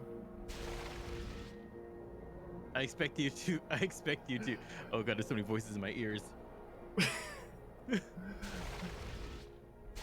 I'm trying to bully a cat, a bear, an orc, and you at the same time. Bruh. Stop with the bully. I always bully. No bully. I always bully. You can't stop me. Okay, pick one, and no, one of these people that you're bullying, you have to stop. I'm gonna bully harder. You have to pick one, and the rule is you have to stop. All right. Fine, I'll stop bullying the bear. Mostly because brain, catch up, think. Wait, I don't think. Anyways, mostly because activated almonds there. Okay. All right. So, What, the Heisengarter belts are nice. yeah. That is agreed. And I never noticed because all of their PNGs have always been from like waist up. All right. So I'll stop bullying the bear. I'll bully the other two though. Well, I saved one. I guess that's all I could bargain for right now. It's something. Oh, I can make one of them sing a Disney song poorly. I'm gonna do it. Oh no. Bruh. Why you gotta be such a bully? I am. I must. Couldn't tell Ooh. what you did. Wow, that guy just completely plowed me. I've never been plowed so hard. I couldn't handle it. It was too much. He was way too big. How may I serve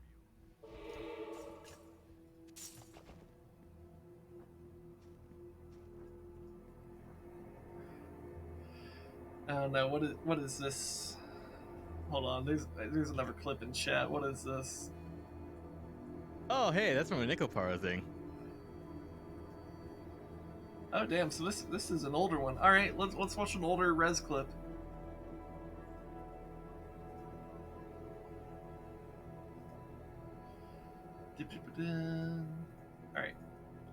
All right. Time to watch this. It was a very big stretch. I could go bigger. Oh. My. Simple. Wait, what did the bear say? What did the bear say? It was a very big stretch. I could go bigger. Big stretch. Oh. Oh. My. Yeah, she just said, "Oh." Oh. That's it. Yeah, that was a clip. Anyways.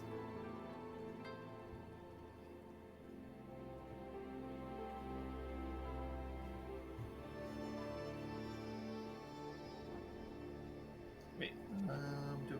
Actually, maybe I should stop by the transmuter real quick. Because I could make something cool here.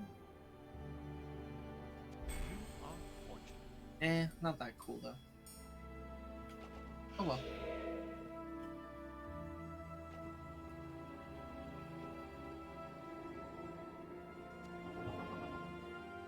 And they don't stop coming, don't stop coming. Stop coming. Stop coming. Stop coming. Yep. That's how it do be. It really do be like that sometimes. Man, the things we've been discussing in today's stream, it's all over the map, and I love that.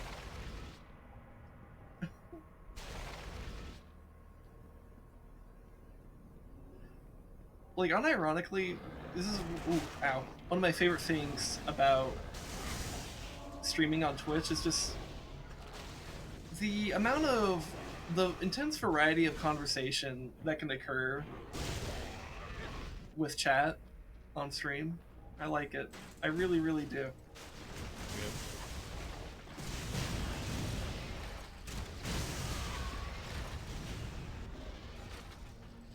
Like, I think it's actually the best part of streaming. And I hope you know I really appreciate you guys. No matter how stupid your fucking conversations are. Especially because of how stupid they are. That may be what it is for Rez. But I enjoy... What I enjoy is how interesting they are.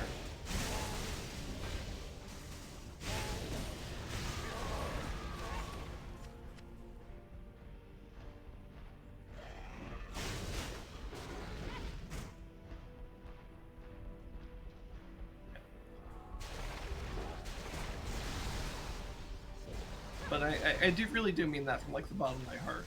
Like it's something I genuinely love about Twitch and streaming and stuff like that. It's a nice experience. And I like that I could be talking to people who live on... They're like, this is a conversation... The conversations we've been having...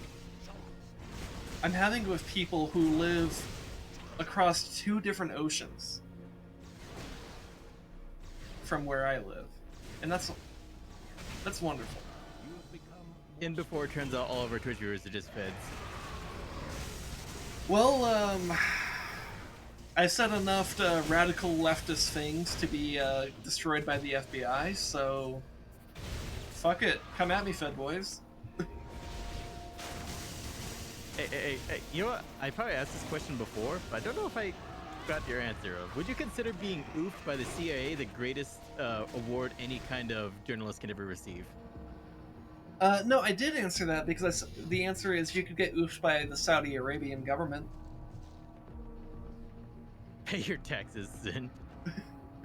I did pay my taxes.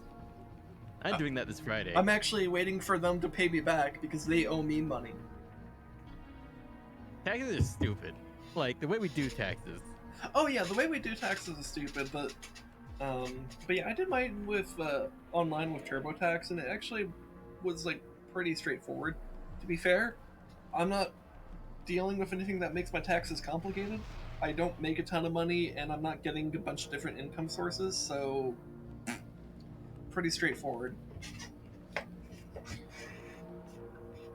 Of course, if I started making a significant amount of money on Twitch, things would get more complicated. But hey, guys, you want to make my taxes next year more complicated? Start subbing and sending money my way. Do the same thing for Rez. In fact, Rez, it's a lot easier to do that because I know he actually has gotten at least one payout. So you can make Rez's taxes more complicated next year. You should go for it.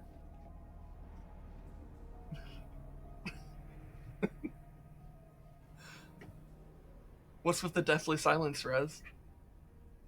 Huh? Observing bear. I'm asking my chat to make your taxes more complicated next year. Oh, do it, bitch. Yeah. It varies where you are. H-kills. It varies where you are. Oh yeah. So yeah, they don't. So what they do here for most places, like 99% of the places, is they have a set price, and sales tax and other things like that are tacked on after the fact. And so you don't necessarily know until you're actually paying for it. But I would say, like, always add, like, I don't know, just like somewhere between 8%. Yeah, add, depending on how much money you're spending. But like, let's say if I'm like buying, like, let's say just like, I don't know, just like it's like a bag of chips and a soda or something from like a Circle K or some shit. I always make sure that like the amount of money I'm giving is like the dollar amount that is one above whatever the thing is, and I will usually get some change back. But yeah. Or I could just pay with a card and not worry about that. But yeah, it is a little silly, but there's the reason why that happens is because there's multiple levels of taxes that have to be factored into like everything. And so it's hard to, like, for example, for McDonald's to just like put a flat amount out there because like, well, that's going to change based off of what state you're in, you know?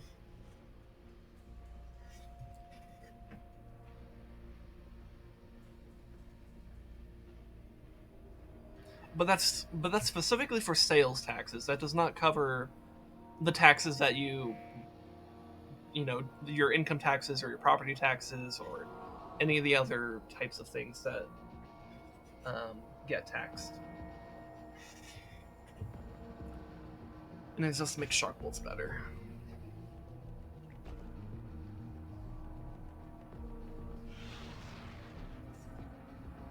Oh, I forgot to spend my points. Yeah, we're getting bodied by some of these creatures, so I think we need more vitality.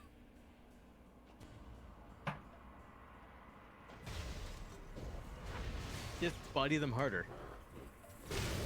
Okay.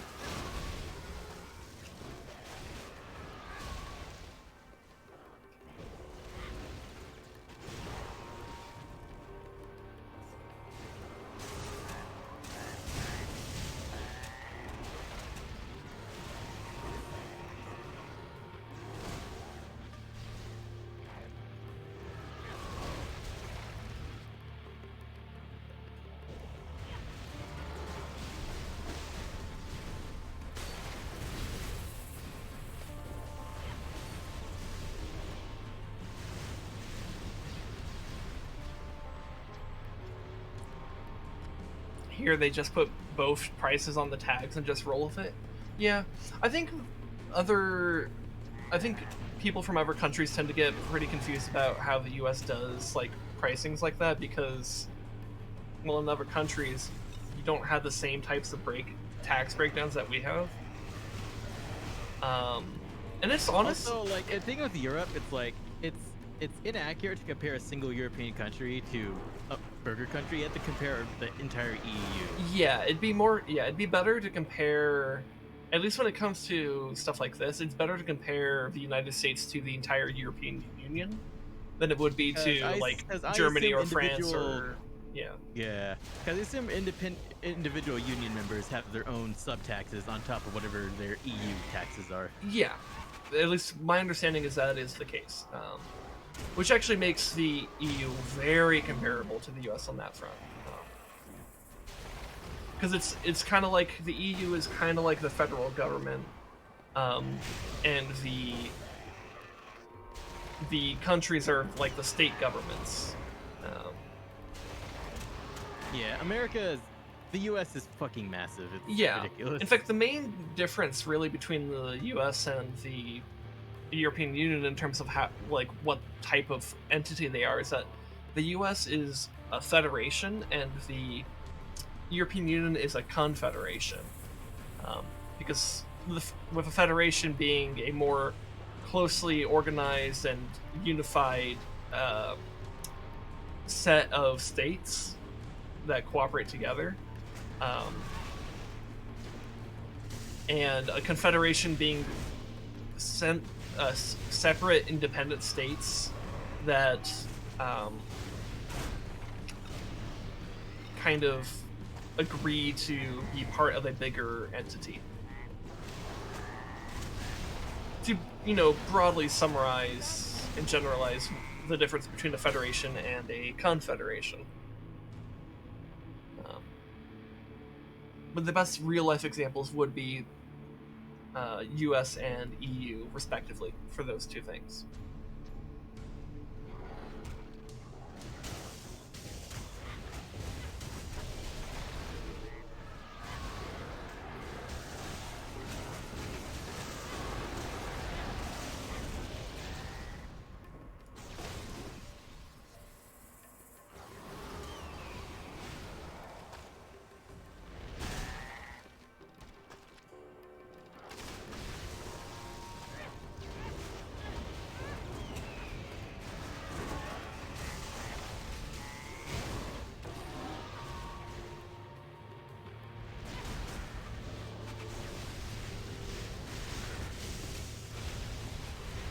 You actually get an emperor. It's pretty fun. Yeah, I don't know about that. Monarchy sounds like a pretty terrible idea, not gonna lie. Yo, dog, we already have an emperor. It's called the stock market. Yeah. Well, what we have here is instead of monarchy, we have oligarchy.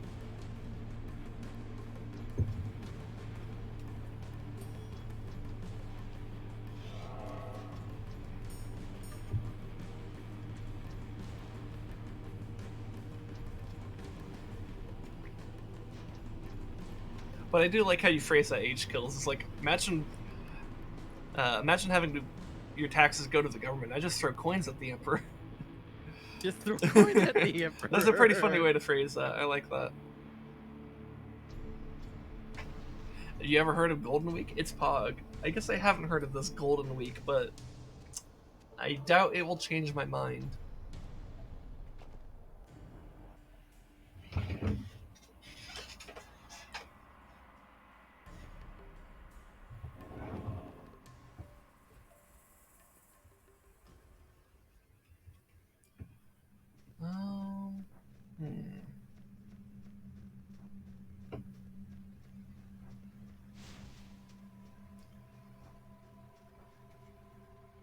I'm trying to think of what I actually want to do for the rest of the stream. Maybe what I'll do for the rest of the stream is I'll do the Faceless King's quest and then the dungeon that's associated with that, and maybe that'll be what I end the stream with. So basically this is just like one big Torchlight stream. You mean we was Kangs and shit? Yeah.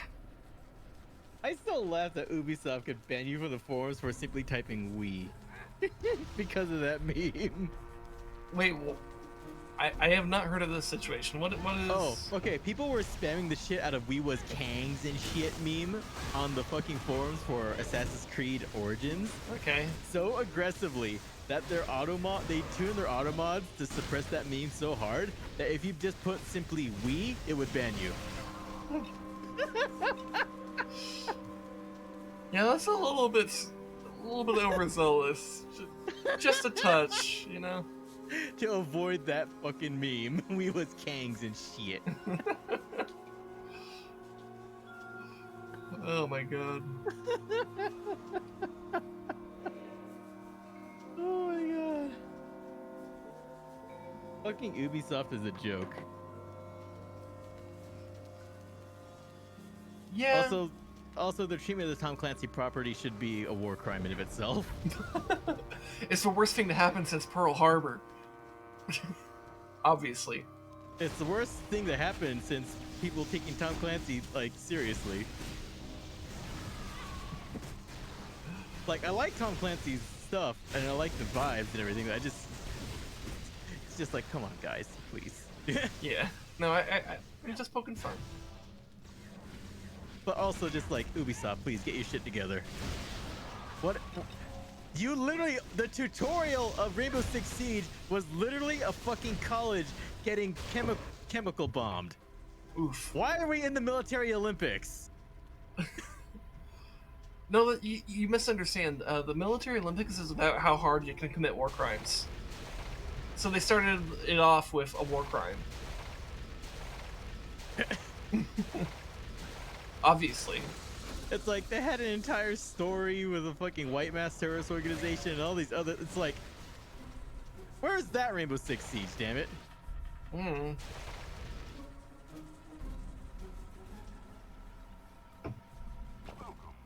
All right. Let's see. What voice did I do for this guy? I went with like an edgier voice, didn't I? I'm trying to remember it. It's been like 2 hours, so I forgot. But I forgot. I forgot. I don't know. I'm just gonna roll with it, and if it works, it works. I don't know. Excellent. You have returned the royal masks. Soon, the Ezra here, the Zeryphesh, shall once again bow before me, and I will unite their forces into an unstoppable army that will sweep into Asteria and lands beyond, and consume every lingering shard of ember. We will conquer all Vildarin, then cross the sea and enslave your primitive human empire. You will toil in the mines for 1,000 generations and ensure that your master rules for eternity. Wait here, human, and rejoice. Once I have reclaimed my power from the Vault of Souls, I shall make you the first of a dynasty of slaves. Anyways, what reward should we pick up from this guy? Mommy Milkies. Mommy Milkies. I don't think he's offering that. Damn. As much as we would love that.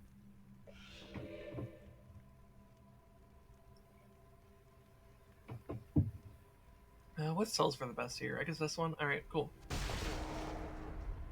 Alright, let's go beat up the Faceless King. What happened to the Faced King? I I thought we was Kangs and shit. Not yet. First, you must become the Senate. I don't want to be an emperor. I want to be Kang. Not king. Kang. The conqueror. What about Tomb King? Too bony. Too bony. Eh. You see, To be True fair, Bone, their not economy to mechanics are T-Bone. pretty terrible, so I understand not wanting to be Tomb King. They're pretty bad. At least in Warhammer 2. I haven't tried Warhammer 3 yet.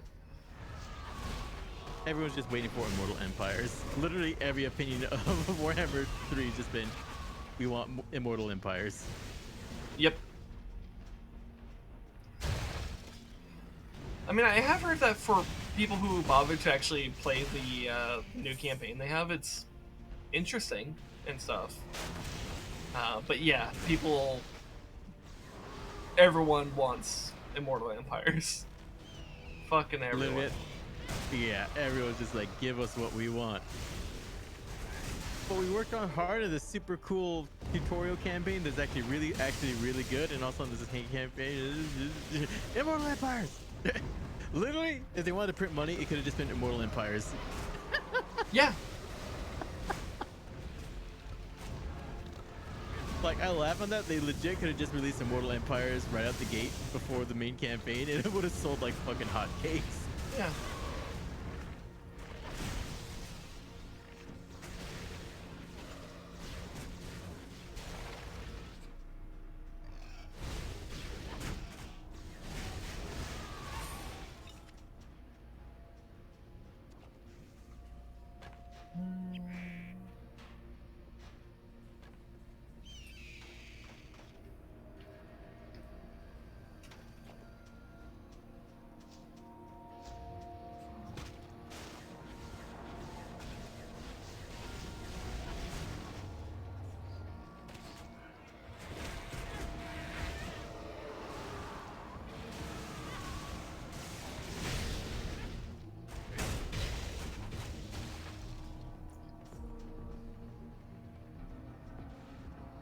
Oh, is that a teleport video that you put in chat? Alright, alright. Let's look at it together. Let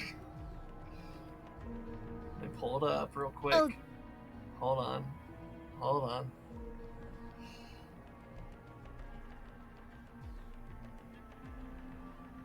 We'll enjoy these together.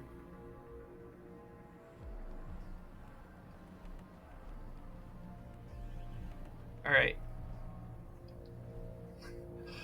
So, Oh, this one. yeah, so this is what we need and want.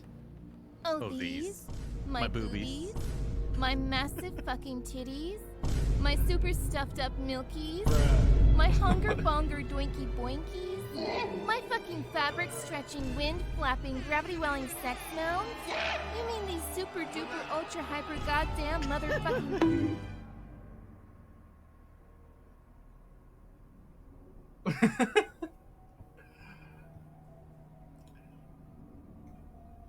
Good shit. Just that last little bit of, oh no.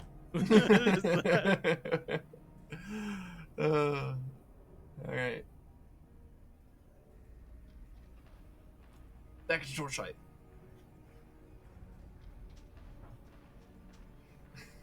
But yes, that is what we want.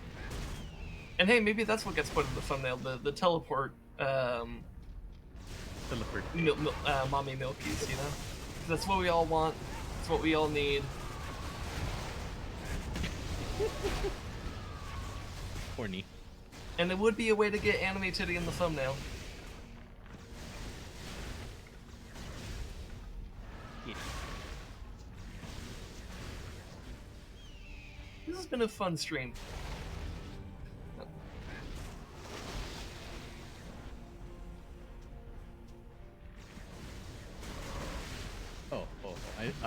I know what I must do. Oh. Now that we said titties. Hold up, I need to Okay. go into Nazi Fort Channel Browning's server. So you're basically doing what you normally do. No. I need to go back for something that was already posted. Ah, okay. Because it's actually a response audio file. Okay.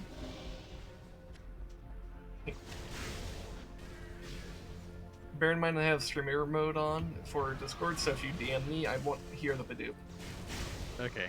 So Yes. you'll need to tell me. Download that. Open up my soundboard. Oh no. Oh no. Let's see. Show in folder. Then samples. Recorded. Folder.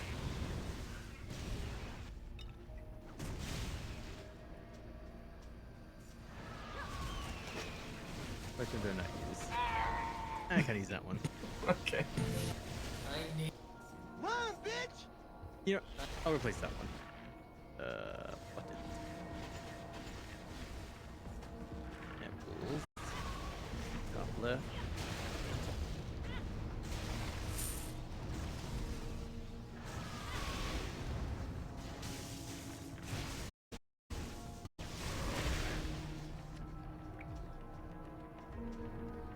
Wait.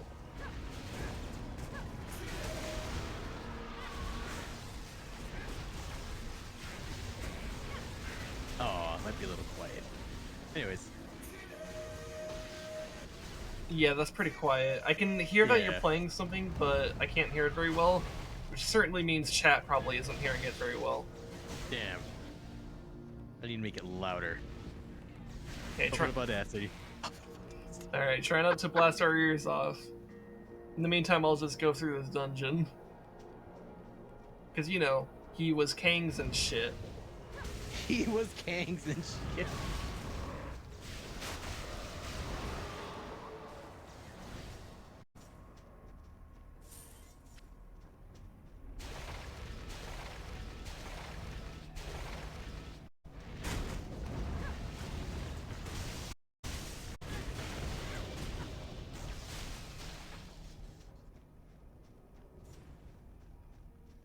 God, I love Ember Mage.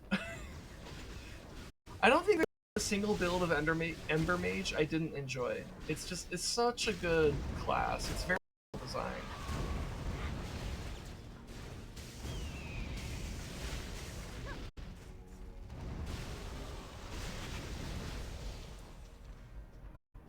Because it's very effective and it's very fun.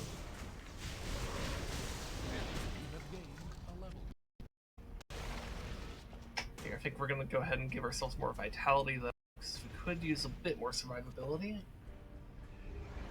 And is there any... Especially since that tier 1 bonus is honestly pretty good.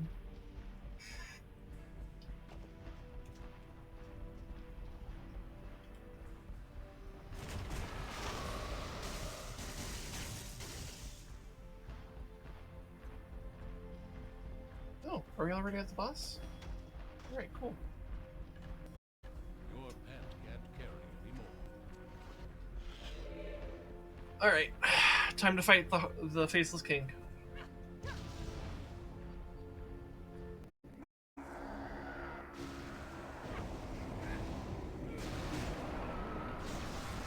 Also known as the King in Masks.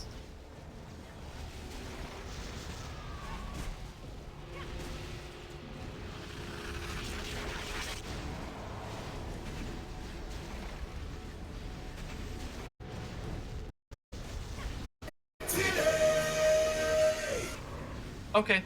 Okay, maybe that's what. Did you hear it? Yep.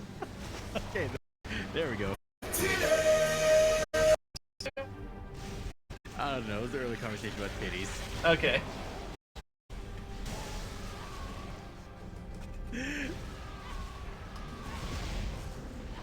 God, that brings back so many horrible memories.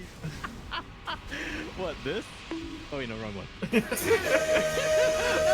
I like that you missed the button and hit the bonk button instead. I feel like that's like way too fitting. H-Kill, did you happen to listen? Not the titties? The link? Oh, okay. Oh god. Wait, which link? Is there a link I missed in chat?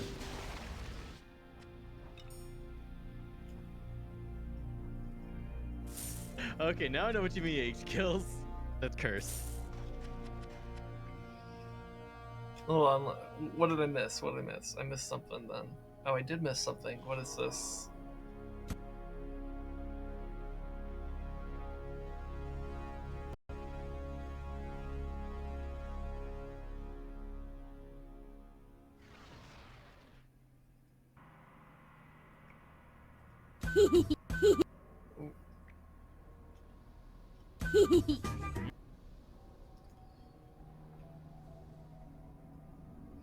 Alright, looks like we got another video for us to watch together. I'm not sure what to expect, given that it came from this chat. I'm sure it's going to be awful, but in a very entertaining way. Go forward.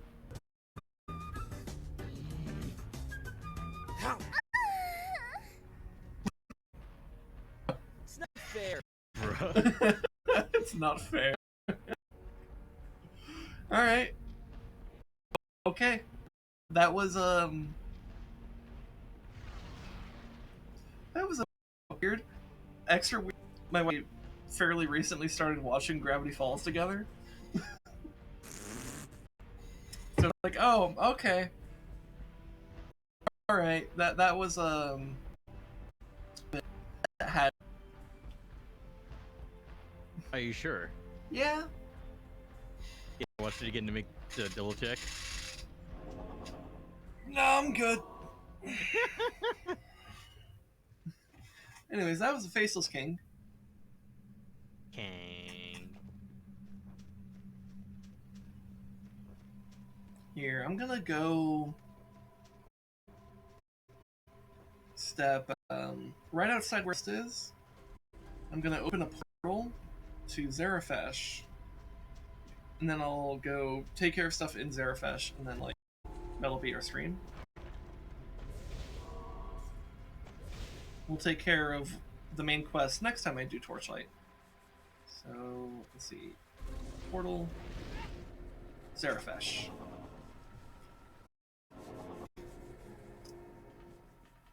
Yeah, those characters in this show are siblings, and they are all. Now, whether or not that's what's being displayed in this particular video we just watched, I cannot say for sure because I am not the creator of that. And I will leave it at that. First. It's actually pretty decent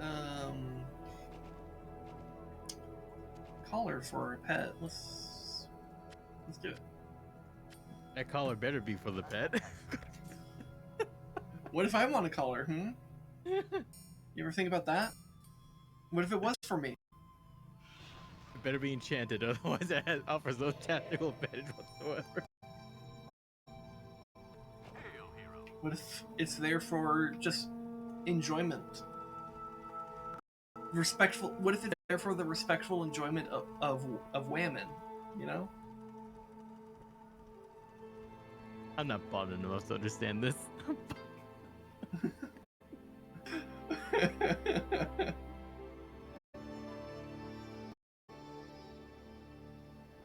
You know, if you open your mind, there's a whole world of possibilities. World, shining, shimmering splendor.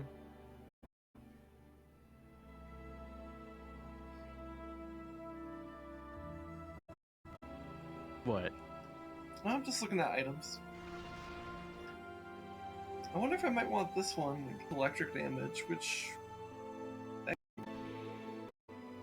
requires a lot of dexterity or level 45. Both of which would take a while you know to what? get Misuse to. the pet products instantly reminded me of something that pissed me off, like Okay. early, late last. What? Ivermectin. Say no more. No, I'm serious. Say no more. Please don't. Stop. There's so many ways this could go, and I want to shut it down before it goes anywhere. I understand everything that you're implying. Petco had you require the proof that you owned a fucking horse or a sheep or something. Oh boy. It was that. They required you to prove you owned an animal. Oh yeah. That's all. It's as far as I'll go. Yeah. So, anyways, this helmet would be pretty good. Anyways, aside from making yourself almost shit yourself to death. This helmet's pretty good, but I think it would take too long to even get to. It might not be worth grabbing because we might just organically encounter a helmet that's better by then. Anyways. You see, you must obtain better head. Yeah, I need a better head. Yeah. Let's see, and then add some stuff in this stash. Both of these require more levels and stuff. So, use that yet. Who's that Pokemon? And yeah, I think we're gonna wrap up this stream. I don't think there's really anything else for me to do here. So, yeah. Okay, what percentage of the Pokemon roster that you know of would you think that Joe Rogan would attempt to eat? A lot. And I'll leave it at that. Anyways, Have you ever had Arceus meat? we're gonna end off here. thanks to everyone for coming by. As Mimi as this chat has been, I actually really thoroughly enjoyed it, and I mean that from the bottom of my heart. I like all the various things we discussed in this chat. It was great. This was a great stream, which is really wonderful because I was so worried about it being a bad stream because of how it started out with the fucking emulator not really working, and so instead I had to medic, and then I switched to this game and we actually started having wonderful conversations and stuff. And thanks, it was awesome. And I hope the best for you in your lives. Come by tomorrow for Together Tuesday. Right, that's still on. Just to So tomorrow we'll have Together Tuesday. Next week we won't because ResDog his work schedule is making him work when we normally would be doing that stream. So we'll probably be doing a stream on Friday. Probably next week, probably not this Friday, but the next Friday. And we'll probably call it Friendship Friday. That's kind of the current plan right now. We'll give you more updates tomorrow on that. But in the meantime, I wish you all the best. Well, let's go ahead and raid. Let's raid Grey Cat Cafe because we collab with her every day. Collapsed, but it was a good collab. So let's go send her some love. She's great. She's probably playing Elden Ring, but I don't know. She's great. She is. Yeah, let's go give her some. And I'll see you guys tomorrow.